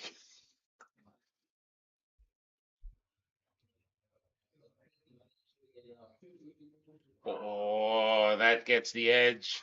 And that ball is going to go to the vacant third man boundary for a 4. I'm sure that Dushan will be happy with that delivery. Not the outcome of it that's gone for 4, but the length he's bowled there was good. Absolutely cannot reiterate it enough. He might look a little bit despondent that ran away for the boundary, but it was arguably the best delivery he's bowled of his spell. He found the outside edge, and that just shows the lack of pace in the wicket. It went straight down, wasn't even a chance. I would say kudos goes to the batter there, played it nicely. But he got the outside half of the bat there. He didn't push at it.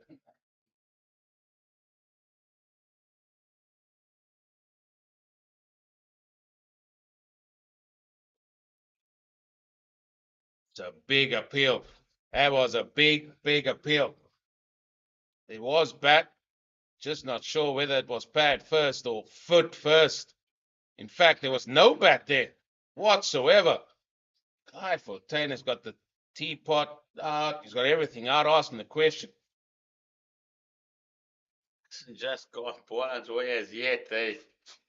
That was a very big appeal, and it looked like it was certainly going to hit the base of the leg stump. There's difference of opinions here behind the wicket, but certainly felt that Keith Tangent was in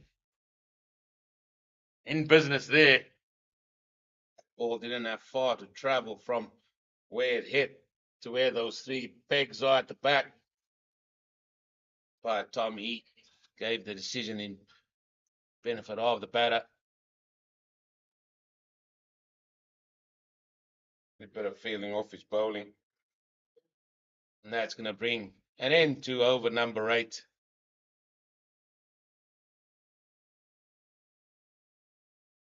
At Fontaine, he's smiling there, but I'm sure he's probably wondering how that wasn't given. A couple of the men, the substitutes, have played Capel there on the left and Leon Leroux, I should say. Leon Botha, apologies, Leon Botha. Name's wrong. But they are sort of patrolling with drinks in hand. They don't have much to do because we potentially into the final over here before the tea break. Well, I really would like just one. They felt they should have had one earlier. That would certainly put a little cherry on the cake for a good day thus far for the host team.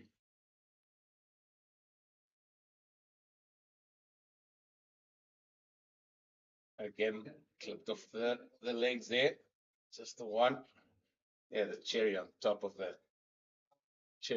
scone they're about to get there for tea. It's probably what you're talking about. Cupcakes, mate. Come on. A bit of cupcakes. It's the best part about playing cricket tea time. They don't do cupcakes here in the board. Swiss rolls. What is that? Wouldn't know, mate. What's that? Got a lot of samosas. You've played a bit of cricket in the UK. Was there anything better than tea time? Was that not the highlight of the day? Cream and a little bit of jam on top. Fantastic. When you were practically forced to having a cup of tea.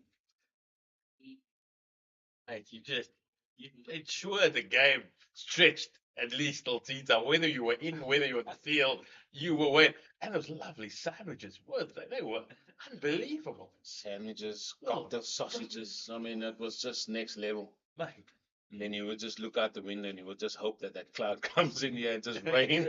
And that's the end of that. That's all she wrote. That's all she wrote, boy. Thanks for coming, but your tea was beautiful. It was a beautiful part of club cricket.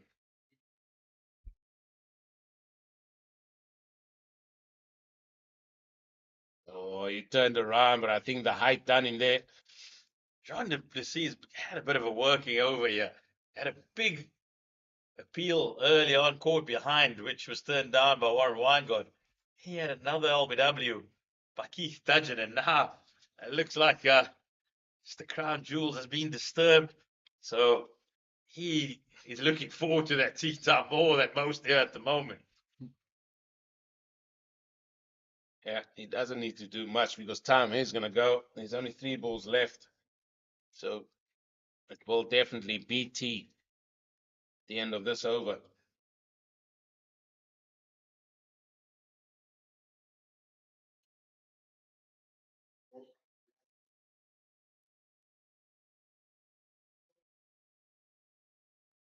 So a lot for these two teams to talk about at tea. After the Goldrush Boland innings was finally closed on exactly 500. Second highest team total, Boland. Top effort here by the home team. So all the CEOs, James Fontaine walking around just a little bit taller earlier today compared to last week.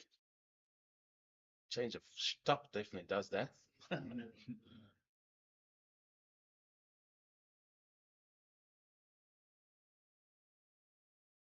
The Boland bowlers, despite not being able to pick up a wicket after just struggling with their length, their length and their lines early on, they've recovered really well and have asked a few questions of late.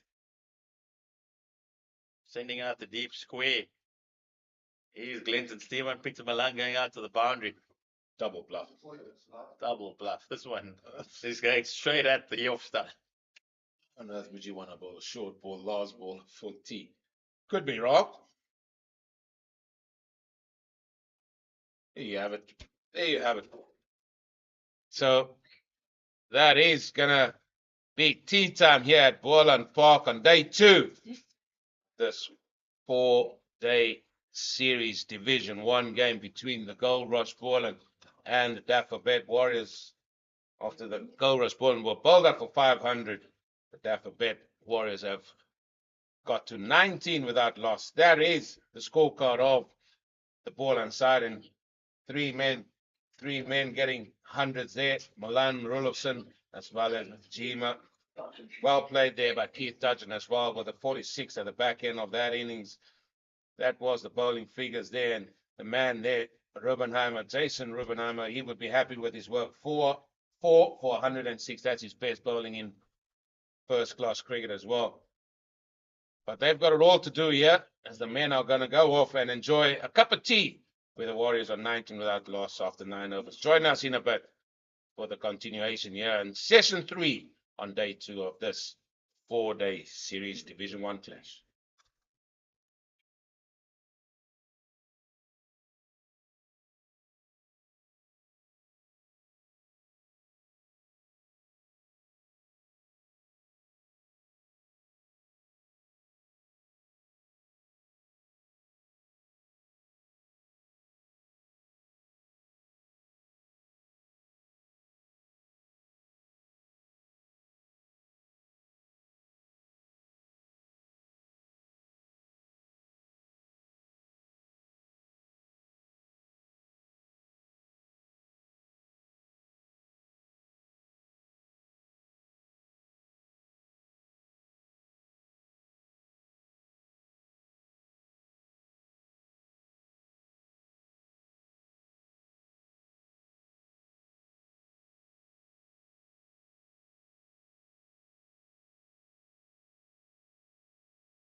long-standing rivalry packed with fierce on-field face-offs that have electrified millions. Brilliant. Tremendously entertaining evening. Loving it. And a rematch over 4 months in the making. It's India who win the T20 World Cup. South Africa are home. It's going to inspire the South Africans immense. Catch the T20 World Cup finalists going head-to-head in 4 action-packed T20 internationals. Live on Your World of Champions. Head to cricket.co.za for all the ticket info. Woza nawe.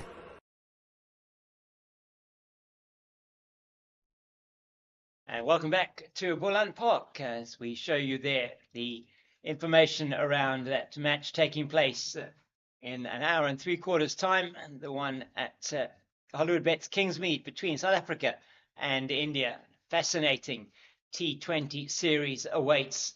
There are 4 matches over the next 9 days, culminating in that match at the Wanderers next week, Sunday the 15th. The 4 matches, one at Hollywoodbets Kingsmead taking place today at 5 o'clock South African Standard Time. As we look at the log in the CSA 4-day series, Division 1, the Knights on top. They're busy fighting against in that match against the Dragons today.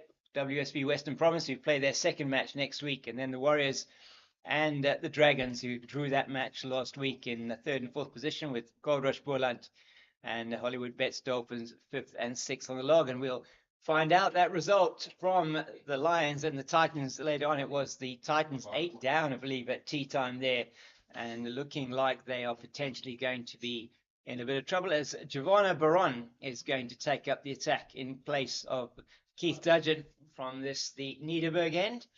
And line of attack there, he's got 2 men catching short in on the leg side. It's the slip, sort of first or second slip and a 4th slip. It's Van Berg and Rulofsson, and then a man in the point region and a man at a wideish mid-off. It's Barones. Golden Noble first up there from the young man, only his 2nd first-class game, yet to pick up a wicket in first-class cricket, and he'll be certainly looking to amend that over the next few days, particularly maybe even in this afternoon session. With me here, Eugene Molion. Eugene, it's going to be hopefully a really good 1 hour and 40 minutes. Sorry, 2 hours and 40 minutes we're going to experience here. Yeah, it looks like we're in for a little bit of chess here. Speron, as you said, comes into the attack, start with a no ball, but I'm sort of thinking, what is his modus here? Because he's bowling over the wicket to 2 slips and then just 2 men on the offside. So there's 4 men on the offside, 5 on the leg, which are 2 catching sort of short mid-wicket, and he's bowling over the wicket. So straight away, he's potentially taking LBW out the way, and he's going to be bowling down there. So if you're going to have a field like that, one, is the ball swinging where the right arm is sort of bringing it back in? The answer to that is no. We haven't seen a ball swung really out there. So why not come around the wicket and just home in on that off stump, and that will bring in the 2 catches at mid-wicket there. Just feel he's coming over the wicket.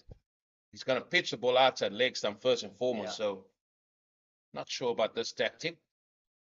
And if he does get it outside the off stump, then shots like that just become so easy, as that is just guided down effortlessly by Herman for 4. His first boundary just was as easy as you like outside that off stump. No risk in that shot at all, particularly at Giovanna Baron's pace down to the boundary for 4. Simply, I'm with you here, Eugene. I don't think he's got the man out deep on the square leg boundary and the man deep at long legs. So that's there for that short delivery, almost as a surprise delivery to Herman. He's trying to get him to play into that leg side area. Still got the 2 slips. I don't know what he's asking his bowler to do here. Not sure what the bowler is asking, what he wants from himself, because if he's going to go that line, that length, one of those men catching should come and just have a little bit more protection on that offside. But just not sure, but we'll see how this develops. Yeah. These are just sort of views. We'll what I'm seeing from here and what he's trying to do. So you want to have all modes of dismissals in your favor. He's taking out LBW here unless he bowls a real full ball on the toes. Round about there. Which he does indeed, but that was pitching outside the leg stump. May well have gone on to hit the stumps, but certainly appeared to be pitching outside the leg stump. Don't think Tom Mokorosi is going to be giving you that one. Have a look at it again now. It's funny you should have mentioned it just before he bowled the full delivery. Yeah, pitching outside leg. Was going to go on to hit the stumps, but pitching outside leg, there's no way that the umpire is going to be giving you that decision.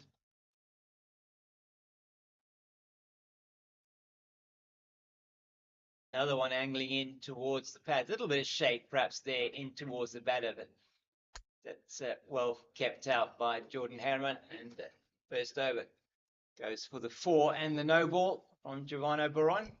Yeah, as I said, we'll see how that develops. Yeah. See how long he stays over the wicket. I just feel, as I said there, the one mode of dismissal you immediately taking away, and that's LBW, unless you really bowls one that pitches on the toes, right full. We saw Keith Dudgeon before T getting one that went past the outside edge of Jordan Herman's bat, just pitching it up a bit more, and we were talking during the T interval, just in terms of saying that perhaps the bowling had been a little bit on the short side initially in that opening spell, and interesting towards the end of that spell against Duplessis. That's where Stearman was bowling, and those last 3 deliveries before T bowled there, that's the line and the length that you want to be bowling. Even be bringing the batter slightly outside the line of off stump to get that. But you want to be bowling that ball that's going to hit top of off stump. We've seen that being effective in some of the dismissals that we saw from the pacemen earlier on today. It was noticeable that there were a number of batters that were bowled. I mean, the Gajima, Fortain and Copeland, all 3 of them bowled by the pacers, and it was that type of line that they used and that type of length. That's good from Stearman. Yeah, he took those 3 balls with him to T, had a little bit of a think, had a cup of tea, had a chat with the bowling coach and said, listen, coach, I want to hover around there. And he certainly, the first couple of deliveries that we've seen here off the tee from him, certainly got it on that proverbial penny outside that off stump. As I said, it's just the consistency. Yeah, he just wants to make sure that he's just probing in that line, make it difficult for the batter. Another good delivery. Yeah. That one going just more left on length than anything else by Jean Duplessis. Of the 2, he's probably looked the one that's been least comfortable out of the 2 of these batters here. Been promoted to open the batting. No Jivishan Pillay this week for the Warriors. He is in the squad, in the travelling squad, and we may see him next week at World Sports Betting Newlands, but Jean Duplessis in with Jordan Harriman at the top of the order. Yeah, Duplessis taking a guard outside the crease there. Just trying to sort of nullify whatever swing there is, but also trying to get that length and making it a little bit uncomfortable for the bowler in terms of where the length is or the ideal length should be. And making sure he's getting himself perhaps outside the line of the off stump for that delivery that is going to be angling in towards that top of off stump.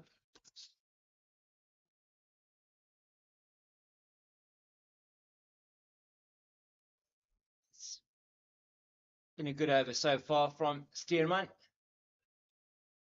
Yeah, Duplessis has got a higher score of 203, averaging 40. So he knows how to stay out there for long periods of time. He's got 900s, 950s. And applied his trade for quite some time with the Golden Route Badgers there in the Southwestern Districts. Now playing for the Division 1 team, the Warriors. It's better from Glenton Stearman in that over. It's a maiden, his second of his spell, 6 overs, 2 maidens, 0 for 7. I think the big thing for Goldrush Boland is that the fact that it's a 0 in that wickets column. These two batters at the crease from the Dafabet Warriors were wanting to make sure that they keep their wickets intact. We saw that outstanding opening partnership for Goldrush Boland of 191 in their first innings of 500, and that just laid the platform for them to get to that total. And these two will just want to bat and bat and bat, surely. No, 100%. That is first port of call here. Still got the same feel. There's no way if you're going to bowl any type of length that ball's going to be pitching, because we haven't seen anything swing. No, he's not going to get that one to move from, if he pitches it, put it on middle and leg, it's not going to be straightening on Jordan Harriman. He's not going to be able to get that. As you say, he's taking LBW completely out of play here, unless it hits him on the toe in front of middle stump. Just losing his line and his length on that occasion. Jordan Harriman, I feel he's missed out there down the leg side. A lot of the time, in fact, most of the time, your field will dictate where you're going to be bowling. But 5 men on the leg side, we know that he's aiming to go straight, and straight at this stage is around that leg stump. Just feel coming over the wicket. It's not the ideal mind, because then that happens. Yeah, and then that happens. Ball outside the off stump, full of length. I just need somebody here just to go to him, have a quiet word, and just say, listen, why don't you just try coming around the wicket? Obviously, maybe the bowler doesn't like doing that. However, then the field needs to be set accordingly. Yeah, absolutely right. And they're just over pitching outside the off stump, and it was, thank you very much, Jordan Harriman. Plays that through for his second boundary, and he did play a lovely shot on the previous over from Giovanni Baron. He just guided down into the third region for 4.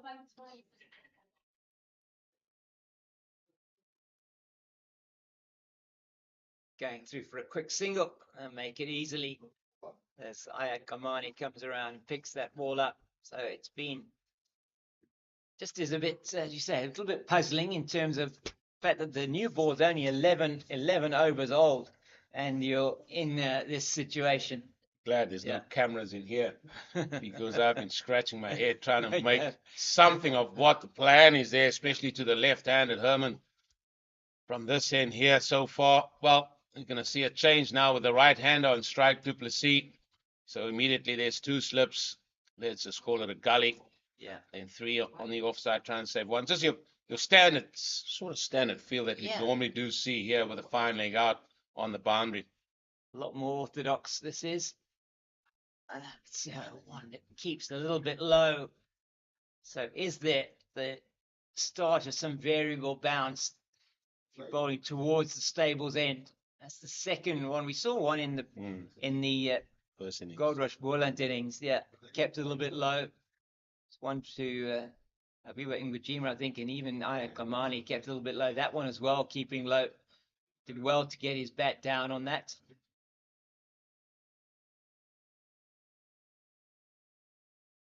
That's again targeting the stumps. That's he's looking a lot better. He's bowling to the right-hander.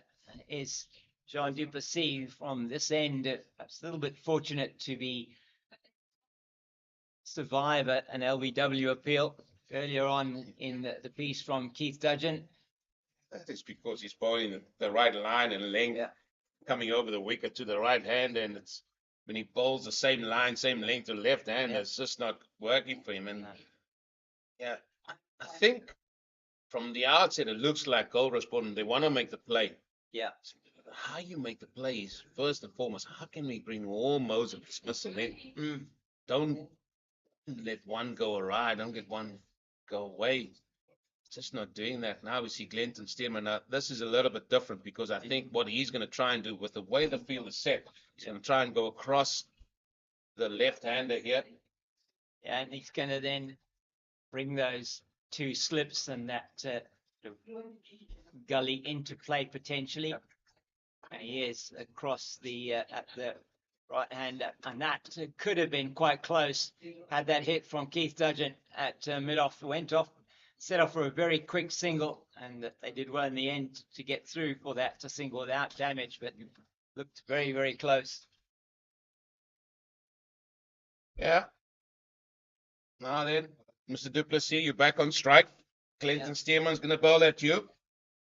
And 6 of 40 deliveries. It's literally just looking at that figure there, James. Exactly. Was literally looking at that figure. He's got the one boundary as well, so he's faced like literally he's faced I think 37 dots. Well, he's not going to face another dot because that one has gone for 4. Well played. Pull shot just behind square on the onside, 4 runs. Very nicely played by Jean Duplessis. And yeah, we're just looking at that. He really has been struggling to get the run. That one is a bit of a gift. Just sat up nicely for him. He may well have been expecting, almost looked like he was expecting it.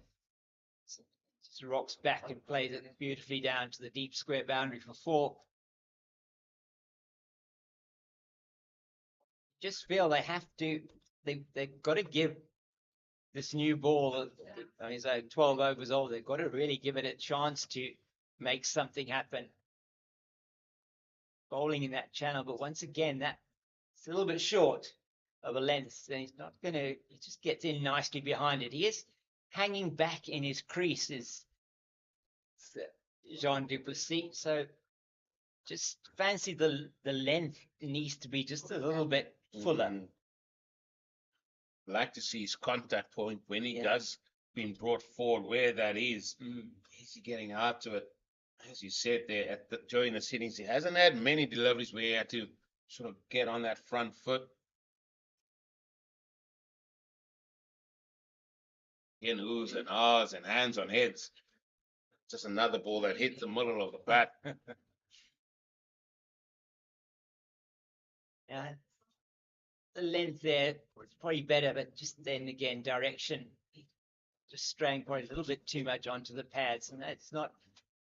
I mean, we've seen it hasn't been that easy a surface necessarily to bowl on. It is very batter friendly. 500 on the board for Goldrush Boland in that first innings, and as you were saying, I think both coaches will be saying the same thing. Justin Ontong certainly has said this: is that as a batter, you're going to need to get yourself in there. You need to do the hard yards, get yourself in, and then on this surface, you certainly can make the runs. And it's about getting yourself in first, and probably has done the hard yards here, Jean Duplessis. 10 of 43. That's exactly where you want to be bowling. That's a better length and line. That is, and they brought the man from sort of behind square catching to a man catching here just off the strip on the onside. That's Michael Copeland under the helmet there. Saw last week a few chances going that way. Yeah. Maybe they're adopting the same approach here. Yeah, just for the one that he perhaps overbalances, plays in the air straight. He's not overbalanced at all. That's a lovely shot down the ground. Probably only, they're going to come back for 3 easily. Duplessis back for 3. It's good running. Yeah, and I think one person that wouldn't mind that is Giovanna Baron, because he's going to be bowling to the right-hander. Yes.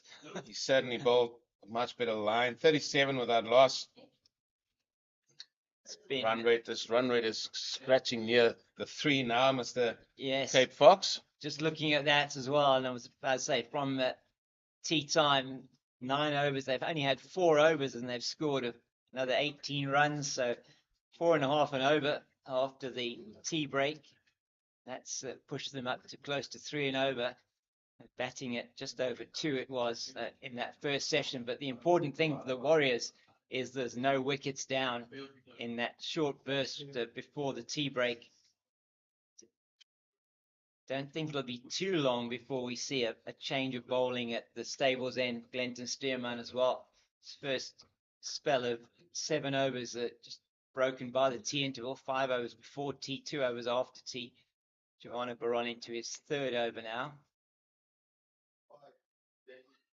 Outside off stump, yeah, keeping low there. Absolutely died outside the off stump there. So maybe we're seeing the potential for some consistent low bounce at the stables end, and that will bother the batters. I think it should give the bowler some encouragement to be getting that ball onto the stumps. He has got a 4 on the leg side, 5 on the off. That's much better in terms of, I say, that was a bit full. Already missed out there, Jean Duplessis, in the end. I thought that was a better delivery. It wasn't. Angled too much into the pads, and now we'll see whether they're going to change their options to the left-hander. This is the importance of the change bowlers being on their game as well. You know what you're going to get from Keith Dudgeon and Glenton Stearman, the Sporting Act. They also got to find a way to do their thing here. See the field, same field to the left-hander. Short ball. Again, a lot of oohs, a lot of ahs, happy days, happy clappies out there. Yeah. Is it beneficial? I'm not so sure. I'm No. not so sure, and I could be proven wrong if he does get a wicket. It was really easily underneath that one was Jordan Herman.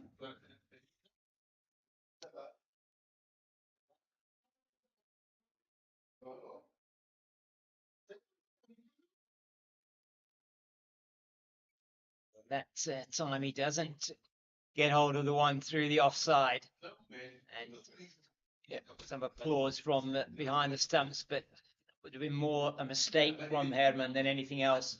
And that's not what you're looking for. No, I think you're in my head here, because that's exactly what I thought there. That was more a case of the batter not just keeping his shape a little, but he saw another ball that was full outside the off stump. You just have to beat Gavin Kaplan, who sort of had a very close mid-off.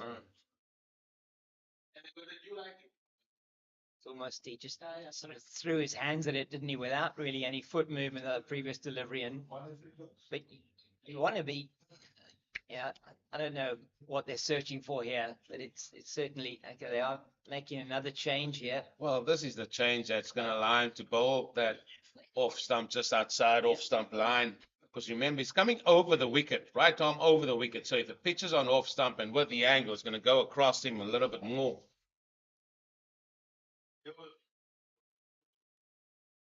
Oh.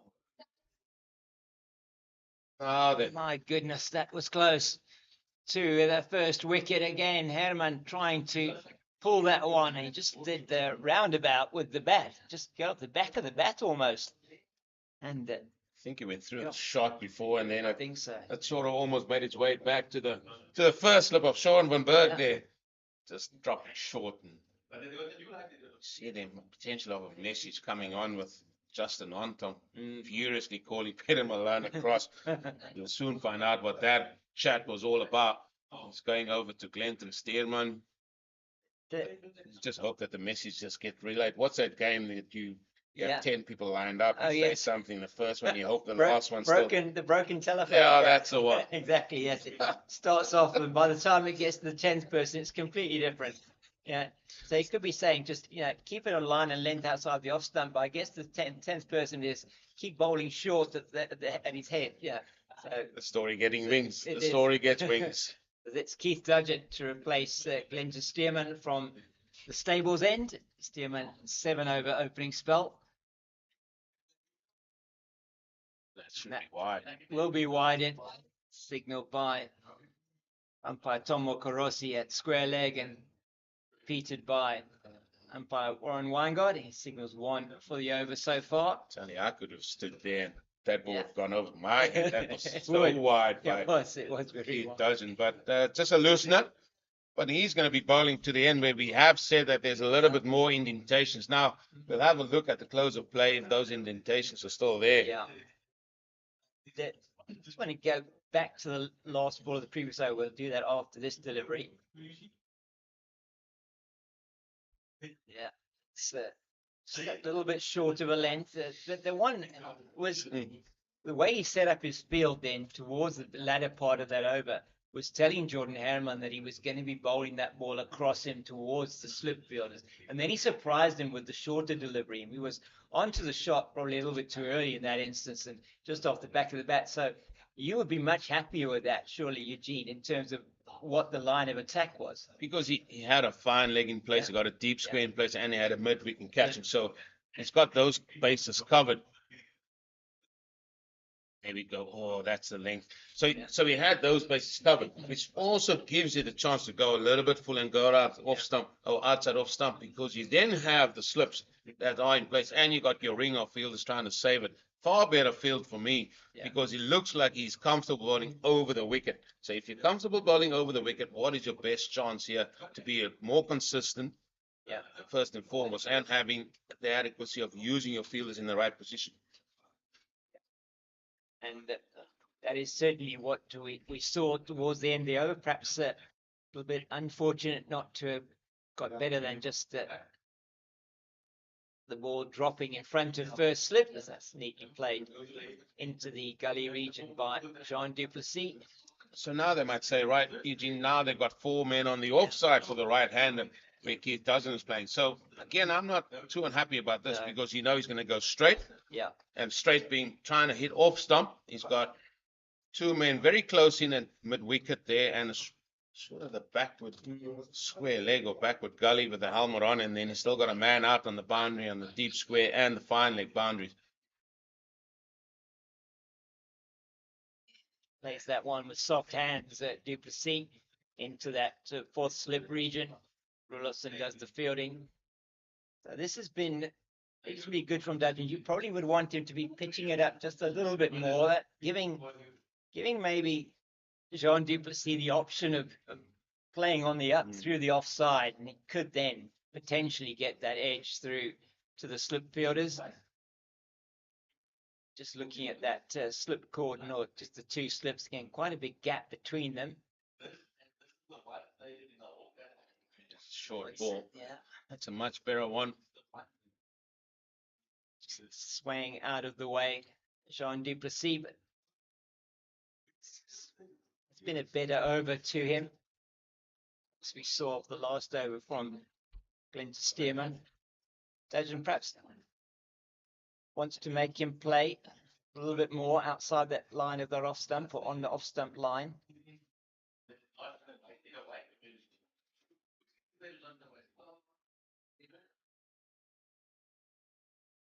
Good end to that over on the money. That is his.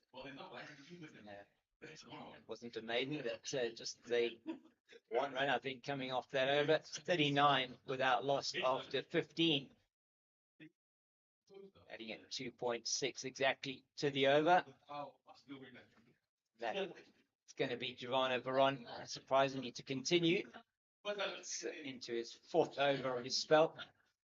Keith Dudgeon into his 2nd spell. First spell, 4 overs. And Baron's going to be bowling to Jordan Harriman again. And he's kept that field in now to give him the opportunity to angle this one across the left-hander.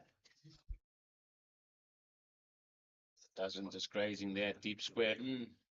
See how this over goes for Baron. There you go. That's much better. That is far better. Appreciated by Justin Onto standing at the back there. Yeah, and that is what he wants to be able to do. That line of attack that he had in his first couple of overs certainly wasn't giving him any kind of joy. It's confusing the bowler, I think, as terms of where he wanted to do. Yeah, you were scratching your head there, Eugene. Yeah, see, you had your head in your hands, and you were wondering what on earth is going on here.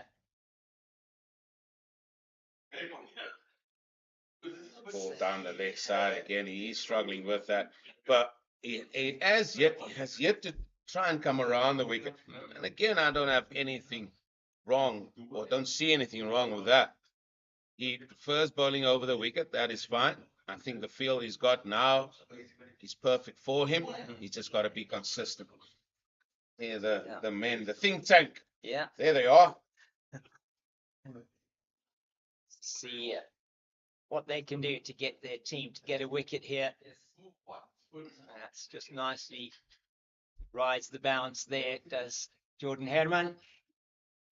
Go through for a single. Yeah, Zaire was on with me earlier. We were talking about that word consistency. And I think sometimes, and I see it a lot in junior cricket and youth cricket, we're so wanting to get that wicket to really make something happen. And you're now busy with first class cricket. Just bowl 2-3 overs, just be consistent on the line and length, line and length. The short ball should be a little bit of a surprise, and sometimes it does come a little bit too often. And just that patience as a bowler, just be happy, just be patient with dots. And junior cricket, you see a lot of that. It's well played, well fielded. I mean, in junior cricket, youth cricket, Cape Fox, you see a lot of times bowlers bowl 3-dot balls, and then the fourth ball is maybe a slow ball, trying to go for the stumps, and then that gets clipped for 4, and then you as a coach with your hands on the head thinking, what are you doing? Then you just hear well, I wouldn't say the excuses, you just hear, just wanted to try something different. Well, why? Yeah, exactly. And if you look at the most successful bowlers in Test match cricket, or you look at even in first class cricket, we'll get to that now. Nicely played outside the off stump by Herman, and the ones that get probably the most success, and the ones that you see bowling, and I use Dane Patterson as an example here from Western Province, and just what he's learnt by being with Nottinghamshire, and how he's learnt that is that he bowls consistently in the same. You know that he's going to keep bowling you. He's going to bowl you three. They're going to come into you, and then maybe the fourth one or the fifth one's going to go away. He sets up his batter. Oh, that one just bouncing short of Rulofson at fourth slip, and cut it off before it goes to boundary. They'll take 3.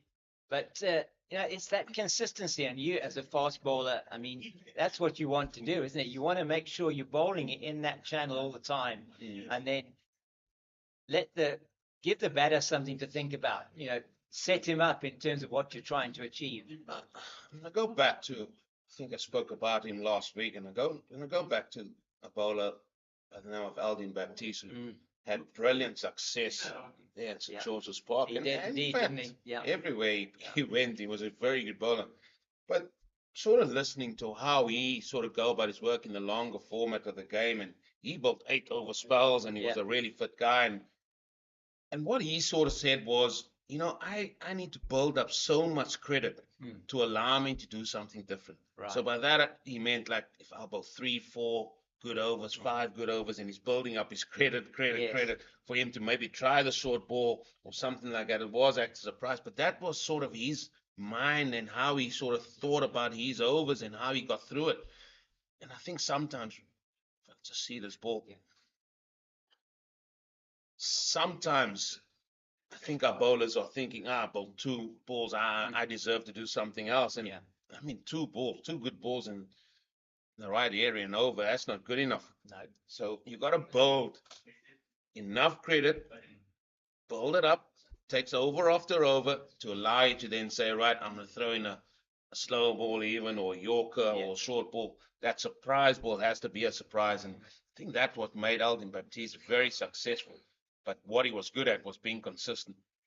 And you want to be able to keep the same batter on strike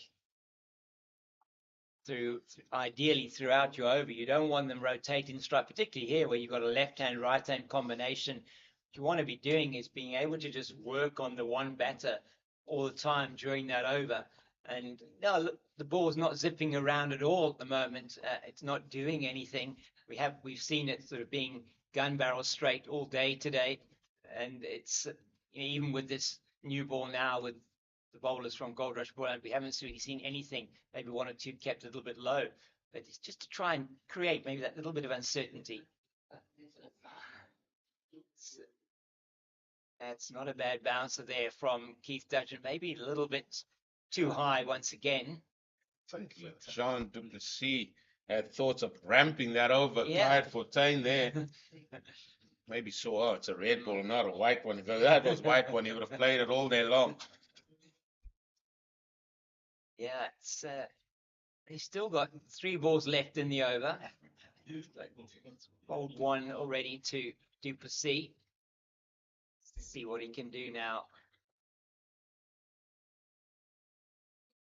And he just gets, that's the release ball down the leg side.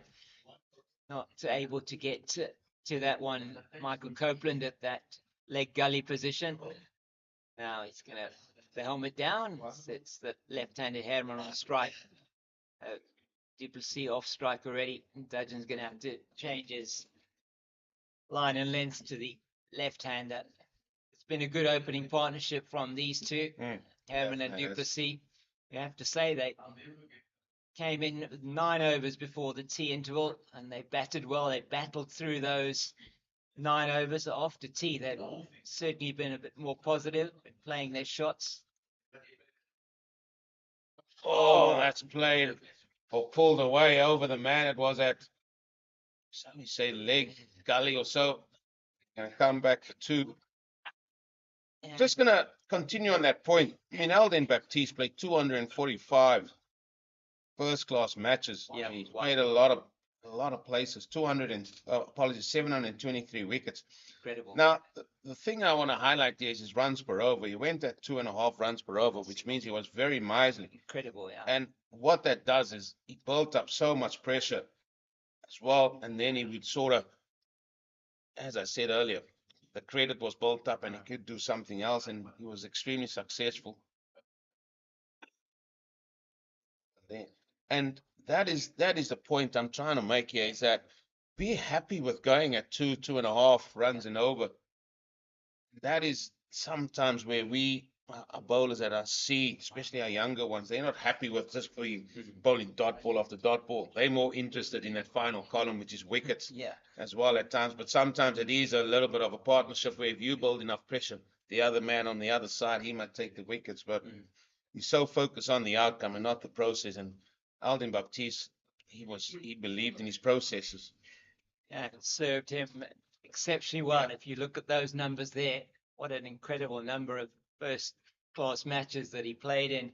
And there, your level of fitness there has to be incredible. Say, just focusing on the processes as well there in terms of fitness and keeping you going, it's outstanding. Being a fast bowler at St. George's Park as well.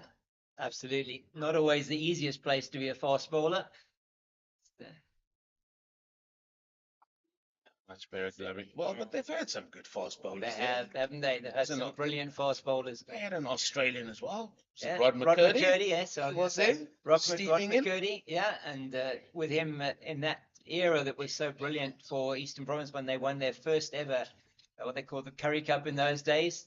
Greg Thomas from I think he was Welsh actually, but from England. They had them as the opening pair. It was really outstanding. That did that carry, folks. By the reaction of the fielders, everybody with their hands on their heads, it certainly looks like it did. Abiwa Mgajima in there at that short mid-wicket position. Hopefully we can get a replay on that one, but that certainly, it must have carried. I think Glenn Skimmer still got his hands on his head. Yeah, they all trying to encourage Avi there. That looked like it went down. Big opportunity. The other man, I think he went back to EP, was Merrick Pringle. Yes, he did. Stint at Western Province, Rudy Bryson was also one that was at EP for a while. He went up to the north. Trying to think of who else was there. I mean, that was the time from a spin point of view of players like Tim Shaw. I mean, Tim Shaw was a tall left arm orthodox spinner.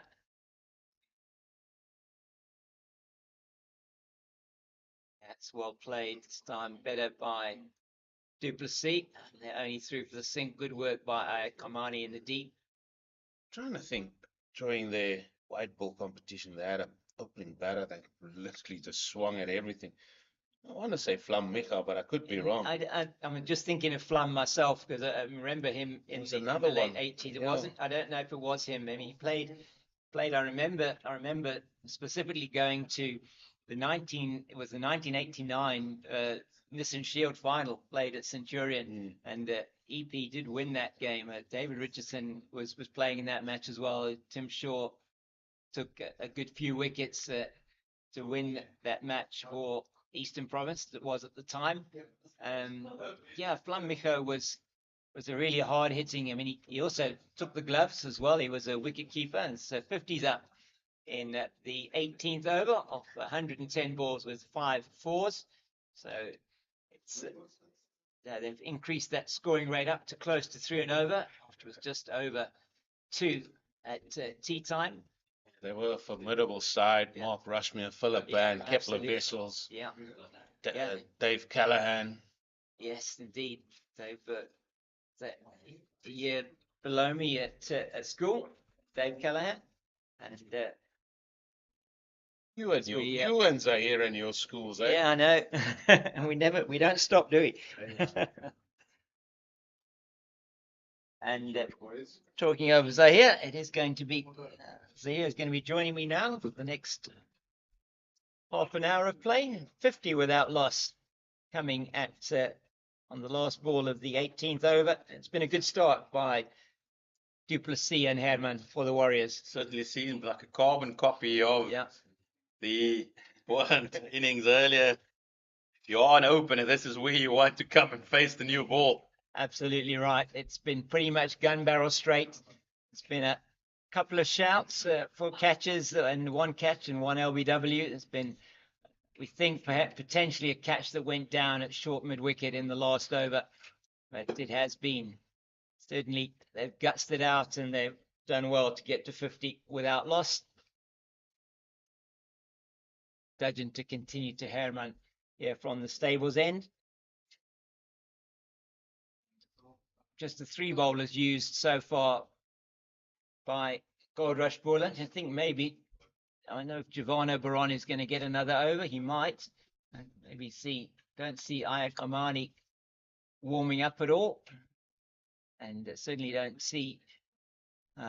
think that Sean van Berg is warming up either. So maybe will be Baron to continue off this over from Dudgeon in his 3rd over of his 2nd spell.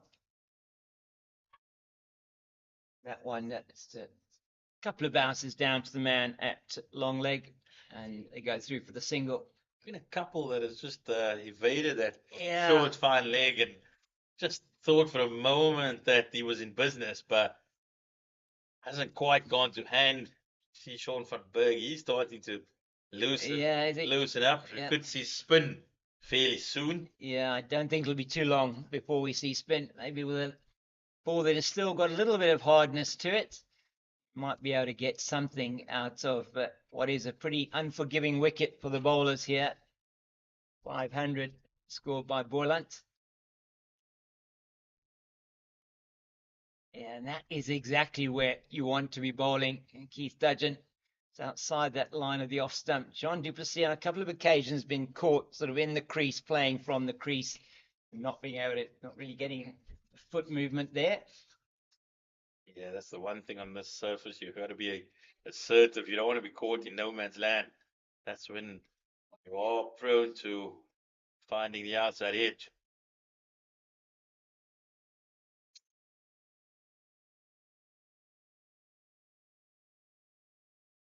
Just going a bit straighter that time from Keith Dudgeon. Glenn Stearman put in 7 over spell, both sides of tee, and also probably just a little bit too short when he was bowling, just a little bit too short of a length. And I think we look at how the Dafabet Warriors bowlers bowled it towards the end of the day last night, and most of the day today was really targeting the top of off stump. I do feel that often when there's not much in the wicket, you're searching, and that's when you possibly go a little bit too short, because if you are too full, it just becomes an easy little just leaning on the front foot. And we saw Aviva Makajima, he profited quite handsomely in that regard. Now there's another field change. They brought in Michael Copeland with the helmet on at short fine leg. It was a tactic that the Yeah. Boland used quite effectively in the previous game. Dudgeon Yeah. really digging it short. And he got some joy with that, didn't he? It was Picked up a couple of wickets. Forrester and Tar. Yeah, he did really well against the Knights with that line of attack. And that is last ball of the over, and it was wide outside the off stump. And it looks like the players are going to enjoy a drink. I guess they're thinking here that this is going to be potentially, is it? No, they're not. That's just they're just coming out with. I mean, for the batters, actually isn't a drinks break. They're bringing out the helmet as well. Another helmet coming out. It is going to be Sean von Berg. You called it there. Zahir coming on to replace Giovanni Baron from the Niederberg end. Interesting to see him bowl from the Niederberg end. He bowled quite a bit from down the other end, Stables end in the previous game. So yes, he did. Yeah. Must have seen something from, at least from Robenheimer earlier today. Could offer him something. Yeah, maybe the ball. We have seen a couple sort of die a little bit on the surface, bowling from the Stables end. So, sorry, from the Niederberg end towards the Stables end. So, could be looking at or hoping that that will give him some kind of benefit. And be bowling around the wicket. It looks like. So he's going to be bowling over the wicket. Sorry, it looks like to the left-handed Jordan Herman. What's he got? He's got a slip. He's got a backward point cover. A man at mid-off. He's got a long on. Mid-wicket. A deep mid-wicket. Deep backward square. And a man at 45. Natural delivery. That normal leg spinner will be turning into the left-hander if there is any turn. Let's see if he's got something on offer here. That does turn a little bit slow turn into the pads or into the sort of middle and off stump region of Jordan Herman, but nothing really. No spitting cobras here. That is the problem at the moment for Boland.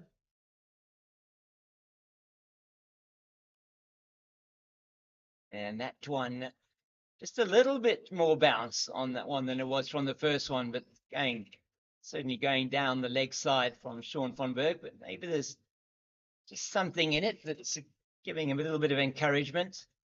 A little bit interested to see that Sean von Berg has immediately gone on the defensive with three men on the leg side boundary. That is interesting, isn't it? It's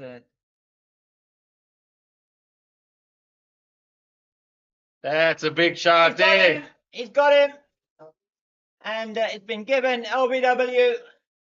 Jordan Herman is standing at the crease. He cannot believe that he's been given out. And umpire Tom Mokorossi has given the decision that Jordan Herman has to go. And in his first over, it is Sean von Berg who's got the decision against Jordan Herman. 29. He scored off 53 deliveries. And he was looking really comfortable out there, it must be said. He's not happy with that decision at all, by the looks of things. He has to go. It's 51 for the loss of one. He's absolutely charging off here. Yeah. He initially spent about an hour just looking at the umpire, and eventually, when he decided his fate was sealed, he has just absolutely walked off in a flash. But as we said, the only decision that matters to have another look. Drifts in, and it does look quite adjacent there, doesn't it? It does, certainly. The only question might have been whether he got some kind of a bat on it, but maybe umpire Mokorossi deciding it was pad first, perhaps, then onto the bat. Certainly wasn't very far forward, and it did look like, and we saw the first two deliveries, it was straightening from that middle and off stump line. So that's a very big breakthrough for the men from Goldrush Boland, and they will be very happy. Sean von Berg striking in his first over as the captain, Matthew Britsky, comes to the crease at number 3. And the new batter from Yeah. your neck of the woods. Indeed. Great PE. Yep, it's Very much one of the famous alumni from prestigious school, and he certainly be looking to get settled here. The latest grey high product to be capped at test level for South Africa. Fantastic. And partnering there in that one test match in Bangladesh, playing with his fellow grey high pupil Tristan Stubbs. Let's be more focused on what Sean van Berg is doing here. And that is getting decent amount of turn from outside the leg stump. He pitched it a bit too much leg side. Britsky playing it nicely down the pitch. He's made his debut in 2016-17, 54 matches, 96 innings, 3,255 runs with a best of 188 against the Tuskers last year in Pietermaritzburg. In what I think was a massive partnership with Tristan Stubbs, where Tristan Stubbs scored his 302 not out. Average 37.41. The key to the dismissal of Jordan Hanneman has also brought now 2 right-handers to the crease, which Sean van Berg will particularly enjoy. Yes, he will.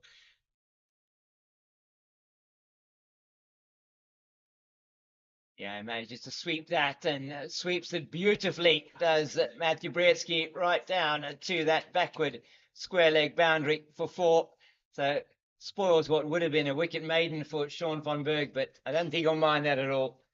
Absolutely. And this is Matthew Brixton might not have got many runs in Bangladesh, but he's worked hard with actual prints behind the scenes.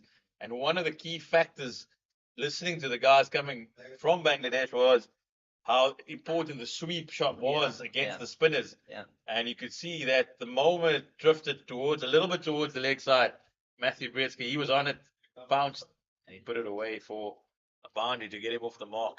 I mean, watching that Kyle Verreynne innings in the first test, that 114, which really turned out to be a match-winning innings from him. It was, I mean, he swept so incredibly well in that innings. It was a shot that he brought out and he used to very good effect. So it really has been interesting to see how the South African batters have adapted to those kind of conditions and winning the first test series in Asia for 10 years with that victory over Bangladesh.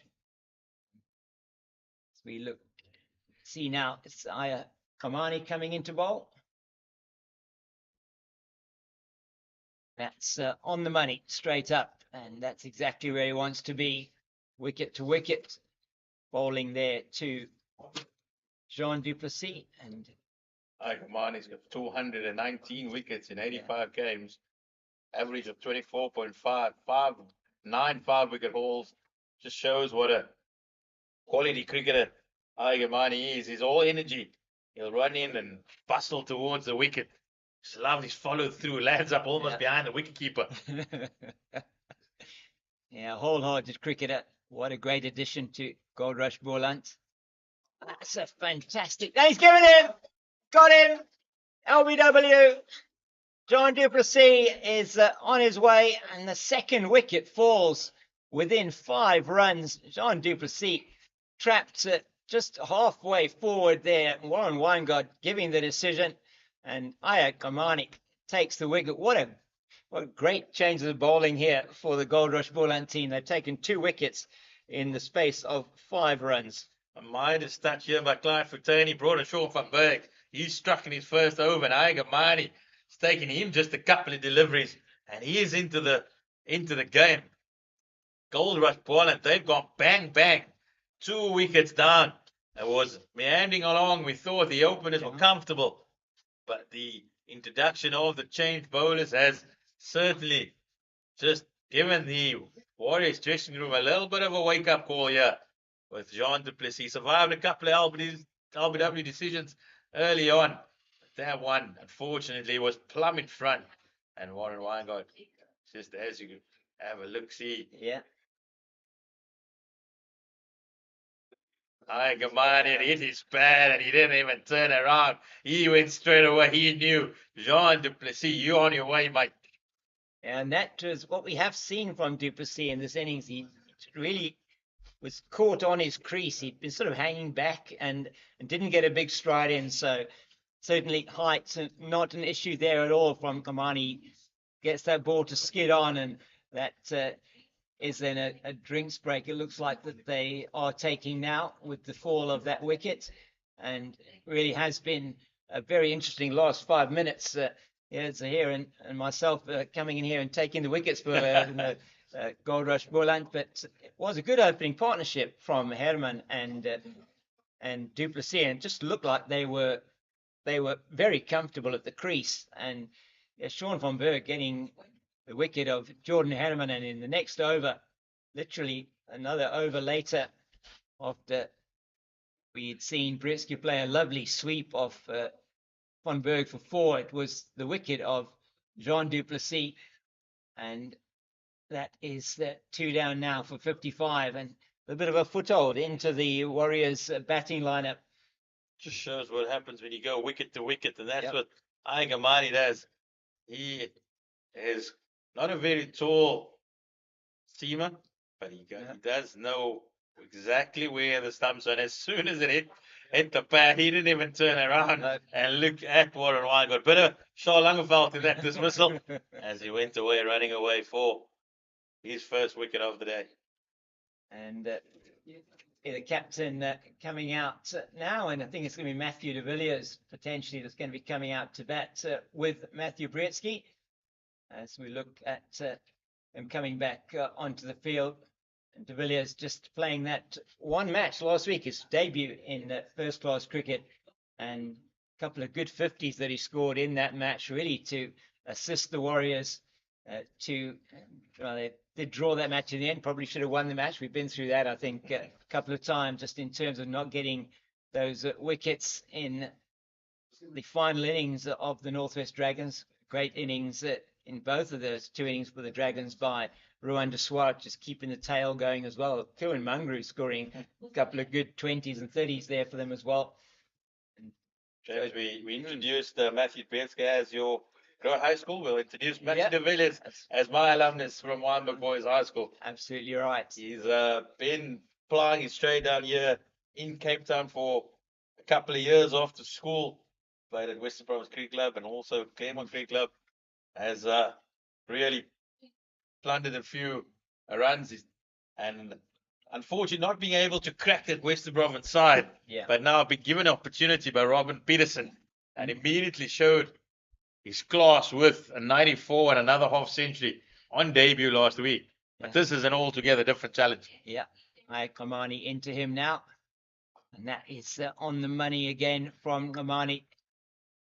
He's doing exactly what his captain wants. Exactly what we said is the way you need to be bowling on this wicket. Wicket to wicket, trying to hit the top of off stump. He's got that action that just means that if you don't get behind that ball, if you don't manage to get your bat on board, you're going to be in trouble for the LBW decision. He's bringing that into play, and he's really done exactly what his captain would have wanted here. It's nicely played by de Villiers. Stepped across and made it into leg side delivery. It's going to hit the boundary now, and is off the mark with a lovely shot through the leg side for 4. Takes the score to 59 for the loss of 2 in the 21st over. Successful one so far for Kamani. Just want to keep plugging away and that off stump line.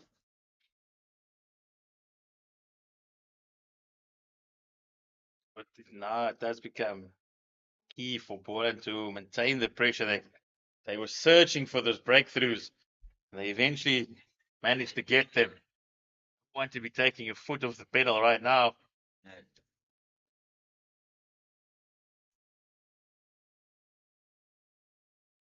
Oh, and it was a no ball this time, Kamani.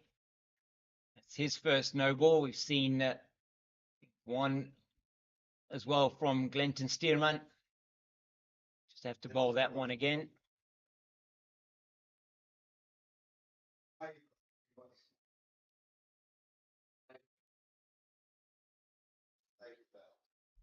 It's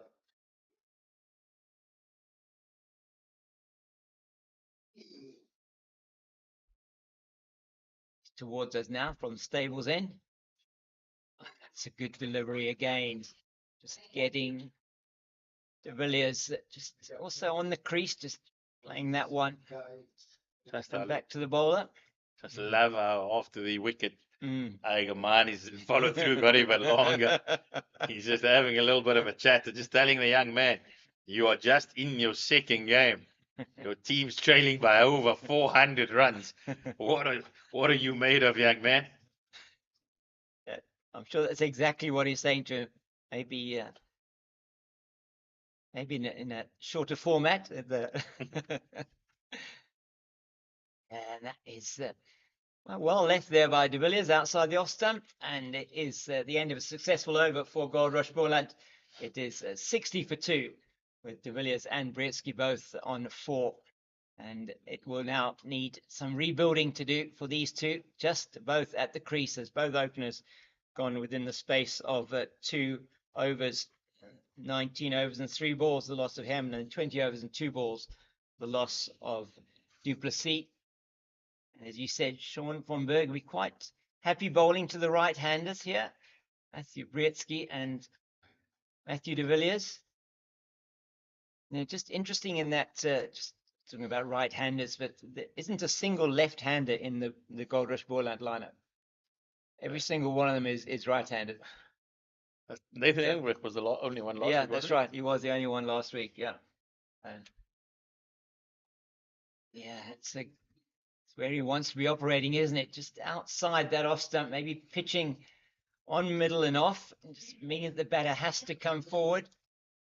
He'll feel there's something in it for him here after that wicket in the previous over.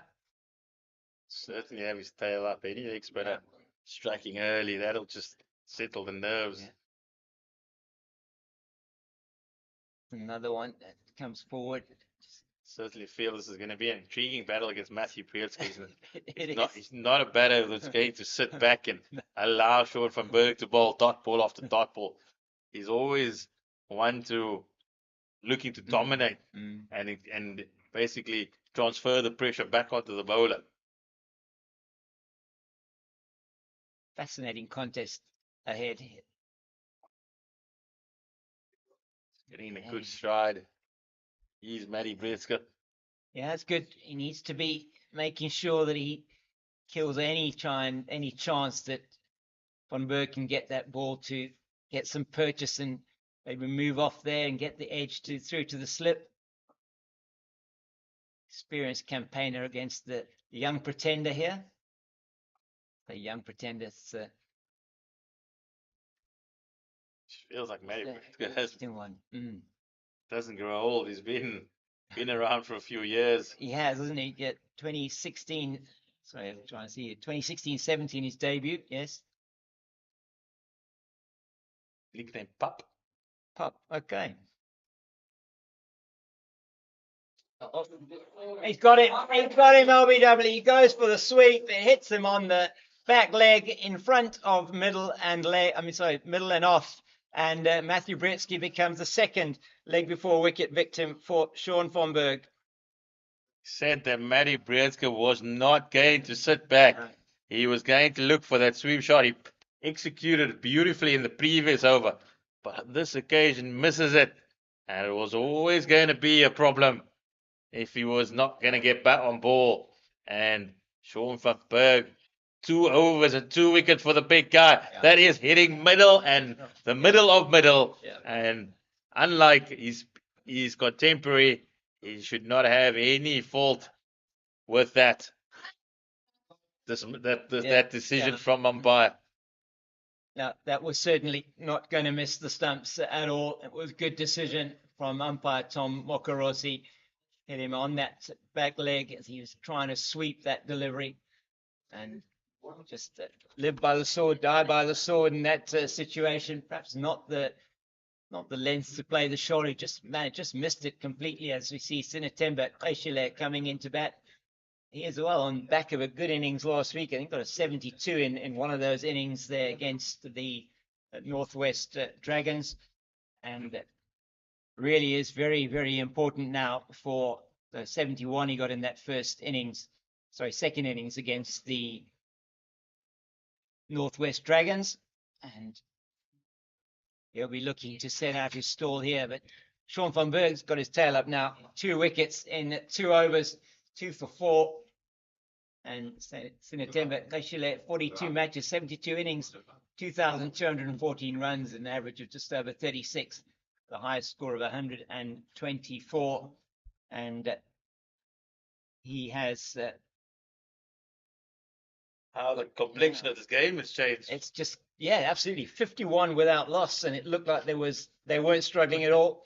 No Bowling problems. change, yeah. Came in Sean van Berg, and it's been 3 wickets in 3 overs, and the Warriors now are in a little spot of bother here, chasing 500 in the first innings from the Goldrush Boland team. Sean van Berg, he's certainly got his tail up. And you can hear the Boland side, they know suddenly that 500 has just become a lot bigger when you've got 3 of the Premier Warriors batters sent back into their hut in the space of a few overs. That is exactly what they would have wanted. They didn't get the wickets before tea. Come back out after tea, and it's been Sean van Berg, the elder statesman of this Goldrush Boland team, and he just is moving inexorably towards 500 first-class wickets. Came into this match with over 480 first-class wickets. Sean van Berg, 487. He's got 489 now. De Villiers on strike to Kamani. He plays that nicely off his bat down to long leg. I've seen that De Villiers does try to get a good stride forward, but he plays around in front for a little bit, and we've seen Aigamani hone in the rough stump. He's going to look for the pads. What a couple of overs for Boland. They were wondering where they're going to find the opening one. Once they found it, just went bang, bang, bang. Got an entirely different game here. 2 new batters, one playing just his second game. All the pressure on Kisile. It's a senior partner here. Kamani towards him now. It's another good delivery from Kamani. He's done exactly what you would expect and what worked yesterday as well, and earlier on today for the Dafabet Warriors bowlers. Just making sure that the batter has to play every single delivery. Looking at that top of off stump to hit that top of off, and certainly seemed no doubt that the one that was given LBW against Duplessis was going to go on to hit the stumps.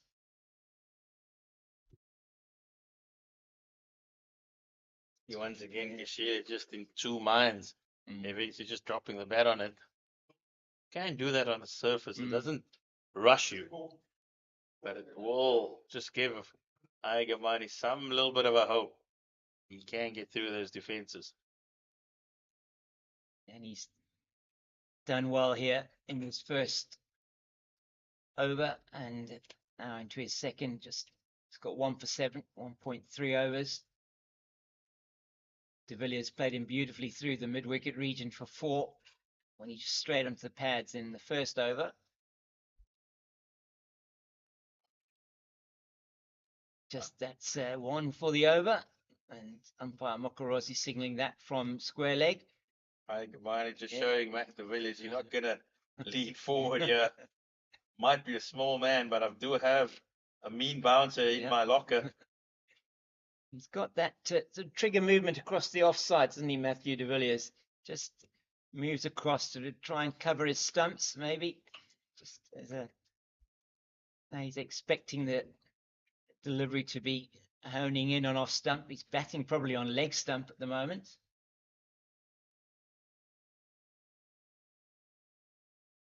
Oh, it's another no ball. So pulled nicely down to Giovanna Baron.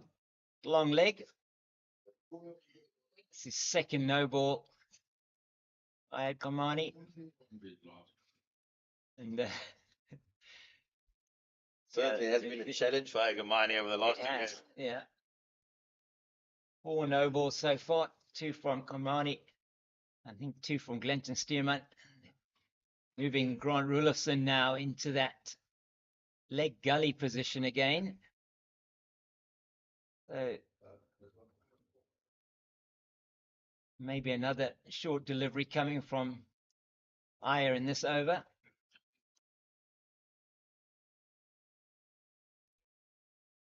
Yes, gets him well behind that one. So now 64 for the loss of 3, and you're facing 500 in the first innings. And again, your message would, your Sinetemba Kashile going out there now, what would the message be to him? I think the message is the same that it has been from the outset. Just try and occupy the crease and try as bad as long as you can. And literally just here's an opportunity for you to go as big as you possibly can.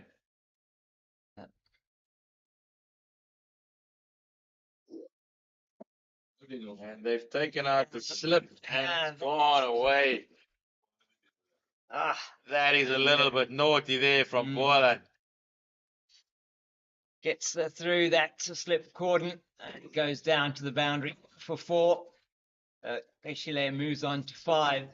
It's 68 for the loss of 3 at the end of the Ayad Kamani over. Yeah, it's, can't have fielders everywhere, I guess. They just missed that opportunity, and it was hands on head. Just feel that.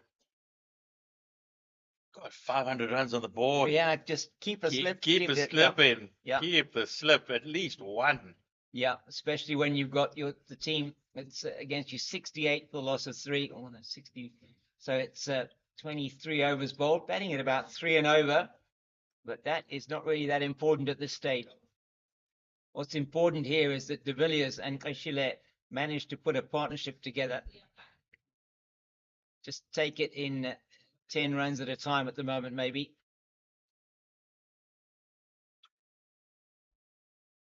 That's a little bit shorter from Sean van Berg. This could be a very fascinating contest, this, between van Berg and de Villiers. See if he is going to be coming forward to van Berg. Played that one off the back foot.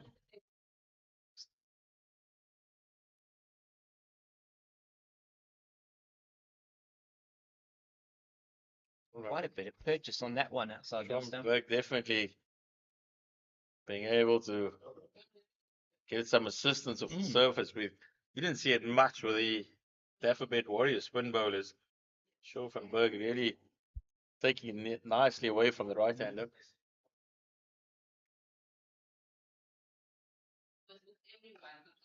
Beautifully tossed up.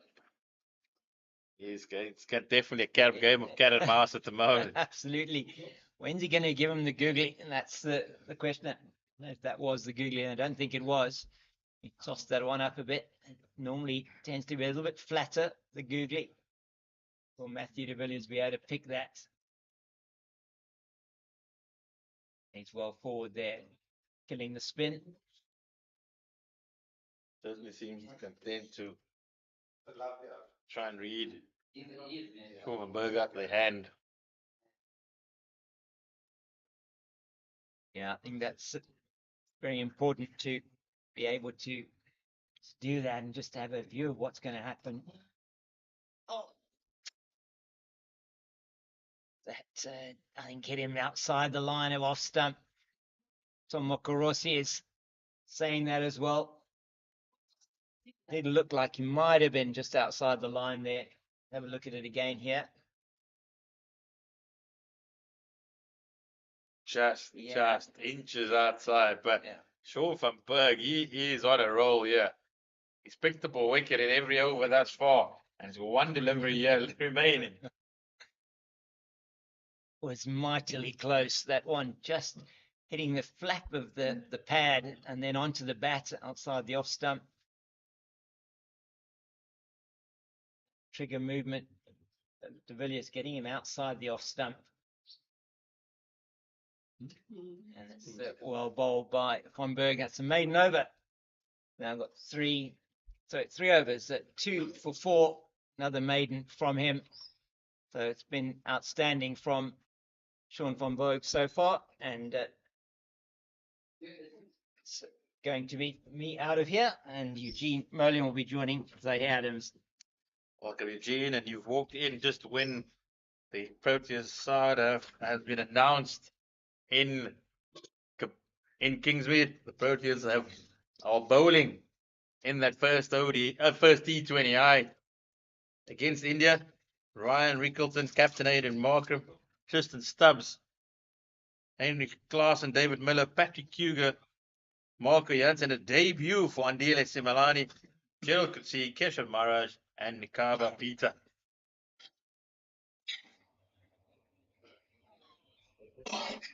So, great moment there for Andile Simalani to be making his international debut on his home ground in front of his friends and family. 100%, and hopefully that will sort of soothe the nerves a little bit that will be happening there. But yeah, the range trust walking around, certainly they are feeling a little bit on top. And I've had calls on my phone there to say, Eugene, can you please go on and do comms, because whenever I hear and the James, the Cape Fox on comms, you guys just seem to keep taking wickets.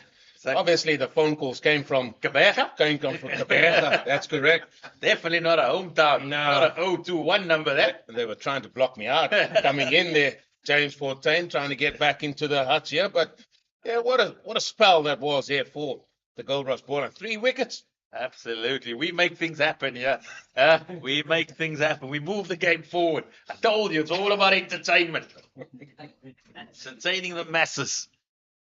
Well, now, Dafabet Warriors, this is what we thought could potentially happen after amassing 500 runs in the field. Now they've got to try and bat and maybe just establish themselves in this first innings. Love the way and Ayagamani zones in on those stumps. He brings the pads, and if it's not the pads, it's the timber. That's what he's constantly aiming for. That is plan A. Whenever you see the fixture list and you see you coming down to Paarl, to Boland Park, and in a 4-day game, the emphasis is going to be on how can I hit off stump all the time. Excuse me.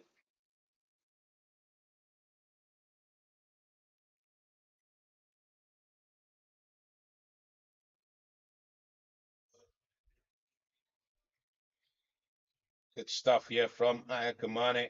He's in a good bit of rhythm. Just got to get that front foot or a portion of it just behind the line.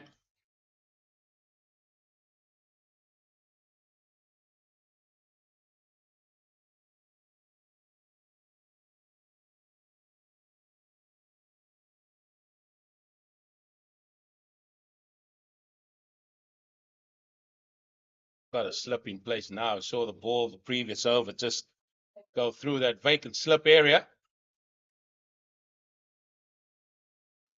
Again, gun barrel straight. And I mean, you say you like to take the game going forward and see that. I've got to get some tips on what you guys are saying on air, because whatever you guys are saying is turning to wickets, not even runs. It's just about good energy. Good energy. Just transferring that onto the field. Tell you what the Proteas should be doing whenever they're struggling for wickets. Just gives Zaire a call and say, listen, come on comms for about 3 hours. Come on, bit. Just let Books know about that. We can sort it out. Here we go. Ayagamani. Oh, they got a man just around the corner there. Aviwe Makajima. In a good dive. That's another over. The pressure's on. And the pressure's all on Dafabet Warriors here. Matthew de Villiers, he's on 6 of 14 deliveries. Kashile, he's on 5 of 11. And we've seen a little bit of turn here from Sean van Berg. He's got 2 wickets for 4 runs. And what you can't do is let a leg spin bowler settle. There is the brain trust with the bigger brain trust of all men, James Fontaine, there in the back with the white shirt. He's certainly very happy of how this day has gone so far. In fact, how the 2 days have gone.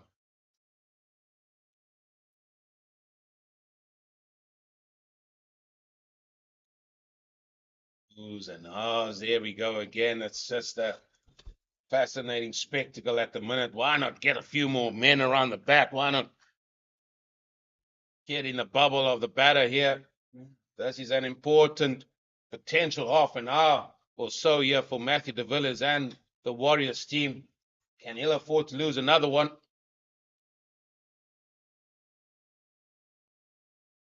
Just gotta wonder why that slip wasn't in there.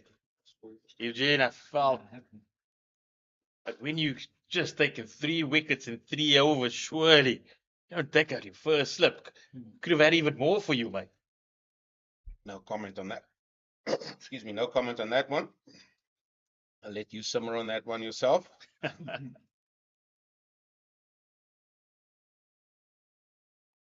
Tossed up. He's tossed them up quite a few times here. And, well, this over's going. The result up there at the bull ring is the Lions have won by 153 runs. That is a massive turnaround after being 4 for 4 yesterday. Took 100 from the captain, Bjorn Fontaine, to get them over 300, and then the bowlers did the job.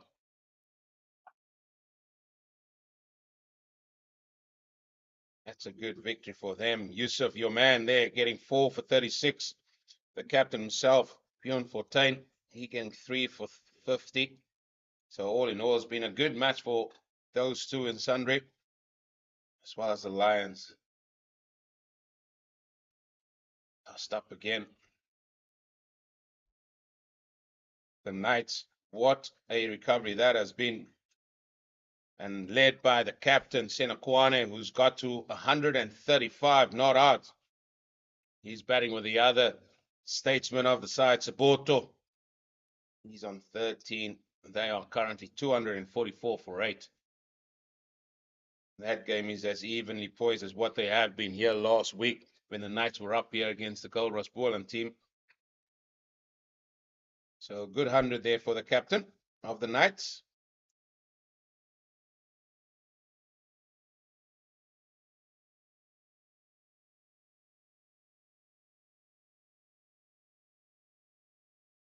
Couple of slight changes, just bringing the slip a little bit wider. He's going to toss this up a little bit higher. You've Captain Masker is going out at the moment. There's grunt of people next to us. I'm not sure if they taking in the whole 4-day vibe here. You know, things happen a little bit slower. They want things to happen as quickly as anything. The crew sitting to our right here. Fed a diet of T20 cricket over the last couple of weeks. I mean, a guy's just moving his field, and then they say, "Can you please get on with it?" What do people expect? Anyway, other scores around the country. For Malanga Rhinos, they are up against the Northern Cape Heat. They have batted quite nicely there. The Heat, they have now moved to 155 for 3. Then the Eastern Storm and the Tuskers. The Eastern Storm batting first, getting 361, and the Tuskers 203 for 3. Those are the scores around South Africa. Another no ball. At what stage don't you find these guys bowling no balls? I said it the other day. I mean, if this was white ball cricket, we very rarely see it. But in red ball cricket, it seems like, I can bowl the odd one. Gene, I was going to ask you, you talked about the brain stats, so you fraternizing with the brain stats a little bit earlier. What does the bowling coach say when they overstep as regularly as they do?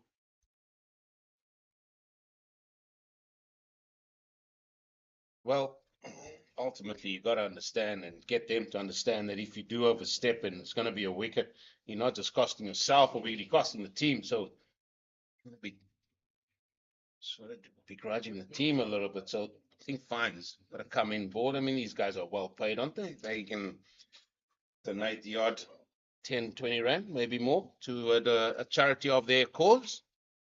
but some things need to be done.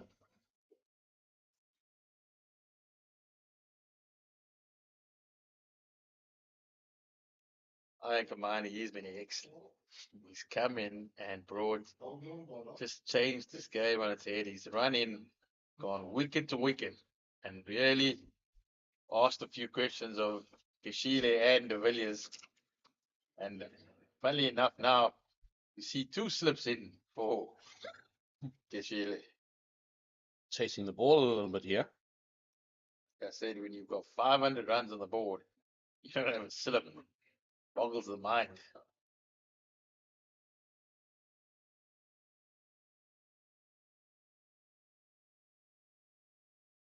And they're playing at a lot of balls here. Again, just the 4 men on the offside. But again, I spoke to the Cape Fox about it. I don't mind that at all because you know it's going to be around that off stump and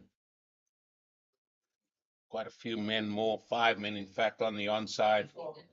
But he's brought a little bit of energy, a little bit of sort of buzz here to this attack here. Ayakamane.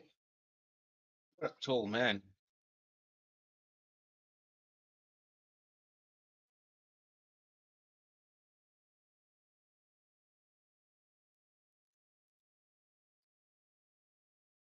What he's capable of, a little bit of a skidder. Ayakamane, of course, from that part of the world. He started his career with the Warriors, originally from Boland, then played a couple of seasons down at the Warriors. So would have played with Tinetembe Keshile for a long time. And I'm sure they would have come into this game.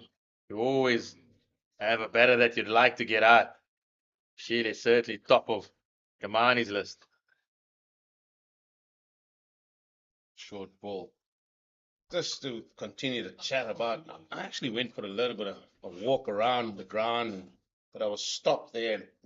You saw, I couldn't get away because they said you can't move. They're so superstitious, these cricketers, because they bagged 3 wickets while I was standing there, and then they said, "Oh no, you can't go back. You got to stay there. You got to stay there." I mean, I tend to have I'm tend to be in agreement with him, mate. you got to be neutral on comms here. You can't I'm just- all about it.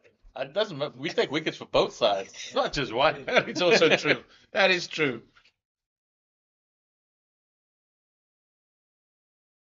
Ball short and wide and in a little bit. Benton Stearman. How often do you see the big fast bowler at backward point throwing himself about?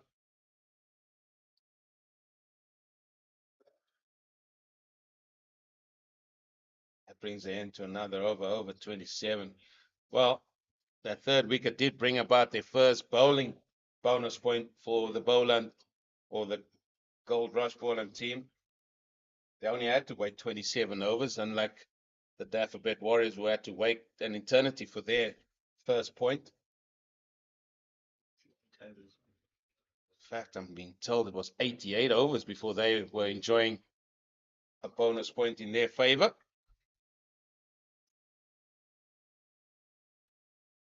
From Berg continuing here. Now then Kashele. When is that googly coming?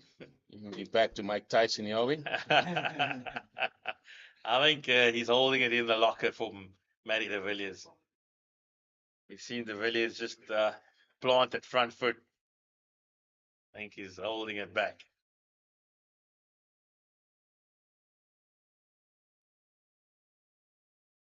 Cut off the stumps and will be another single towards the total. Tell you what, that throw was not the finest there.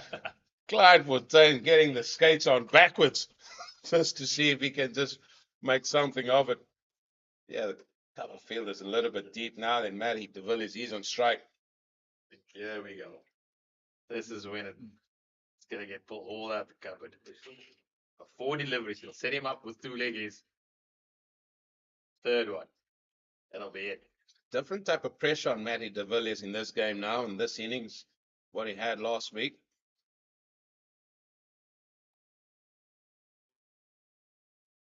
It's always interesting batting second. Both innings he had a bit of a platform to have a nice, to settle himself in nice under pressure. 3 wickets lost in 3 overs.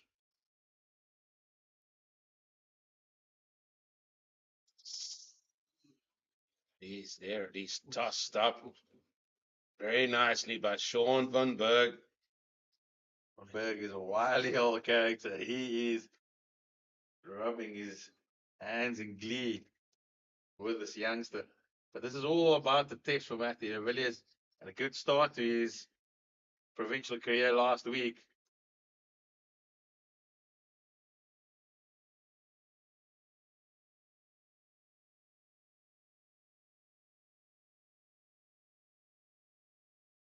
Nicely played.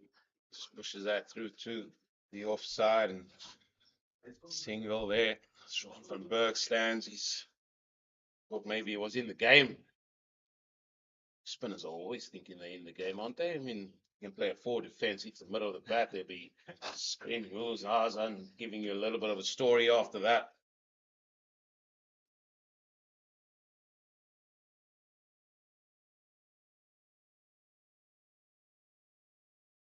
One man out to the leg side.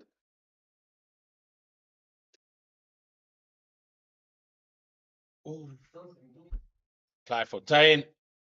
Oh, excellent work by him, but also by Kishele as he gets through for the single. Over comes to a close, 28 gone, 72 for 3. Apology, 73 for 3.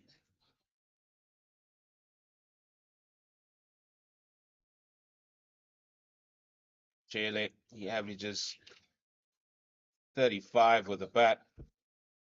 High score of 124 not out. That was actually for South Africa, versus Zimbabwe, in Harare. 1750s to his name. He knows how to bat for longer periods of time as well. Knows how to score runs.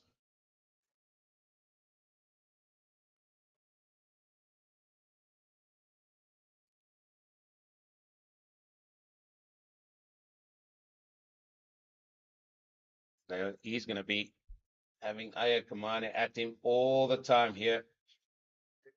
Not sure he's going to have a single ball to leave here.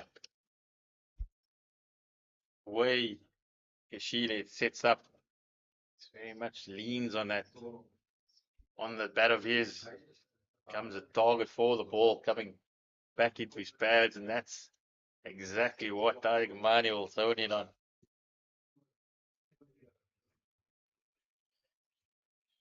So it's very pleasant out there now. Temperatures down.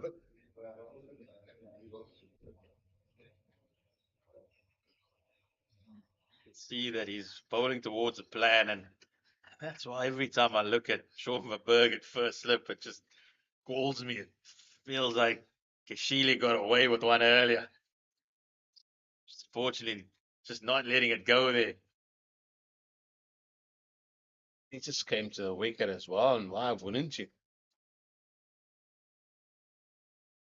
That's a discussion for another day. I think we need that discussion with the point on the boundary and all those type of feelings. We need to go into a little bit of a memo.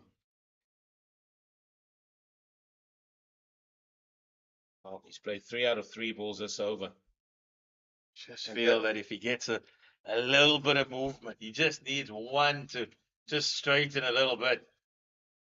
Just that, I'm just thinking if he gets his ball out at off stump, because you get so into rhythm of playing every ball, then you get one just slightly wide and you think, I can just play at that, and that's what brings about the edge as well. What have you made of the youngster today coming into the side? Javon.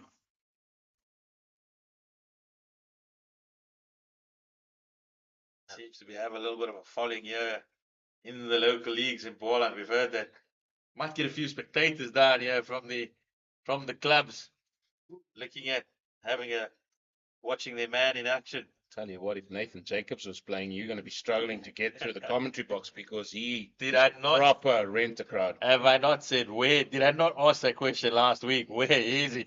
Where is Nathan Jacobs? Sometimes you got to just make a sacrifice, get him in. Yeah. Part of me walking around is just to get a little bit of an insight as to what the teams are thinking, etc. And give me a little bit of insight into that as well, as you asked me about Baron. I thought the walk around was just, I saw some cupcakes in No. the tea room. That's what, I thought that was the walk. Didn't know it was. Nah, I was doing some work, man. I'm here I'm here for the long haul. You know, it is 4-day cricket. But it was interesting hearing what they were thinking about Baron, and they said they just wanted him to really feed into it. And sometimes the point was made that you get so focused on it, and sometimes you just get your man at mid-off and mid-on just to say, listen, just relax and get onto it. And sometimes you can go the other way and be too relaxed at times. And then you forget to hit your stripes. You actually forget to bowl the ball.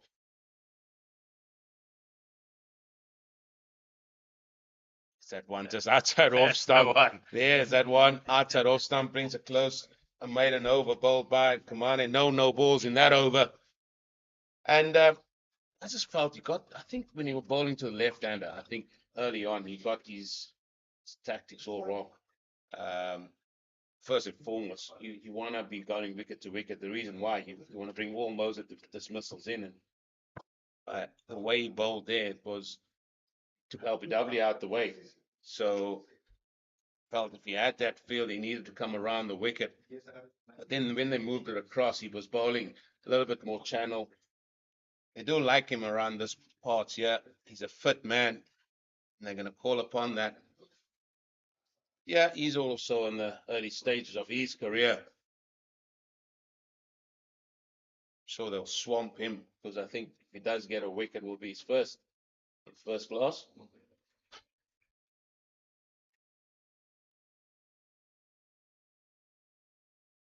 There's a chance. Oh, what a catch! What an absolute magnificent catch by Aviwe Makajima. Unbelievable. He scored a ton earlier, and now he's taken an absolute specky. Avi Makajima, why did you not come down to Boland a long time ago? Because there is something in the water that is making you just do fantastic things. That was an unbelievable catch. We saw he predicted that it might go that way, and when he went, put in the dive as well. And that's 4 down for the Warriors. I mean, he's still walking around. I think he should have still been swamped. That was such a magnificent catch. And de Villiers, he departs for just scoring 7 of 23 deliveries. And more importantly, Sean van Berg has bagged a third. Avi Makajima is enjoying the time of his life. He looked at his guest and he said, Clive Fontaine, I'm having a go. And then he gets the one hand out there.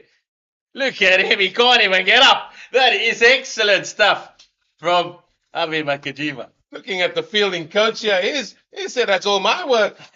Ezra Paarl speaking there too. James Fontaine, what a magnificent catch. He sort of did anticipate that. He saw that Matthew de Villiers wanted to go for a little bit of the lap around the corner, and he was off. A little bit of a false start, but he wouldn't care. He put in the dive and what a catch, one-handed. Absolutely. At one point, I thought it might have been the keeper with the gloves. He might have a go. He was closest, but Avi was out of the blocks. And those are the catches that just give your team the edge. And the Warriors now, they find them in all sorts of trouble here. The new batter is the Proteas, Senaran Widasami, fresh off a test half century. Well, it's a different type of freshness out here. Your team is 4 down, 73 runs on the board. The massive deficit. Still getting past that. What a day this has been for Goldrush Boland. It has been a bit of a gold rush, hasn't it, for them? Well, Berg here.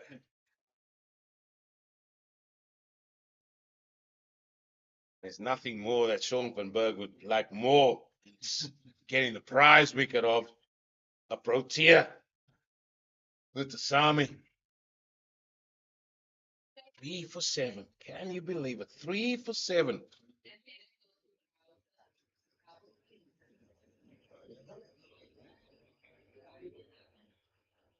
Been an excellent spell, yeah, by the big man, and whenever took a 4 for last week as well. He's quickly climbing up that wicket takers charts. Possibly sending a little message to Tesco Chukwuka that I'm very much still available.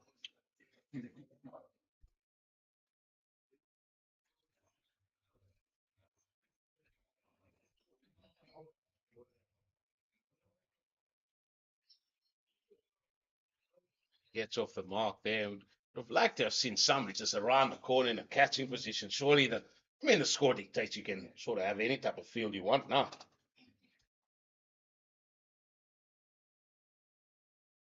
A lot of clapping, a lot of cheering on. Cheerleaders are out now in the field. Your team is well and truly on top.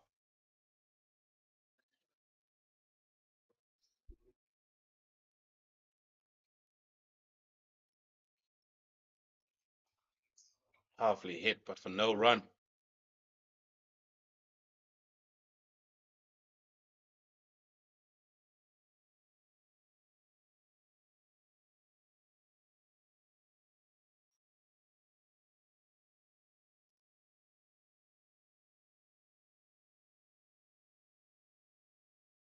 Up again by Sean van Berg. Completes his 6th over. And I'm sure it's not going to be his last over today. He's going to go as long as he possibly can. Still 17 overs left in the day's play. And Zahir, you've bagged another wicket for yourself. We'll just add that onto your list. Glad you got one finally. No, can't bag wickets. Anyway, that's the end of Zahir Adams. And soon we'll be joined by the Cape Fox. There's always James King. Between you, James King, and Zahir Adams, you guys have literally turned this game on his head here. Yeah. Goldrush Boland massing 500, and all that was asked of the Warriors is to bat normally on a very good pitch out here at Boland Park, but they've managed to strangle 4 wickets now. Yeah, that's exactly what you're saying, Eugene. It really has been a bit of a strangle. Sean van Berg, it was getting that initial breakthrough. Wicket of Jordan Herman, and that score on 51 and 55 for 2. Duplessis trapped in front by Ayad Komani, and then another LBW Gretzky 60 for 3, and now the wicket of in the previous over of De Villiers 73 for 4. And it's been just all Goldrush Boland since that first wicket fell. Komani into Mutasami. Oh, he bowls from around the wicket. He bowls another no ball. My goodness. Yeah. Yeah.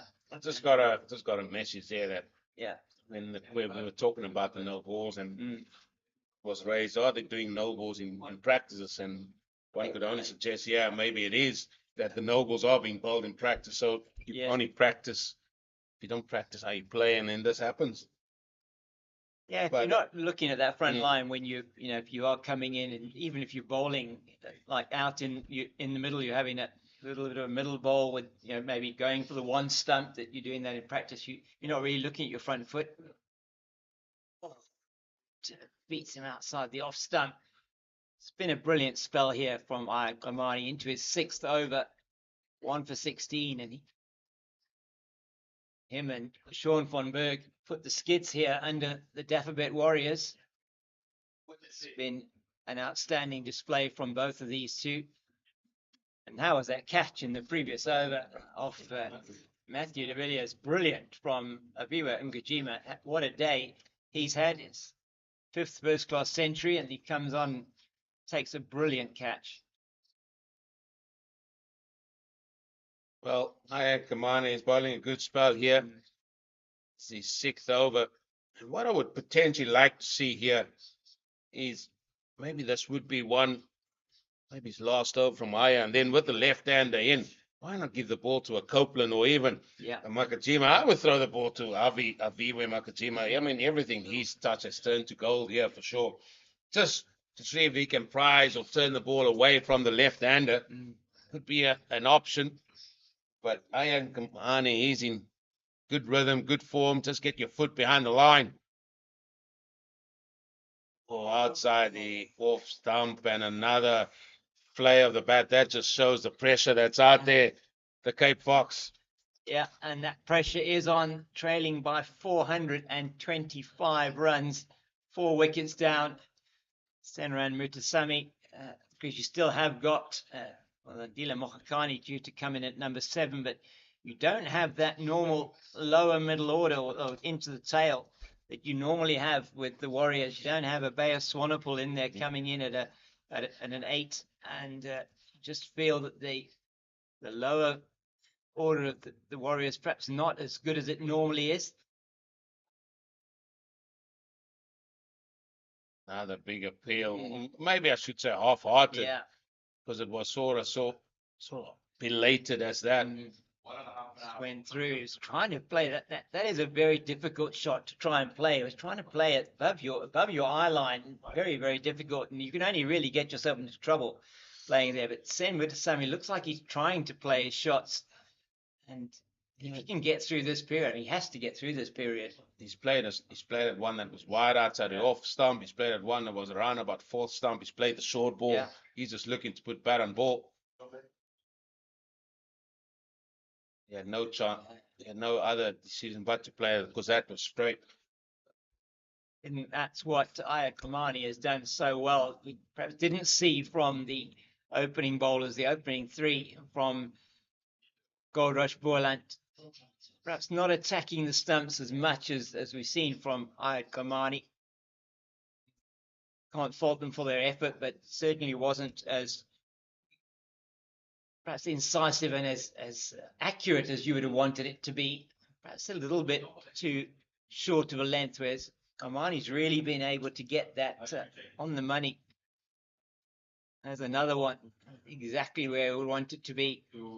Well, I'll tell you one thing, Cape Fox, there'll only be 55 minutes left of the play because I don't think we'll get our overs in. No, we won't. I agree with you there. We're not going to get the overs in today. 16 overs in 55 minutes, and they probably will take a drinks break as well. So 50 minutes of play maybe. Not going to get those 16 overs in. We might get 10 of them in maybe a bit more, but Sean von Berg going to continue, unsurprisingly, from the Niederberg end, 3 for 8 in 6 overs. He's been excellent today, and 4 of those 8 was in his first over off Matthew, and Matthew Britsky swept him. Oh, I'm surprised they're not singing another man around the bat here. Yeah, I agree. Really am, because any type of risk the batter take now might be in your favor. You sense it's looked like it's just been a case of survival against von Berg. But as I said earlier, I said to Zaire, I mean, the worst thing you can do is let a leg spinner settle because he will just get confident, ball after ball. But they yet haven't had the chance to really put him under any sort of pressure because he's always had an answer to anything that they have dished up or thrown at him. He's just been on top of the batters all the time. That's beautifully cut, as we say that. He just does drop that one a little bit short, and he gets hit for his second boundary. It's very nicely played by Eshile there through the cover region, point region, shall I say, for 4. Second shot, in fact, in anger from Netemba Eshile. The first one, I think, was an edge through the slips. So it's von Berg just pitching short on that occasion. You do expect that from a leggy from time to time. They're not always going to be on the money. He's been pretty much on the money most of his spell so far.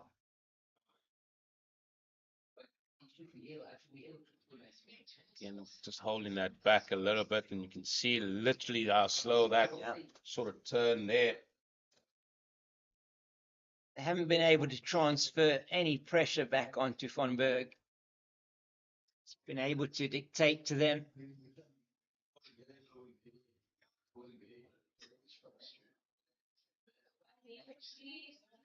It's on the money again.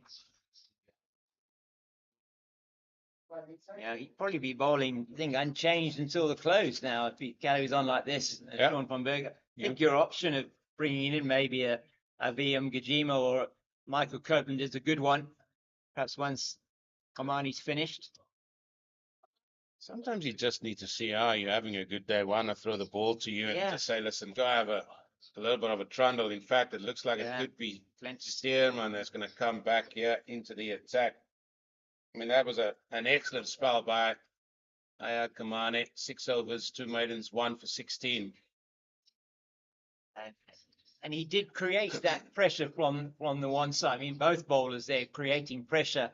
And that was ultimately, you feel, what led to a couple of the wickets. I mean, Britsky's wicket certainly trying to sweep against Van Berg. And then you had the lap that was attempted by Matthew de Villiers against Van Berg as well, just getting the top edge. And what a brilliant catch by Ngajima. But it was the pressure that was created on the batters that just certainly couldn't get Van Berg away. And his 3 for 12, testament to that. And he's now taken 490 wickets in first-class cricket with those 3 today. He'll be looking to add to that, no doubt, during the course of this innings and potentially a second innings as well. To get ahead of ourselves now, a very big job for these two to do at the crease. Mutasami and Kaishile, probably the last real recognised batters. That's very nicely played by Mutasami this time. Behind it, it's chased by Copeland. They'll come back for 2. Yeah, I'm just going to have a look at the spell from Clinton Stearman. Be focusing on his length, especially to the new man here, Mutasami. I would think Clyde Fortuyn be saying to him, just more of the same that Ayad Kamani has been giving us. Just let's target that sort of top of off stump. Make sure you're bowling it. Yeah, going to be targeting the wickets. He's got a field that will help him with that. And that's the reason why he's on. Yeah, more of the same from what we saw from Ayad Kamani. Still feel you can throw the ball here to just an off spinner here with a left hand and just a couple of overs here to see what's happening. Yeah, give it a bit of flight, toss it up there, see what Senra Mutasami's got. Just dangle a carrot. That's what I would do. Absolutely right. I mean, you've got a team of 419 runs behind with 4 wickets down. You know, yeah, try something different. Full time it was that full. It looked like it was a full toss. But I mean, what the spinner is also going to do is going to allow the batter to play at every ball, and that's what you want. You want them to play at every ball and at most balls as possible. Yeah, most certainly you do, and that's what Kamani has done so well from with his attack from the stables end, and Van Berg's been equally good. Hardly anything that the batters have not been forced to play.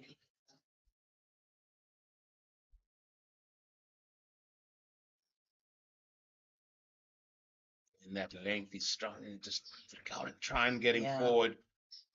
Yeah, he hasn't been in his first spell. Certainly was a little bit too short. He is definitely bowling a little bit further up to the batter now, targeting that top of off stump. Mutasami 3 off 14. Kaishile 12 off 35. It's been a battle. Opening partnership, they were looking good at 51 without loss. Oh, that man in there, short leg. He's close in. Can't keep him out of the game at the moment. On the bounce to Ngajima. Fields it really well, must be said. Down to his right-hand side. Just bounced probably, 2 meters in front of him. He's in the game all the time, Aviwe Ngajima. I'll give him the ball. Give him the ball. Definitely. Just come and bowl a few overs here, Aviwe. It's been your day.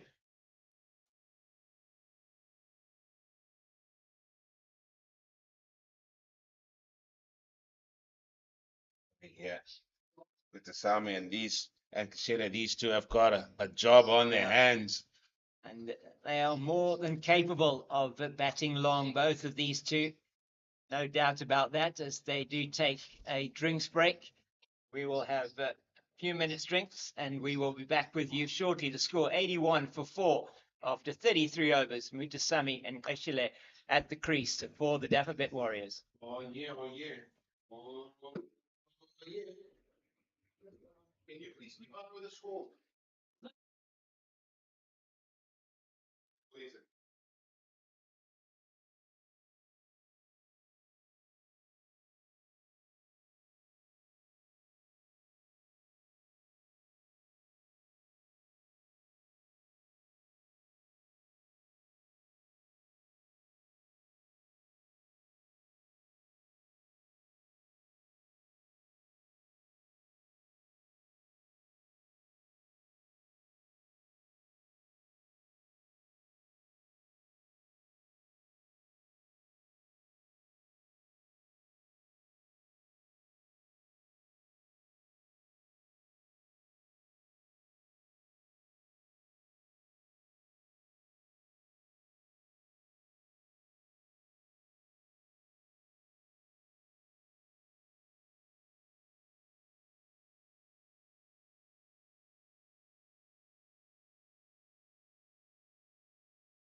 Sinatemba Eshile just taking his guard again after the drinks break, getting his processes in place, and you have what you wished for there. You have a silly point in place.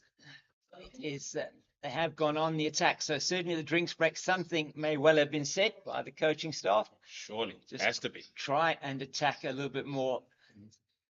See what Sean von Berg has got in store for us and what Ashile and Mutasami can do. Oh, there's the turn. There's the turn. Yeah, he beats him all ends up outside the off stump. Clyde Fortain was absolutely convinced that that was a stumping. Umpire Warren Weingart not interested at square leg. He even threw the ball down towards the umpire. He was so convinced that he had him out. Definitely see from our point where we were. Can't see it, no. The only thing I could think of that the foot did move a second time, but as I said, with Tom Rossi, his head's in the way there of the feet as well. But Clyde Fortain was beside himself there. He was completely convinced that that was out, but maybe what a great delivery it was from Von Berg. Just beat him outside the off stump. Where has this turn been all the time? We didn't see anything of this really from either Mutasami or from Jason Robenheimer. Started well here, and that is what that man in front of him just puts a little bit of doubt in your head. Yeah, you can't just lunge forward, get caught in two minds whether to go back or to come forward. Just maybe bounce a little bit more on him. Into the ground. So Michael Copeland is there under the helmet. Last week it was Gavin Kaplan. Kaplan is at short extra cover.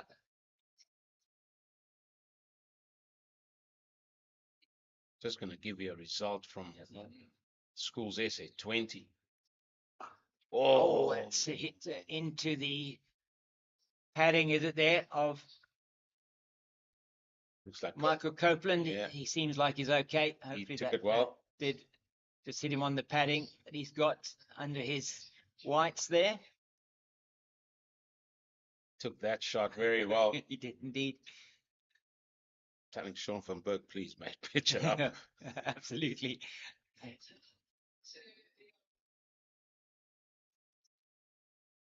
He did pitch it up on that occasion. Brings a close to that very eventful over. And just a result from the women's section of the Schools SA 20 here in Western Province. And it is, in fact, the Victoria Hub that are champions here of Western Province. And they will go on to the national tournament, which is in the next round. So well done to Victoria Cricket Club and their women's team. Gone through to, apologies, that are Western Province champions and will go on to the national part of that tournament. That's fantastic news there for Victoria Cricket Club. And it's, they play down there at Chucker Road? No, the game was played at the Vineyard. Oh, okay. It was played at the Vineyard, but the club is at Chucker Road, so right, it will be good for them. It's Glenton Stearman towards us. That's much better from him. Well played by Mutasamy because he knows what's coming here. He knows he's just got to get playing straight here. He's got to be showing his experience here as well. Yeah, they've got to see through these next 40 minutes until the close. You don't want to, from a Dafabet Warriors point of view, critically important for these two to be there at the close of play tonight. You've got Andile Mokhakani due to come in next. Then you do have some relative inexperience further down. You have then Ethan Foster due to come in at 8, Duan Olivier at 9, Sia Plaiki Jason Robenheimer at 10 and Sia Plaiki at 11. So not necessarily the lower order batting that they might have had previously. Yeah. Bayo Swanepoel not in this starting lineup today. So another wicket here.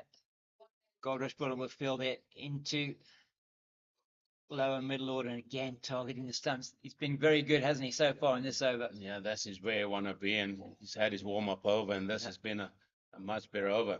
Just coming back to the Schools SA 20 tomorrow, the semi-finals taking place there at Bishops. It will be Bishops versus Rondebosch in one of the semi-finals, and then it also, I think, will be, is it Rondebosch? No, Wynberg will be Wynberg versus Sachs. Yeah, and that is Wynberg versus Sachs. The heavyweights, isn't it, of Western Cape or Cape Town schools cricket. Oh, that whistled past Makajima. And the only thing he could do was just blink his eyes, and that ball was on the boundary already. Well played by Mutasamy. Yeah, very well picked up. Just maybe trying a surprise short delivery. I don't really have any problem with that necessarily. He gets and plays it beautifully. It was past Aviva Ngajima before he could blink, like you said. Good shot. You have to take the advantage of the opportunities, scoring opportunities when they do come. They have been a little bit marooned against Sean van Berg. Yeah.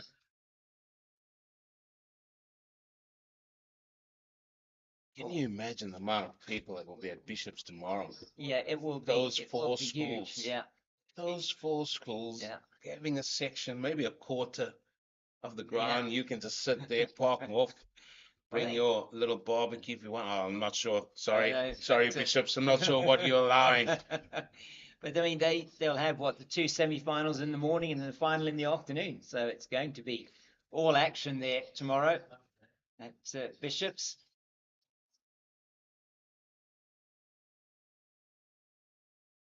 Just feel what a spectacle that could have been if it was at Newlands, wasn't it? Absolutely, it would be brilliant to have that, and having a crowd in there, you would have a few thousand in there for those matches. You would think. Certainly something I'm sure the SA20 will be looking at in future seasons, making something of this from a school's SA20 point of view. It really is fantastic, particularly that they're doing it both across men's and women's cricket, or boys and girls cricket, if you want to call it that. But it is really outstanding from them, and we look forward to those ultimate finals there, to that Betway SA20 schools competition. John von Berg is going to continue from the Niederberg end, 3 for 12 in his 8 overs.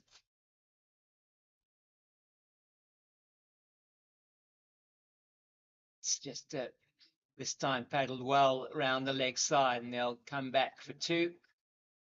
Eshile just playing that very nicely.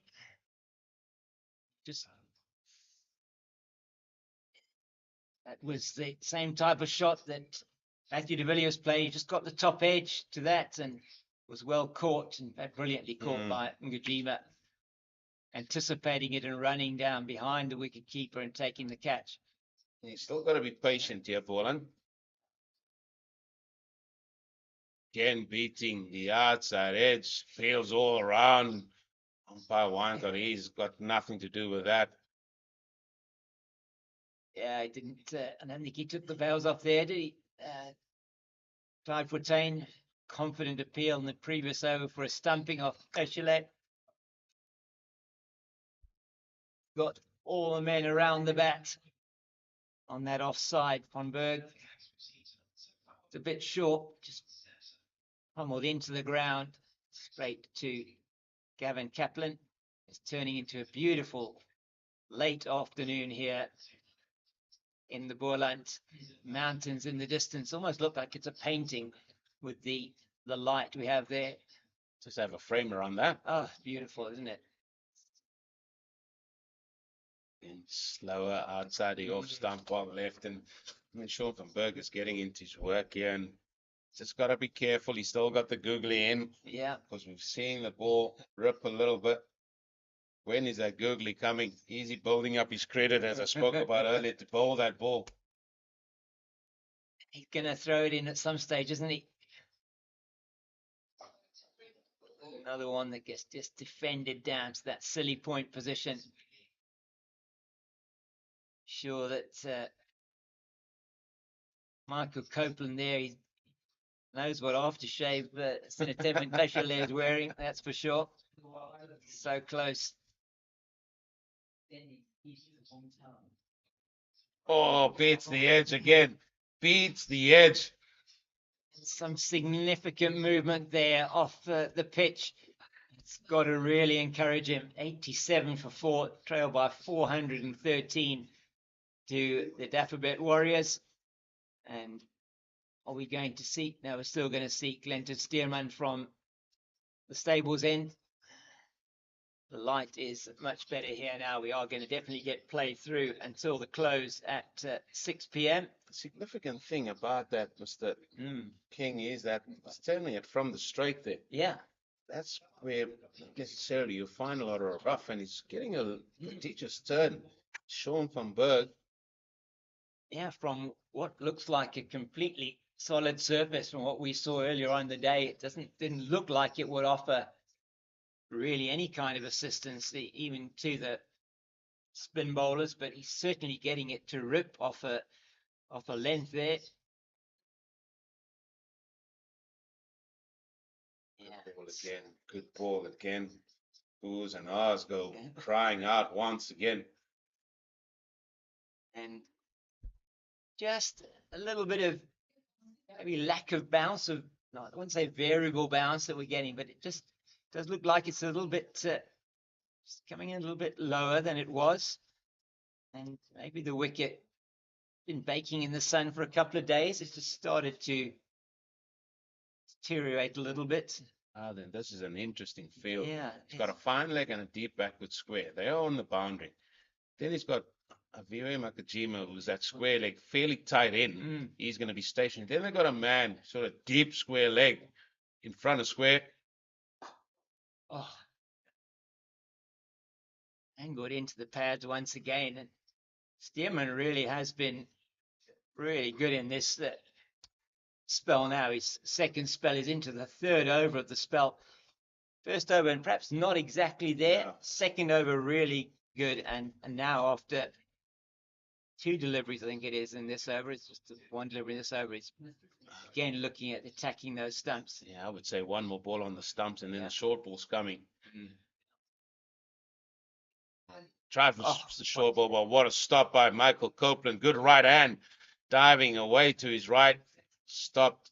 Boundary for sure. Only getting the 1. Brilliant stuff from Copeland. It brings Ishile onto strike. He hasn't had the strike against Glenton Stearman yet in this is second spell Stearman. So it's going to be interesting to see here. It's definitely going to be targeting the stumps of the right-hander as well. See what he can do here as we edge ever closer to close of play here. Just a couple of minutes away from half an hour left in the day's play. It's beautiful sunshine out here. As Sheila just pulls away, stops. I'm quite sure. I don't think he was ready. I don't think he was, no. I don't think he was ready. Doing a bit of gardening then. Oh.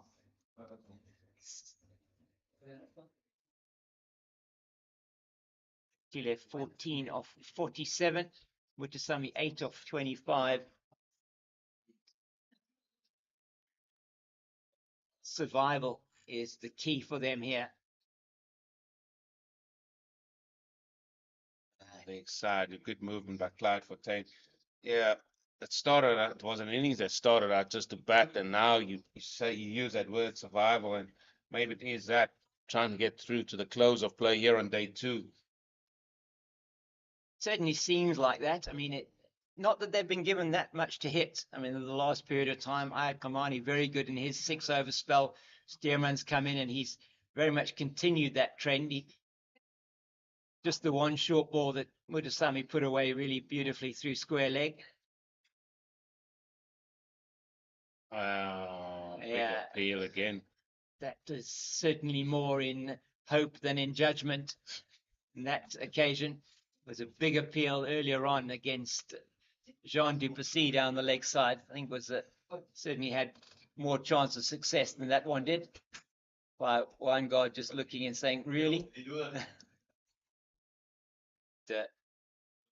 Going to be Stearman last ball of his 10th over. I'm sure the folk from Quebec. Again, excellent work by that Avi again. Yeah. The folk from Quebec have got on the phone again and said, listen, can you please stay on, because we've navigated that a little bit for them. However, the time has come for you. The tide is coming. And your main guy, your protagonists are here, Adams, to take us through to the close of play. Thank you, Eugene. As they say, the tide is coming again. I think so. I think that water table is rising. Certainly has been a very good day this for Goldrush Boland so far. Amassed 500 in their first innings and now have the Warriors 88 for 4 after 37 overs, and been a stranglehold been put on them by Sean von Berg, Ayad Kamani, and now Glenton Stearman, and going to be von Berg into Mutasami. Got a man in at short leg. James, what a day it's turned out to be. Yeah. For the Goldrush Boland. It's also developed into a beautiful day out isn't here. it? It's just been not a wind in the sky, in the air. Yeah. Just turned Perfect. into it. Yeah, absolutely perfect. Picture perfect, yeah. It is. Boland Park. It is. It's just like saying those mountains in the distance look like a painting. It's just absolutely beautiful. He plays it. It's in the air, and it is going to be taken on the boundary by Keith Dudgeon and Senaran Mutasamy. He gives it away, and that is a huge blow for the Dafabet Warriors. James, I'm not sure about you, but I'm not walking past that Warriors dressing today. Robert Peterson might just give us the eagle eye because we've picked up another wicket for Goldrush. Boland. Senaran Mutasamy looked quite content, and then just went waltzing down the wicket and picked up the one man on the leg side. That is just a sucker punch blow for the Warriors. They lose their fifth, and the big player in Mutasamy, you can see the disappointment.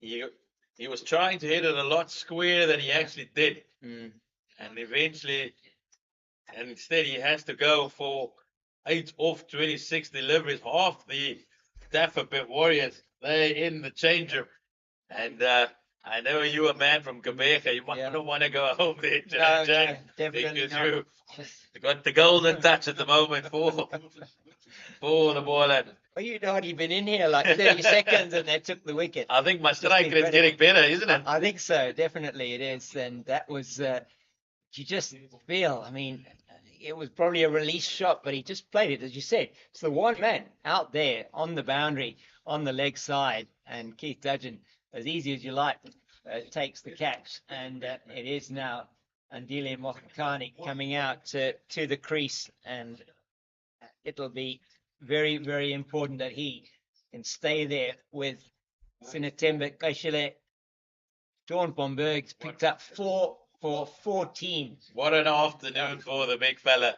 Yeah. Since that first over, he has been hugely impressive. Said he picked up a 4 for last week, but this one has gone bang, bang, bang.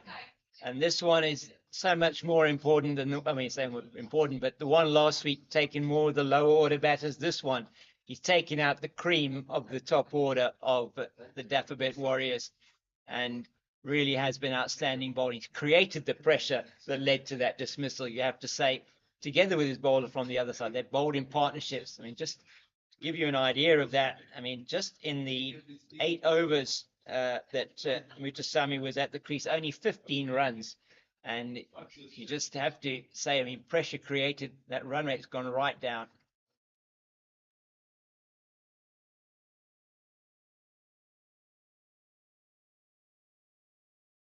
He's getting purchased off that surface, isn't he? And Eugene was saying that when we were on earlier, just that he's even getting turn off the middle stump as well. So he's getting, you know, if you can bring the batter forward, he beat Kashile a couple of times in the previous over. That's the one, just slower. We thought that Clive Patate might have had Kashile earlier with a stumping. Yeah. They were running all in unison towards Warren Weingard.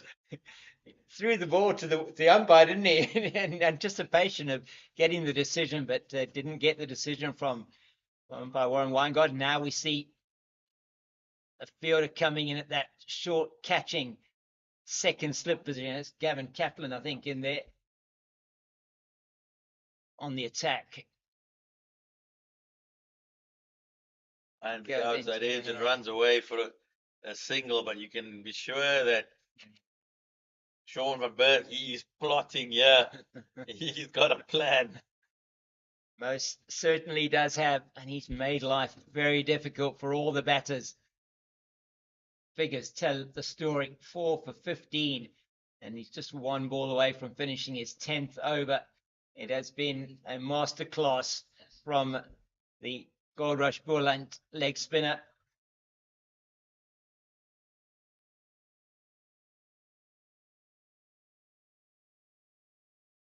Deficit still 411. And that is short, but it's played to the man in the covers. Keith Dudgeon, it's the end of the over.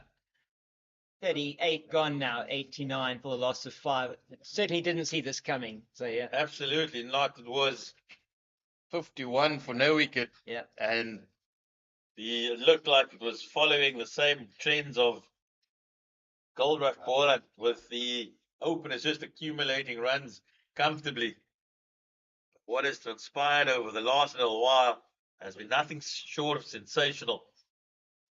Yeah. It looks like the Goldrush Boland, they're really going for the jugular now. They're bringing back the new ball bowler, Keith Dudgeon. Yeah, I'd probably give a bit of a what he's going to be doing here, whether he's going to be doing that the norm that what they have been bowling is just attacking the top of off stump, looking at bowling straight onto the wickets. Looks as if they're not going to be doing that. Looks like he's going to be coming in, or maybe he isn't. I thought he was going to be bowling around the wicket into the body of Mokokani. He might still be doing that. Expect a couple of short deliveries here, probably from Keith Dudgeon. Do expect that, but we've seen Iagamani, he's provided the script wicket to wicket. That is what builds the pressure here, forcing the batters to play every delivery. That's exactly what you want, Mokokani facing up to Dudgeon. And that he does. He gets that into the pads. That one possibly just straying down the leg side and signaled leg byes by umpire Warren Weingard. The moment every appeal, the Boland certainly feel that they've got their man. That is the confidence with the way they are going up at the moment. What an afternoon. Yes. Entertaining. It has been riveting. Boland having their foot on the throat here. And they're not letting go, are they? It's the experienced campaigners been doing the trick for them. That's very nicely played by Kashile out to the man at forward square leg deep on the boundary, or more square leg deep on the boundary to go through for a single. They'll be targeting those stumps again of Mokokani's, no doubt. Yeah, just to give you an idea, it was 51 without loss after 19.2 overs. The wicket fell of 19.3 overs. So in the we're into now the 19th over. After that 19 overs, we've seen 40 runs for 5 wickets. At the moment, it's every single ball is an appeal. Yeah, every not quite sure what umpire Ron Weingard was saying there. Maybe that was bat before wicket. I don't know. It seemed to be a soft sound though. So certainly the umpires, they're under pressure here. They're ball inside. They are zoning in on those pads. Just saying there, I think saying it was going down leg side again. He does seem to be quite generous in giving them explanations. A lot of times umpires don't do that. They just. I think as a former first-class cricketer himself, Warren Weingart, he'd appreciate getting an answer. Yeah. He's into the pads again. They got that man there, short, catching on the leg side. Gavin Kaplan. All happening at the moment here at Boland Park. 91 for 5, trailing by 409. And it was a good start from Dafabet Warriors. 51 for the first wicket. And top score at the moment still sits with Jordan Herman, 29 off 53. Oh, very well bowled there by Keith Dudgeon. Very well left by Andile Mokokani. That was not far away from off stump. Feel that Jordan Henman's dismissal, that's what set it did everything in motion for the Goldrush Boland. Henman certainly wasn't happy with his dismissal. No, he wasn't. It was sent on his way by umpire Tom Mokorosi. Pad then bat was, I think, the decision that was made there. It's a left-hander just caught. Wasn't really that far forward, given by Tom Mokorosi. It was the first one to fall. Mokokani just pulls away, maybe something in his eye line there, insect or something. It was the second wicket then. Iagamani got the wicket of Jean du Plessis in the very next over. Du Plessis 17 off 68 deliveries, and he was caught on the crease and just the ball angling in, and that certainly was very adjacent to the stumps and given by Warren Weingard. And then an over later, it was Sean van Berg, who got back into the action, trapping Matthew Bretsky in front on the back leg. He was sweeping, missed the ball, hit him in front of middle, and he was given out LBW by Tom Mokoros. He could not complain about that decision. And then a piece of brilliance from Aviva Mgajima, and off van Berg was Matthew de Villiers that was trying to paddle him around, got a top edge, and Gajima from slip, anticipating that the ball was going to be played down the leg side, had started to move that way, and he managed to take a one-handed catch. It was absolutely brilliant. He scored 7 de Villiers before he had to go. And then the most recent dismissal that the pairing of King and Adams has caused here was the one of Senran Mutasami, caught on the boundary. I don't think they're better new ball partnerships than King and Adams. I don't think so. Going around in domestic cricket. At this stage, yes, most definitely. I think we've taken 4 of the 5 wickets to fall, and it was Dajin who caught Senran Mutasami on the boundary, trying to play it.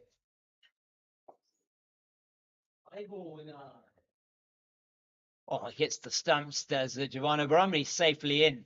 Is Sinatembe Kashile. I don't think Sean van Berg will mind Kashile taking a single. That was a good single there. Yeah. There's a reason why Giovanna Brown just been just a little bit deeper than normal at mid-off, because yeah, Sean van Berg's got 4 deliveries, and it could be a mixture of all sorts coming his way. There is the shadows are lengthening, and there are 4 men around the bat.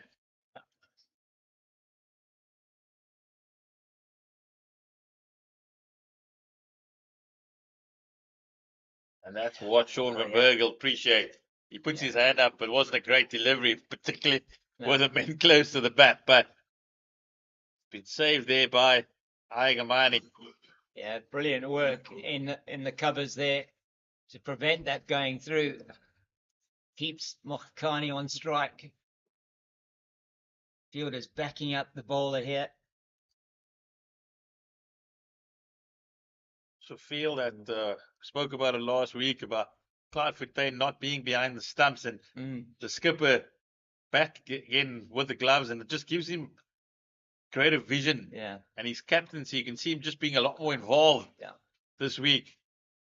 Yeah, I do agree with you. It's not something that we have discussed, but we did talk about it last week, as you said.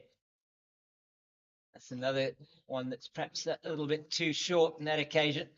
It was Mokhakani to be able to go back and defend quite easily. And one ball left in the over. What's he going to give and deliver now? Haven't seen the googly yet, really. It's thinking about it. He's just slowing it down a bit.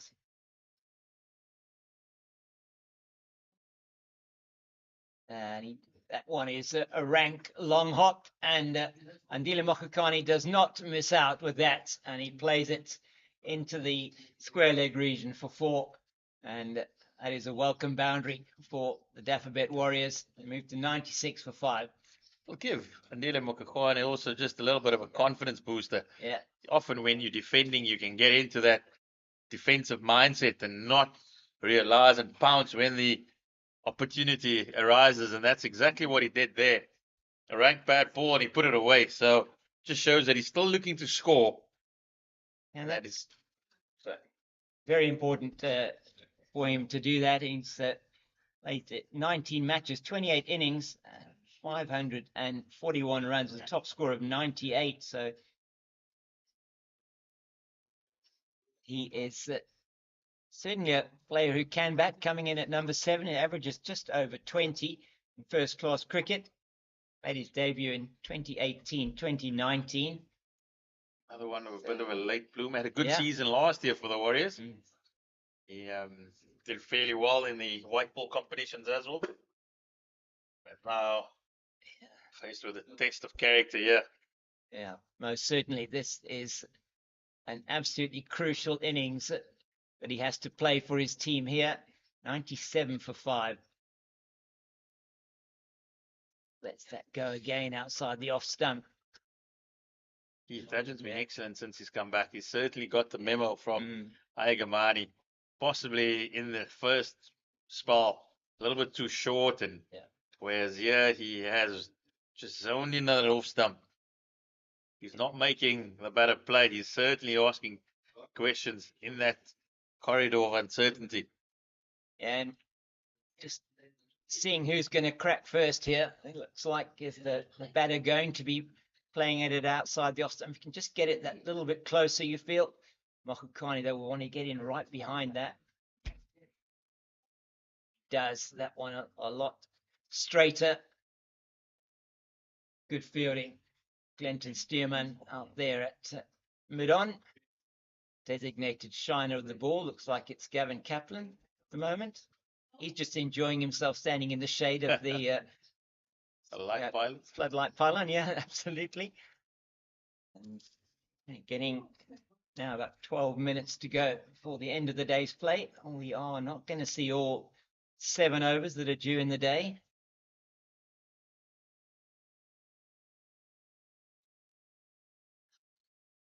Goes past the man at a leg gully, a little bit in the air. It went very quickly down to the long leg boundary for a single. Seen a few just evade that man today. Abiwa Ngajima doing duty there. Anybody's going to be able to catch one of those. It's going to be him today. I was about to say the same thing, James. He has been excellent. He's taken some screamers and also got a big 100. So money's on him. Yeah, it's certainly been his day.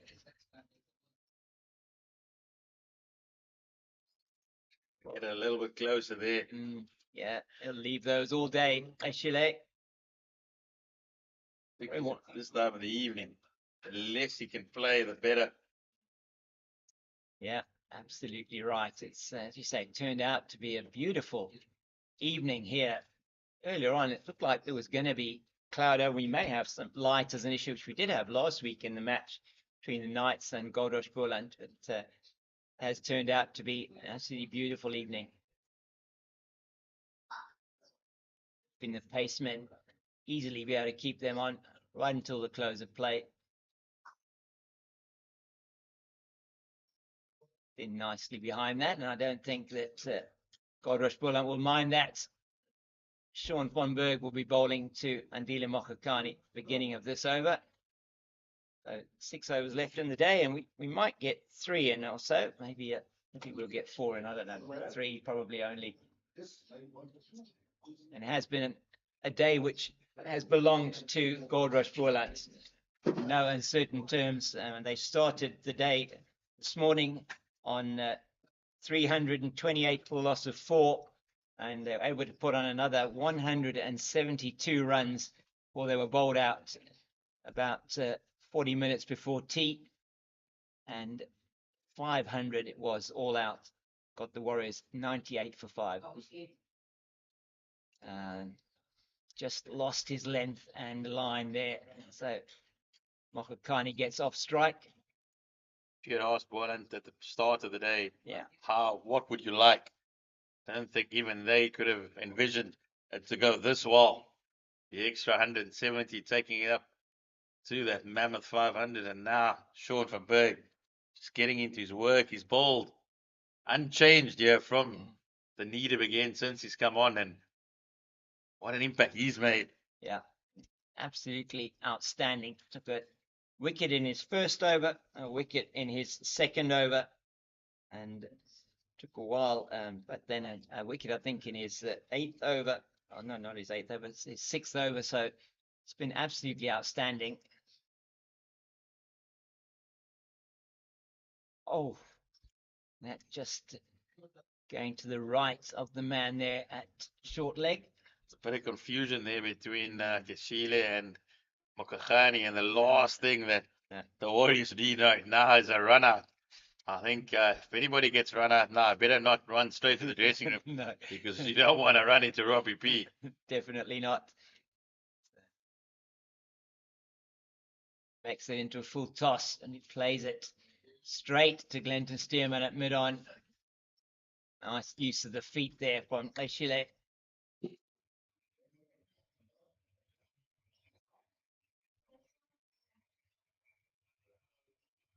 99 for the loss of 5.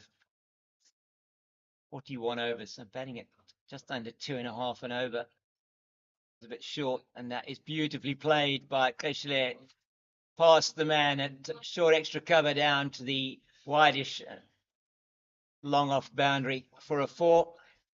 Feel that Sean and Berg possibly just tiring a little bit now. He's the previous over also bowled a rank long hop, and now it's another one outside the off stump, and Keshile hasn't had many opportunities to just throw the hands at something wide and really relish that opportunity. That is a welcome boundary for them. 100 coming up after 41.4 overs. That's better from Von Berg. Yeah, I think he'll be happy to get to that close of play in a few 7 minutes time. Just have one more after this. We might see one more. Maybe he might have one more. I think Dudgeon, that's wide outside the off stump, and he goes for it, misses that into the gloves, or bunts off gloves of Fortuyn. It's the end of Von Berg's over.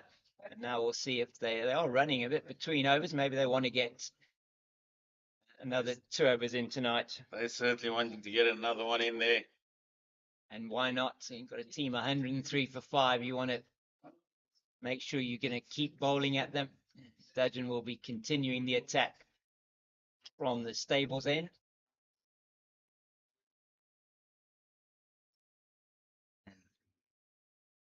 Has been a day. It's been dominated by Goldrush Boland. Abiwa Mgajima going to his 5th first-class 100 today, top scored with 122.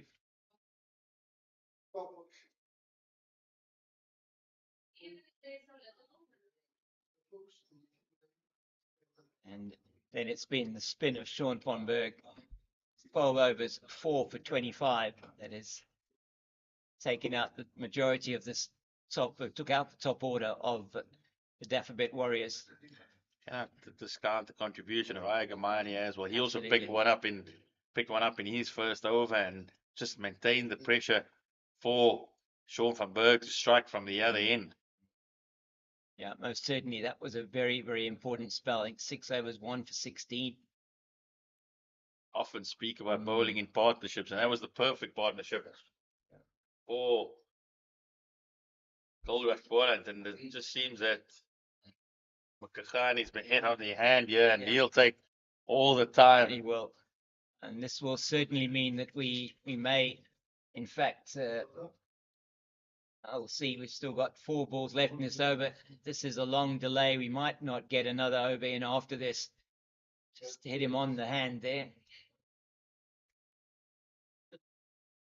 Physio's, not the physio's got the 12th man running out, looks like, or jogging out. CJ running. King. Yeah. CJ King is, how do you say, the 12th brother JP King not in the squad list that we received there. Not sure if he has made the trip down here or not. Probably not. We are expecting to probably see maybe a change to this team. We'll see what happens for the next match against World Sports Betting Western Province next week, starting on Thursday at WSB Newlands. Now it is the physio that's coming out, and I don't think we are going to get any more than this over in now with this break in play for the injury to Mokhakani. So just really only 4 minutes left on the clock. Just to sum up today, as we said, a day that belongs to Goldrush Boland, certainly both with the bat and with the ball. Could not have gone any better for Justin Ontong's team, particularly after the disappointment of last week. They knew they needed to come back. They've only got 3 home games. This is the second one. Needed to come in and really put in a big performance, and it was laid. The platform was laid yesterday and could easily have been tossed away today, but instead Abiwa Mkajima, using all that experience, he just came out and he caressed the ball through the covers, played beautifully to pick up that first class 100. And with that momentum, it took Boland up to 500, and it allowed the strike bowlers to really zone in. And for a moment, it seemed that the Warriors were quite content and they were comfortable. Opening partnership between Jordan Hammond and also Jacques, at least Duplessis. They looked like they were going along the merry way, but that was before the introduction of Sean van Berg, who has been fantastic. He's bowled 12 overs on the trot, picked up 4 wickets along with Ayagamani's 1, and that has ensured that the Goldrush Boland, they will be the happier side in the dressing room. Thought they might have wanted to declare earlier to get the game moving a little faster, but instead they've backed their bowlers, they've backed their bowling unit to come out and deliver a spell who, if all things go according to plan tomorrow, might have to consider the follow on and have another bowl. And that's a big effort here at Boland Park. So the Boland bowlers need to put up their feet, have a good rest, and come back tomorrow, knowing that could be another 2 days in the field, a day in the field, possibly. Yes, it's most likely that at this stage, that's what's looking most likely. No doubt this pair from the Dafabet Warriors and the batters to come will be wanting to put as many runs on the board as they possibly can to ensure that they get as close to that total of 500. And at the moment, it's looking a long way away for them. 397 runs shy of that current total. And the follow-on 4-day cricket sitting at 150. So it depends how close they're going to get to that target. Whether 350 is a long, long way. It is a long way away, absolutely. And whether Goldrush Boland will enforce that follow-on if it does come to that. But you would sense they probably would. Just in terms of just the time left in the game. Dudgeon to Mokakani.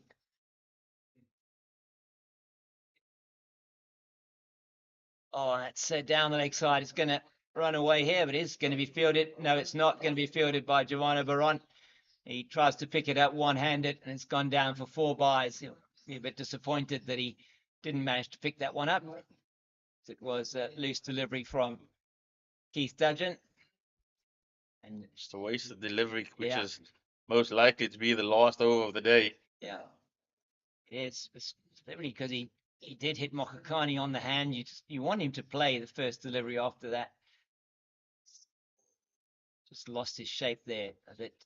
3 overs left, 3 balls left, should I say, in the day's play.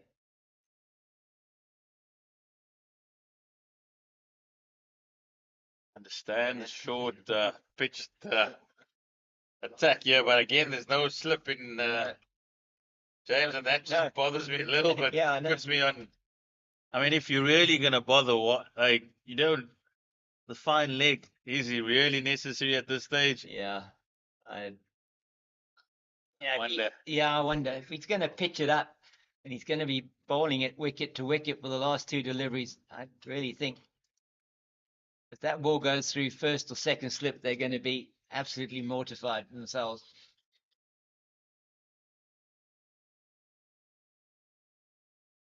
On the leg side again, and it hasn't been a great over from Keith Dudgeon. No, it hasn't, has it? This final one, and he's a little bit disappointing considering all the good that's been done beforehand. Just seems a little break in play has messed with the rhythm. Definitely, and will be last delivery of the day if it is a legal delivery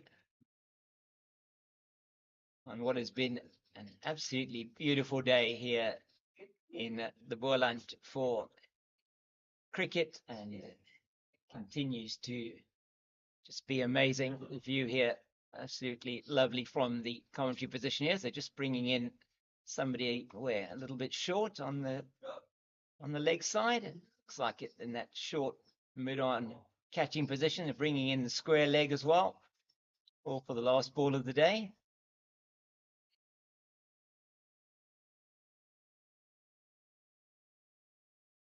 Oh my word! And that was the best ball of the over. But unfortunately for Andile Mokakani and the Dafabet Warriors, it just goes over the stumps, and will be stumps on a very, very productive an entertaining day 2 here at Boland Park. Indeed, it is. Thank you very much for joining us here at Boland Park for this match here in the CSA 4-day series. And at the close of play on day 2, it is the Dafabet Warriors 107 for 5, trailing by